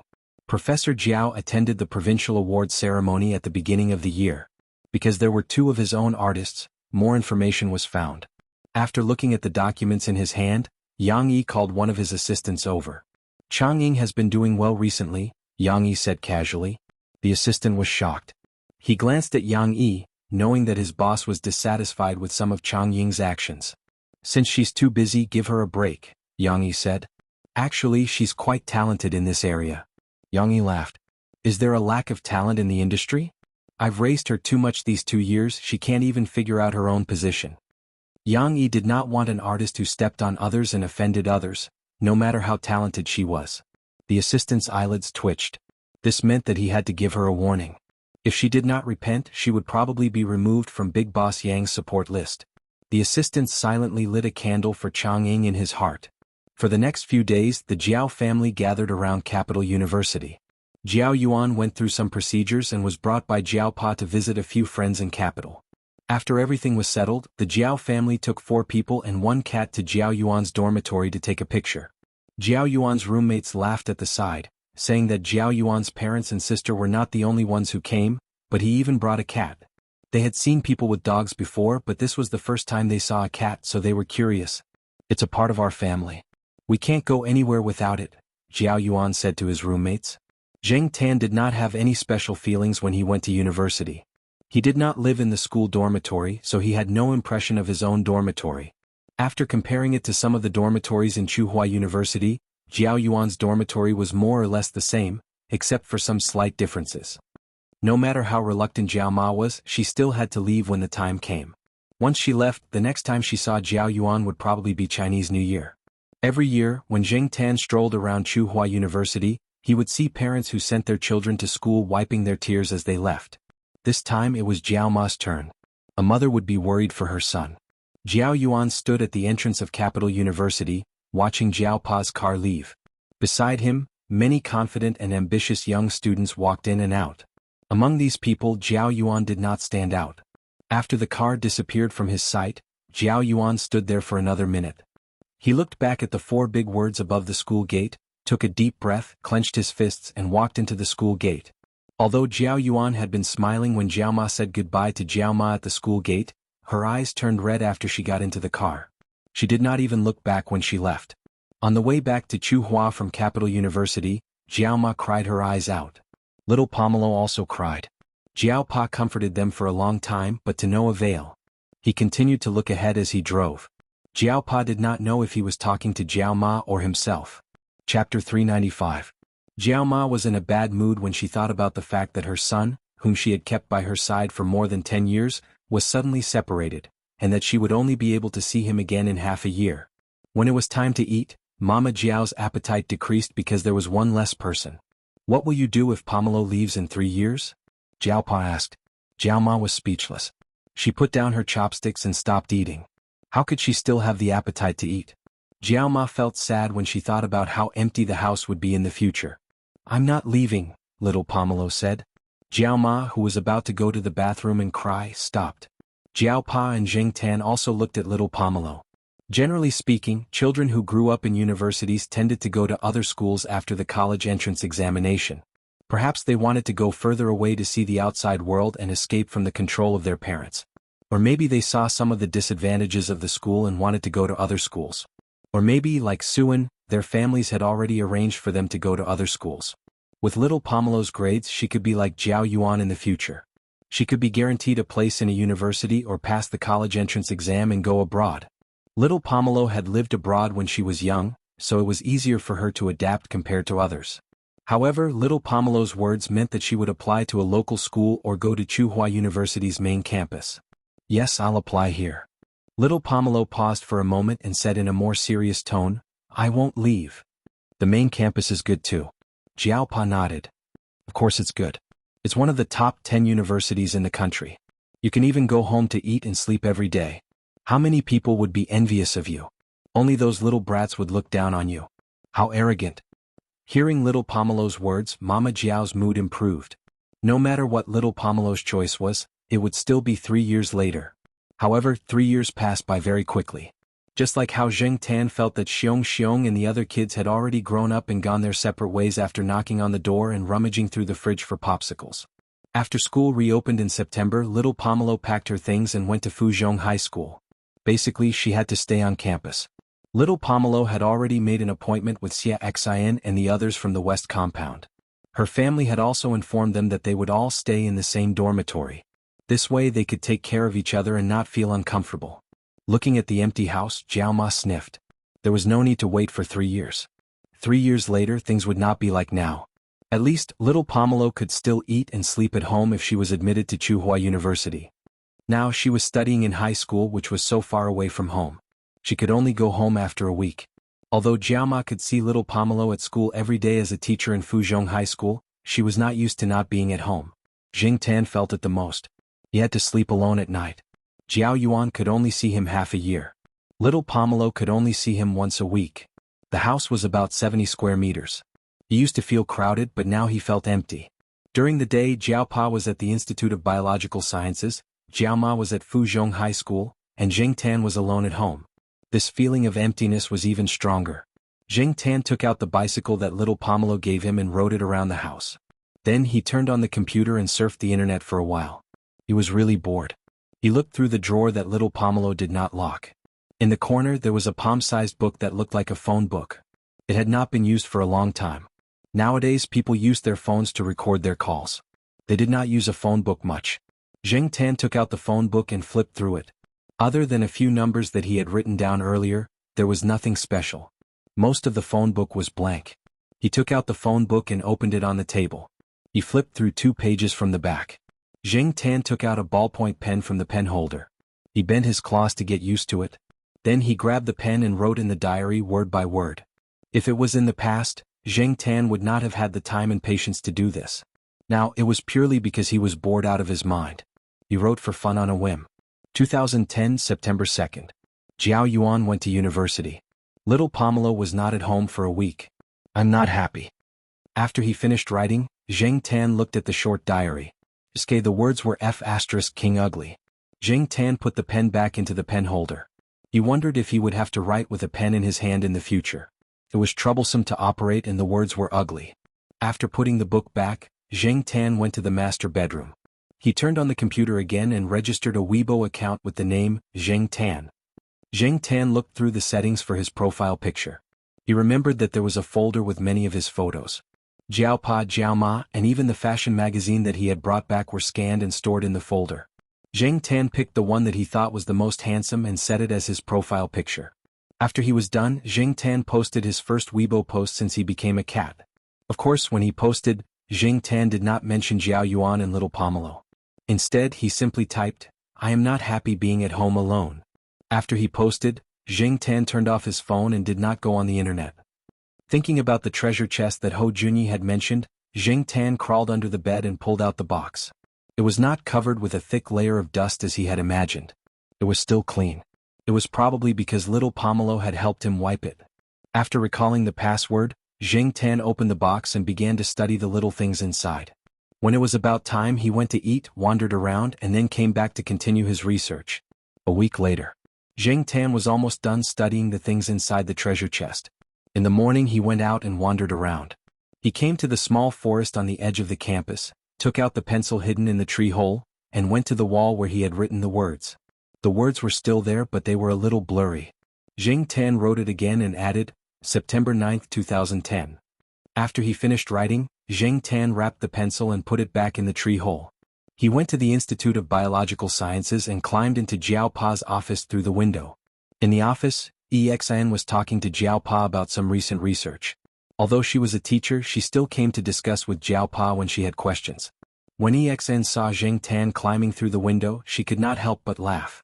"Yo, Black Charcoal, long time no see."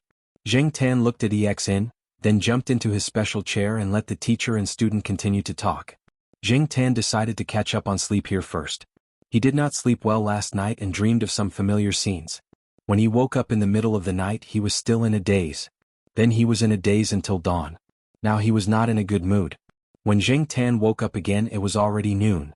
EXIN had already left, and Jiao Wei brought a lunchbox over. Jiao Wei was now studying for a master's degree. Now his family was well off. The small restaurant made some money, so he did not have to worry about his life. Jiao Wei's parents did not go to school much before, especially his father. He always hoped that in the future, Jiao Wei would become a university teacher like Professor Jiao. University teachers, especially those in famous universities, had very high requirements, so Jiao Wei had to continue to study. Most of the graduate students in China did not get much subsidies. Some of the students who had graduated would always talk about how much money they made by buying houses and cars. This inevitably put a lot of pressure on those who were still in school, especially those whose family conditions were not very good. It was inevitable that they would be swayed by some of the comments. In addition, many people found that the postgraduate life was not what they imagined. Many people gave up halfway through their studies. Jiao Wei's father said to Jiao Wei, "Don't worry about anything else. You don't have to worry about anything else. Your mother and I can still hold on for a few more years. When we really can't work anymore, you will have already made a name for yourself. At that time, we can just wait to enjoy life." Society had become complicated, but many people of the older generation still believed in the famous saying, "Everything is inferior, and only education is superior." Regardless of whether this was absolutely true and regardless of whether the scholars, farmers, businessmen had changed, the deep-rooted ideas brought about by some of their past experiences were difficult to change. However, from what Zheng Tan saw, Jiao Wei was not a stubborn person. If he did not want to, no matter how much his father wanted him to, he would not study. Everyone had their own path. Since he had chosen it, he had to walk it seriously. Zheng Tan just wanted to see how far they could go. The food in the lunchbox was prepared by Jiao Wei's mother. After lunch, Jiao Wei brought it over for Jiao Pa and Zheng Tan. After lunch, Zheng Tan wanted to go out for a walk, but Jiao Pa stopped him. "Black Charcoal, I have something to tell you. Er Mao called this morning," Jiao Pa said. Zheng Tan's ears perked up. Er Mao called. Did he want to have a meal with him, or did he want to go out again? Needless to say, after all these years, Zheng Tan had some understanding of Er Mao. Er Mao did want to go out to play, and he had made an appointment with Celestine to bring his family to visit his master after the 11th. Naturally, he had to ask Zheng Tan to come along. Jiao Pa and Jiao Ma did not want Zheng Tan to go out. Now that the two children were not at home and Zheng Tan was gone, only the two of them would be left. Also, Zheng Tan's illness last year made the Jiao family feel uneasy. However, during this time the Jiao Pa saw that Zheng Tan had been listless. There was nothing wrong with his body. He could tell that Zheng Tan was just in a bad mood and wanted to go out to relax. "If you want, you can go with them," Jiaopa said. Jing Tan was in a bad mood during this time. When he heard that he could go out to play, he was tempted. As I said, don't cause trouble. There was still some time before Mao said. The Jiaopa asked someone to make a cat tag and got it during the holidays. The cat tag had a positioning function and could also check the wearer's health status. Jing Tan did not have a problem with it. After all, he had worn a similar tag before. Because it was already planned, Celestine arranged for a holiday. He would work overtime during the holidays and then rest after that. They usually chose to avoid the holidays when they went out. Celestine's family of 3, Mao's family of 3, and Jing Tan's family of 3. Black Rice was not very willing to go out and was not kept in the pet center. Mao asked his mother to take care of it. When the Jiaoma was packing Jing Tan's luggage, Jing Tan dragged out the treasure box. His phone and money were hidden inside. Because the box was locked, the Jiaoma did not open it. She just asked a few questions out of curiosity. She did not expect to get an answer. After packing, she asked the Jiaopa to carry the luggage downstairs and put it in the trunk of Mao's car. Why are you carrying it? It's so heavy, Mao said casually as he lifted the big bag. He did not open it. The Jiaoma told Jing Tan a few words and asked Mao to remember to call. Mao promised repeatedly. Gong Qin and Yuan sat in the back seat. Jing Tan sat in the front passenger seat. According to Mao's plan, they would go to Bosch Chi's house first and play along the road. Then they would meet up with Pei Liang and go to the old man's house together. Yuan had never been to Bosch Chi's house. Celestine also wanted to take the opportunity to travel with his wife and children. Bosch Chi's house was a very good tourist spot. Jing Tan did some calculations and estimated that this journey would take at least half a month to a month, or even longer. No wonder the Jiaoma was reluctant when she was at home. Chapter 396. After 4 years, he came back to Chi Dada's hometown again. Looking at the scenery and buildings outside the car window, Jing Tan compared it to the images in his memory and found that the village seemed to have expanded a lot. Even though the holidays had passed, there were still many people here. There were also more vendors around than 4 years ago. The planning was done, the advertisements were out, and there were more tourists. There were obviously many people like Celestine and Mao who went out after the peak hours. As the number of tourists increased, the management of the place became stricter. In the past, when Jing Tan came here, he saw monkeys throwing things at each other.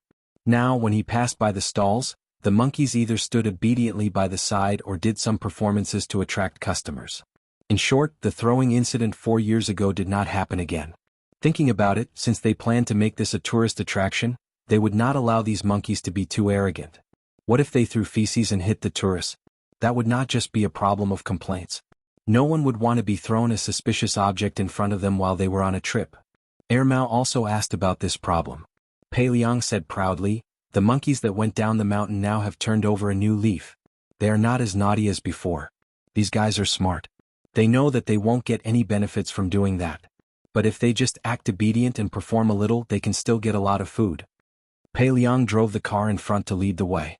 Because it was replanned, the route was different from 4 years ago. Jing Tan originally thought that Chi Dada would wear its tiger skin skirt and show off with the Jingu Bang.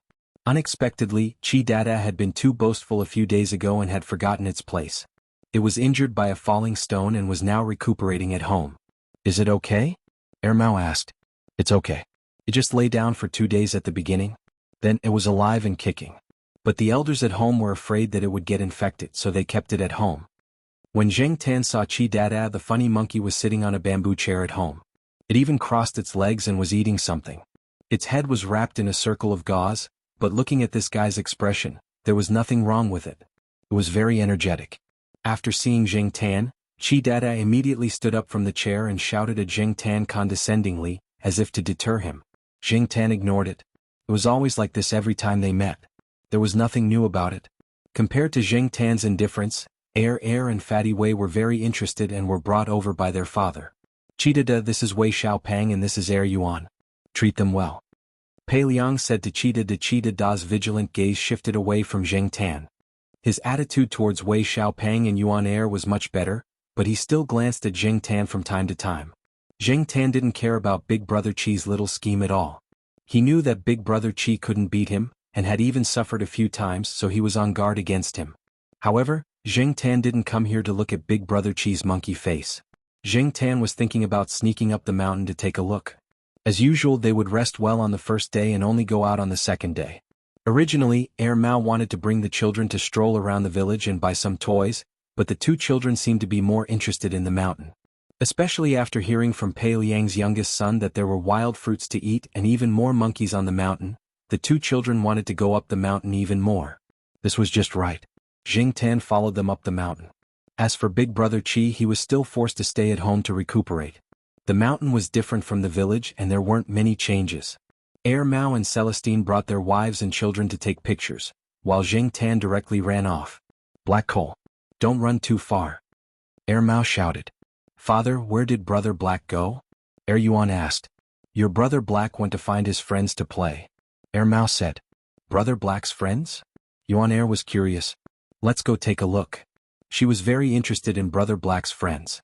Fatty Wei was obviously interested as well. He didn't want to stay there to take pictures, so he pulled Celestine over. Celestine gave Air Mao a punch. Who told you to talk nonsense? Air Mao shrugged. He was just making things up. He didn't know that the two children would take it seriously and even insist on going over. Looking around, Jing Tan was already nowhere to be seen. However, because Jing Tan was wearing the cat pen with a GPS function, it wasn't hard to find him. Thus, Air Mao took out his phone and opened an app. He looked at the screen and pointed. Over there. Although Air Mao knew Jing Tan's location, Jing Tan was running while Air Mao was walking. He also had to take care of the two children, so he was much slower. After not coming for 4 years, his memory was a little fuzzy. Jing Tan searched through some fragments of his memory, and after a few tries, he found the general location. However, when he approached the steep slope, Jing Tan encountered some obstacles. This time, Big Brother Qi didn't cause trouble and wouldn't summon more monkeys. Jing Tan ran all the way and encountered a few, shaking off some trouble. As for the guy hiding in the tree and throwing fruits at Jing Tan, it was a little monkey. Why didn't this monkey follow its mother and its community? What was it doing here? Jing Tan glanced at the tree. When the little monkey saw Jing Tan, it shrunk into the branches timidly. Seeing this, Jing Tan didn't have the mood to bully the weak. He turned and continued to approach the steep slope. Dong. His head was hit. Jing Tan, who said that the monkeys here had turned over a new leaf? Jing Tan turned and glared at the tree. When the little monkey saw Jing Tan looking at it, it shrunk back into the branches. Jing Tan. F***ck monkey children were as annoying as naughty children. Jing Tan glared at the annoying little monkey into the branches, then quickly ran to the steep slope and jumped down. Jing Tan didn't notice it before, but when he came down the steep slope, he realized that this place was completely different from 4 years ago. 4 years ago, although there was garbage here, there were also many plants, including that large cluster of orchids. But now there was less garbage, but there were traces of burning everywhere. Although it seemed that the disaster had happened a long time ago, and some weeds had grown, the black color on the stone wall next to it was still there. As for the original plants, those flowers, they had probably been destroyed in the fire long ago. He thought that if he came over at the same time, he would see large clusters of orchids and more jade cat fairy. He didn't expect it to be like this. No wonder he didn't smell it when he came. Not only were the flowers that were rare and once sensational, but they also burned money. A pot of jade cat fairy was valued at tens of millions. The more orchids that were originally here were even more valuable. If Old Man Lan knew about this, he would probably be so excited that he would be hospitalized again. Just as he was thinking, a stone hit Jing Tan's feet. Jing Tan looked up. It was still that annoying little monkey. Because of the situation here, Jing Tan's mood became very bad. Now, with this annoying little monkey causing trouble, Jing Tan's mood became even worse. Jing Tan planned to go to the place where the orchids originally grew to take a closer look, and then go up to settle the score with the little monkey. Unexpectedly, when Jing Tan approached that side, the little monkey on the steep slope screamed even louder and threw stones more frequently. Jing Tan's footsteps paused, avoiding the stones thrown by the monkey, and continued to walk in that direction. At the same time, he was also paying attention to the little monkey on the steep slope. Seeing that Jing Tan ignored it, the little monkey became anxious. Seeing that Jing Tan was getting closer and closer, the little monkey directly slid down the steep slope. Because it was too anxious, it almost missed a step and fell down. Fortunately, there were some weeds below, so it was fine. After rolling on the weeds, the little monkey quickly ran to the place where the orchids once grew. It jumped and jumped in front of Jing Tan, showing its fangs and claws to bluff. If it was an ordinary cat, it would have run away. But Jing Tan didn't fall for this trick. Even Jing Tan kicked Chi Dada, so he didn't take this little monkey seriously. He lifted his foot and pounced over. Seeing Jing Tan like this, the little monkey was scared and hid to the side. It stared at Jing Tan in fear and made some sounds. It didn't know if it was asking its companions for help or Jing Tan. Jing Tan glanced at the little monkey beside her who was trembling and curled up into a ball. She pushed aside some weeds and took a closer look. She realized that the orchids from before were indeed gone. However, there were some small buds in their original places. Jing Tan sniffed carefully. The smell was a bit like the leaves of orchids. He sniffed again. He couldn't tell if it was the wild type or the naturally mutated type. However, these few buds were better than all of them being wiped out. His bad mood just now was a little better. Looking at the little monkey next to him, Jing Tan thought, could it be that this monkey was protecting these few leaf buds just now? The little monkey didn't cry now but looked at Jing Tan curiously. Some sounds came from above. It was a few big monkeys. The little monkey's mother was also inside. After seeing the little monkey, she jumped down from above and held the little monkey in her arms, looking at Jing Tan warily. Jing Tan ignored them and looked at the few leaf buds. The surrounding soil was a little dry. Jing Tan glanced around. There was an empty mineral water bottle in the corner. It was probably thrown away a few days ago. Jing Tan listened carefully to the movements around. After confirming that no one was coming, he stood up and went over to pick up the bottle. There was a small stream nearby. Jing Tan carried the empty bottle to the stream, twisted the cap and filled it with water. Sensing something, Jing Tan turned around and found that the big monkeys were looking at him. The little monkey hung on the mother monkey and stared at Jing Tan's movements. After filling the bottle with water, Jing Tan twisted the cap again and walked back with it. The monkeys followed Jing Tan back to the steep slope and watched Jing Tan twist the cap loose and pour the water on the leaves of the orchids. After pouring the water, Jing Tan twisted the cap and put it aside. A gust of mountain wind blew, and the empty mineral water bottle was blown down and rolled down the slope. The little monkey that was hanging on the mother monkey quickly ran over to pick up the bottle. The mother monkey didn't have time to stop it. The little monkey was probably used to being naughty. The little monkey wanted to imitate Jing Tan's actions just now, but found that the bottle cap couldn't be opened. It couldn't help but cry out twice. The big monkeys also came over and took the bottle. They fiddled with it twice but still couldn't open it. They looked at it and wanted to bite it with their teeth. Jing Tan couldn't stand it and walked over. Weren't the monkeys in the village at the foot of the mountain quite smart? He could do anything such as making jokes, climbing up the roof and overturning the tiles. However, it was probably because the monkeys on the mountain basically didn't enter the village and didn't have much contact with those. The big monkey holding the bottle saw Jing Tan coming over and quickly threw the bottle down and retreated. The little monkey wanted to pick up the bottle, but the mother monkey grabbed its tail and dragged it back. But when Jing Tan picked up the bottle, the monkeys stretched their necks and stared at Jing Tan's movements. Chapter 398. There was once a report on genetic research that said that the similarity between humans and chimpanzees was very high. The difference was only about 1 to 2%. It was this 2% genetic difference that caused chimpanzees to be quite different from humans in terms of intelligence, behavior, psychology, and so on. As the saying goes, a small difference can lead to a great error. But this did not mean that orangutans and monkeys were stupid. Compared to many animals, they were considered smart. The monkeys watched Jing Tan twist the bottle cap, tighten it, twist it again and tighten it again. After repeating it several times, their hands were probably itching. Jing Tan saw that the demonstration was almost done, so he put the bottle on the ground again and took a few steps back. When the little monkey in the arms of the mother monkey saw Jing Tan's behavior, it could not wait to break free and get the empty mineral water bottle. This time, the mother monkey did not drag it back by its tail.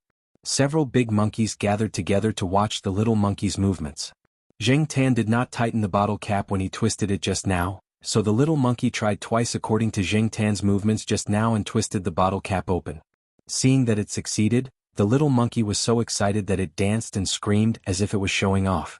A big monkey took the bottle and put the twisted bottle cap on the mouth of the bottle. When it moved, the bottle cap fell, put it on and fell again. Another big monkey next to it could not stand it and snatched the bottle cap, then took the bottle cap and carefully put it on top. Its fingers pinched the bottle cap and twisted it again, but it was not right. It stared at the bottle a few times and twisted it in another direction. This time it was right. After waving the plastic bottle twice, it did not see the bottle cap fall down. The big monkey cried out happily. Jing Tan watched the monkeys play around with the bottle. The little monkey could not snatch it this time, so it looked around and ran away. When the mother monkey looked back, the little monkey had already run far away and could not be called back. Now Jing Tan finally knew why the little monkey was alone before. Among human children, it was the type that would not listen to anything.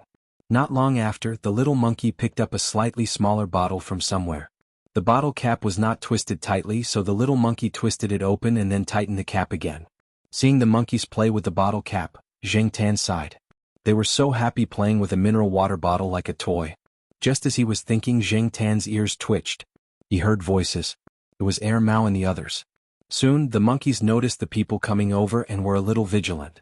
The little monkey was called over by the mother monkey. When it hung on the mother monkey, the little monkey did not throw away the bottle in its hand. When Air Mao and the others arrived at the steep slope, Jing Tan had already climbed up and was waiting. "Black Coal, what are you doing here?"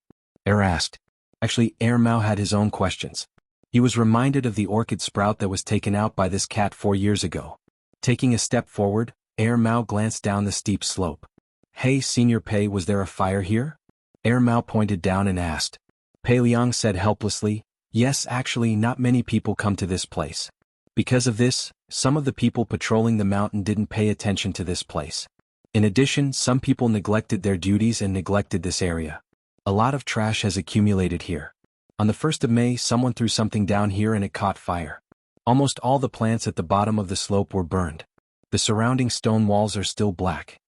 Even if many tourist attractions had signs, there would still be some people who did not care. They would casually throw, spit, and even throw away dangerous things. It was probably for fun. If the person who threw the fire knew how much money he had burned, how would he feel? After that, a few more trash cans were placed around here. Pei Liang pointed at something that looked like a wooden stake.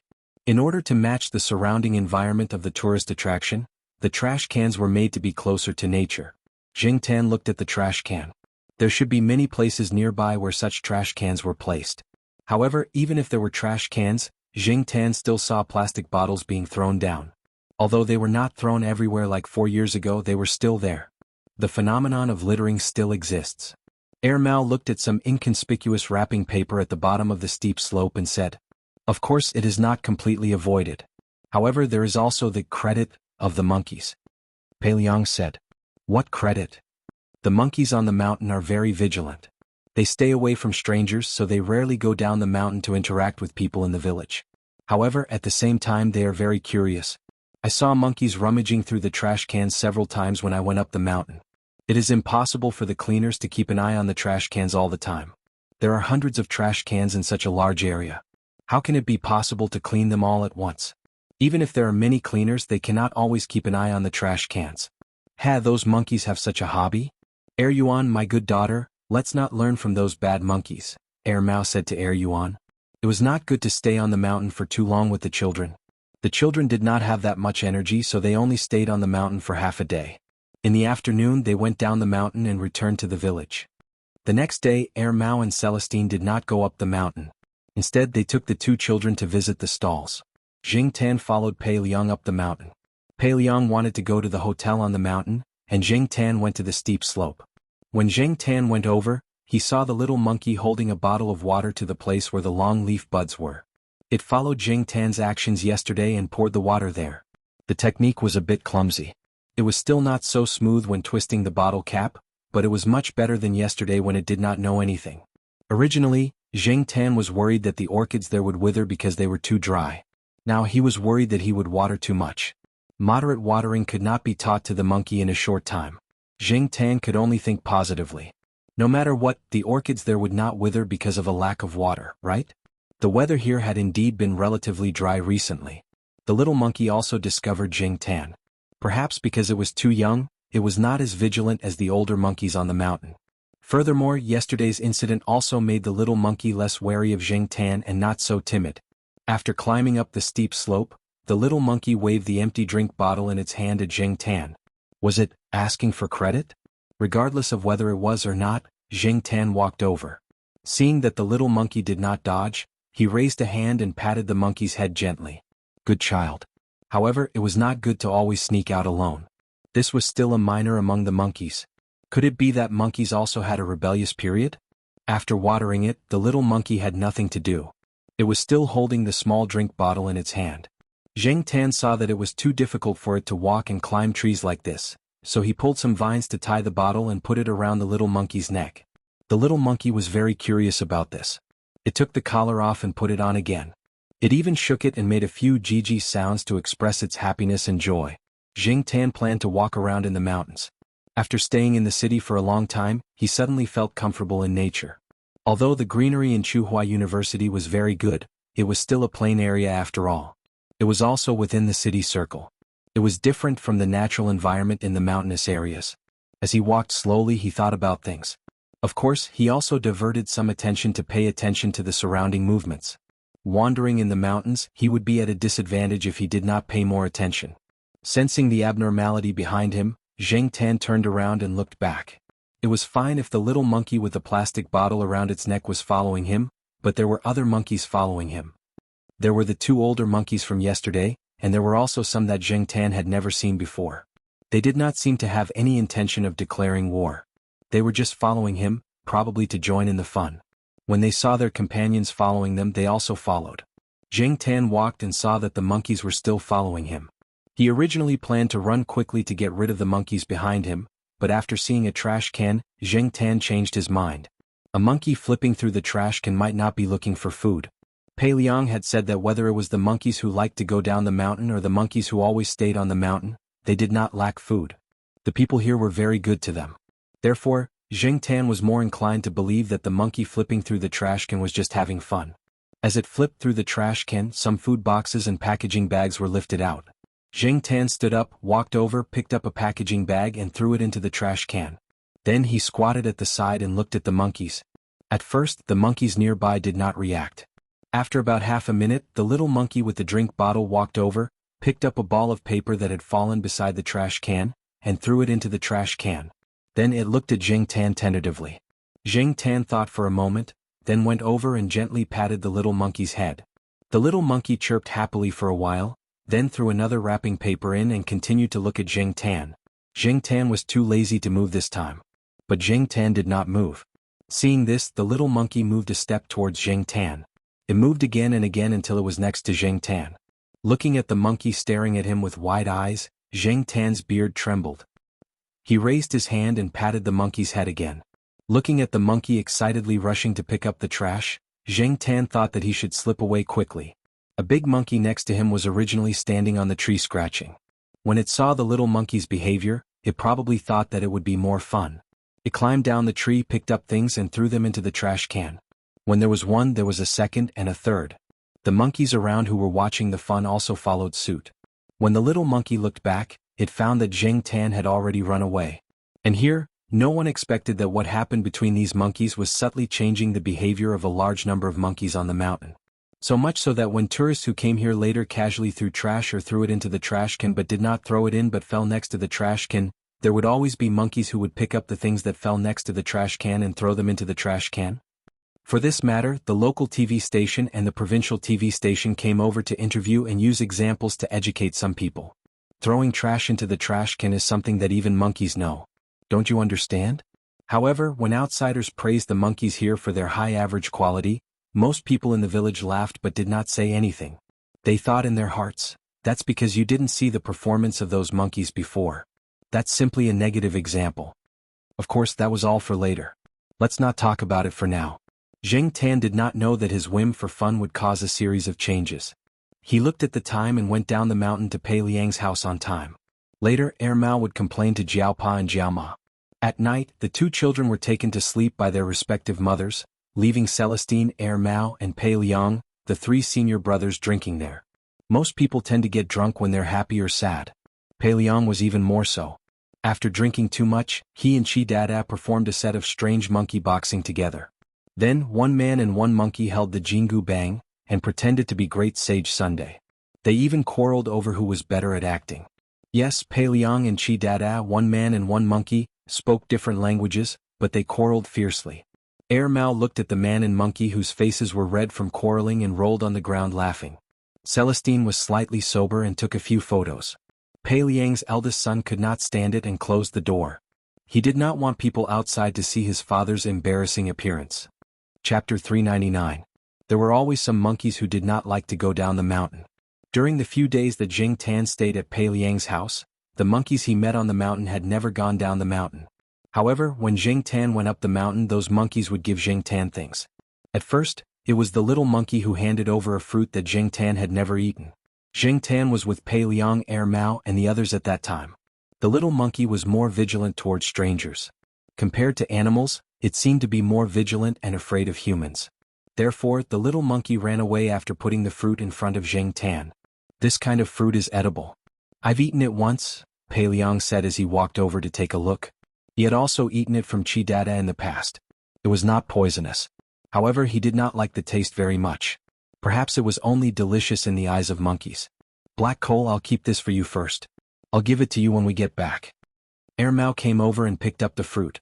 After looking at it, he put it into his bag. Then he said to Pei Liang, why did that little monkey like to hang an empty drink bottle around its neck? Do the monkeys here in the mountains have such a hobby? Pei Liang shook his head. I don't know. Pei Liang had never seen it on the mountain before. Whether it was on the mountain or at the foot of the mountain, the monkeys were very curious about many things and were very eager to learn. However, he had never seen a monkey with an empty plastic bottle around its neck before. Er Mao and Pei Liang had seen this little monkey with a plastic bottle when they went to look for Jing Tan last time. However, Pei Liang thought that some tourist had hung the bottle for the monkey on a whim. When the monkey lost interest, it would throw the bottle away. However, these few days on the mountain, every time they saw the little monkey, the empty plastic bottle was still hanging around its neck. It could only be said that the little monkey liked to do this and was not tired of playing with it. However, I think black coal should have helped that little monkey. Monkeys were also sentient creatures.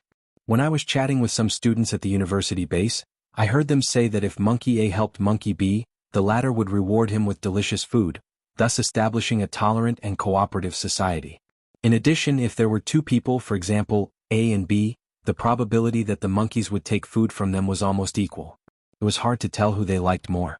However, if B refused to cooperate with A and appeared selfish, many of the monkeys would choose to avoid the food provided by B. Some people said that this was because they had developed feelings of disgust towards B, and from an emotional point of view, they evaluated B's character and ability and felt that B might not be easy to get along with. Our family's Dadachi is like that. He has a lot of emotions and is very cunning. With that said, Pei Liang pointed at Jing Tan and continued, since that little monkey chose to provide food to Black Coal, one possibility is that Black Coal helped it. Another possibility is that based on the little monkey's behavior just now, it probably thinks that Black Coal is easier to get along with, so it's showing goodwill. Er Mao looked at Jing Tan, who had a blank look on his face, and said, Black Coal seems to get along well with a lot of animals. Meanwhile, Jing Tan was thinking about what he had helped those monkeys with. Other than twisting a bottle cap, there was nothing else, let alone providing food to the monkeys. Jing Tan never brought food up the mountain. For many animals in the wild, wasn't food the most important thing? Without continuing to dwell on this question, the group continued to walk up the mountain. Er Mao and Celestine went up the mountain today to help Pei Liang deal with some matters on the mountain, so they did not bring their wives and children. They walked faster, so the earlier they finished, the earlier they could go down the mountain and have a good night's sleep. They planned to leave tomorrow. When they went down the mountain, they met the little monkey again as well as a few other big monkeys. When they saw Jing Tan, they called out to Jing Tan. A few of them also came over to give him things. They were all fruits and the like. Some were the same kind of fruits that the little monkey had given him before, and some were wild fruits that grew on the mountain during this season. What are they chirping about? Er Mao asked Pei Liang. Greetings. To be precise, they are greeting Black Coal, Pei Liang explained. Black Coal's animal affinity is really good. After a pause, Er Mao smiled and shouted at Jing Tan, Black Coal, these monkeys are so nice to you. Why don't you stay here to guard the fort? Jing Tan ignored Er Mao. He gathered the fruits together and waited for Er Mao to collect them. There were a few fruits that he had not eaten before. He would go back and try them later. Er Mao also helped Jing Tan take a few photos with the monkeys. One of the monkeys was probably used to taking photos with tourists and was familiar with the camera. When it saw Er Mao taking photos, it went over to Jing Tan, posed and flirted with him. Then it hugged Jing Tan's neck as if they were brothers. Jing Tan kicked the monkey away. By the way, Senior Pei, what did you bring the last time you went to Master's place? Er Mao asked. It's nothing. Just some homebrewed wine, some local snacks and some photos. I can't bring too many things. Besides, Master doesn't lack anything. He won't like ordinary things. Pei Liang said. Then what should I do? Continue to give him tables? Er Mao asked. You're the one who gave the most tables out of all the seniors and juniors. His habit of slamming the tables is all because of you. Wei Ling grumbled. It's changed now. After all, he's getting old. How can he split the table every time? If he couldn't split it, he would feel embarrassed, so he stopped slamming it. Mao, you should give him something else. If you really give him tables, you'll be scolded again. This time it's different. In the past you were alone. It didn't matter if you were beaten or scolded. But this time you have your wife and children. Do you want to be scolded in front of them? Pei Liang said. Unlike Celestine and Mao, Pei Liang took Chi Dada to Master's place several times before. Once, Chi Dada was filming a TV show nearby. This time Mao and Celestine were both there. He had nothing to do, so he went with them. This time Chi Dada had to recuperate at home. Pei Liang's wife had to stay at home to take care of the elderly, children and monkeys.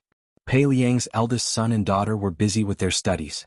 In addition, Pei Liang had taken them to Master's place several times. This time Pei Liang didn't plan to take them. Pei Liang's youngest son, Pei Jia, was only about 10 years old. He was naughty now. He played with the children and monkeys in the village all day long. When Pei Liang wasn't at home, Pei Jia was like a little devil. He didn't listen to anyone except Pei Liang. Knowing that his father would take him out to play, Pei Jia immediately took a big travel bag and started packing. Because he was too young, he went out with Pei Liang much less than his brothers and sisters. So, when Pei Liang said that he would take him out, Pei Jia was so happy that he howled at the monkeys on the roof for nearly half an hour. He only stopped when Pei Liang pulled him down. What made Pei Jia the happiest was that going out meant that he didn't have to go to school. That was a good thing. On the day of departure, Chi Dada stood at the door with tears in his eyes. He looked like he had been abandoned. If not for being pulled, he would have jumped into the car. Pei Jia dragged the bag into the car. When he passed by the door, he raised his hand and patted the back of Chi Dada's head. Just stay at home and recuperate. Say goodbye to Grandpa, Grandma, Uncle, Auntie, brother, sister and Chi Dada. Mao said to Hearing this, stuck his head out of the back window and called out to them while waving his hand. Wei Xiaopeng also stuck his head out of the front car to say goodbye. Zheng Tan, who was munching on a fruit, poked her head out of the window beside the passenger seat. With a hook of her hand, she threw the fruit she had just eaten at Chi Dada. Then she ignored Chi Dada, who was screaming in anger. As the car drove off, Zheng Tan looked at the mountains that were getting further and further away. He wondered when he would be able to come again.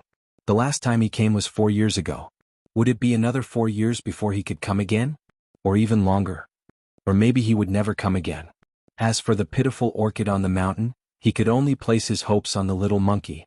After the car left the village and entered a road with not many people, Mao put on his Bluetooth headset and called his master. Master, your beloved disciple is coming to see you. Mao affectionately shouted. The other side of the phone paused for a moment before slowly replying, Who is it? It's me, senior brother Pei and senior brother Wei. Did you bring the kid? Yes, I brought him. What about your wife? I also brought her. She's sitting in the back. Senior brother Wei and I came as a family of 3. Senior brother Pei brought Pei Jia. What about the cat? I brought black coal.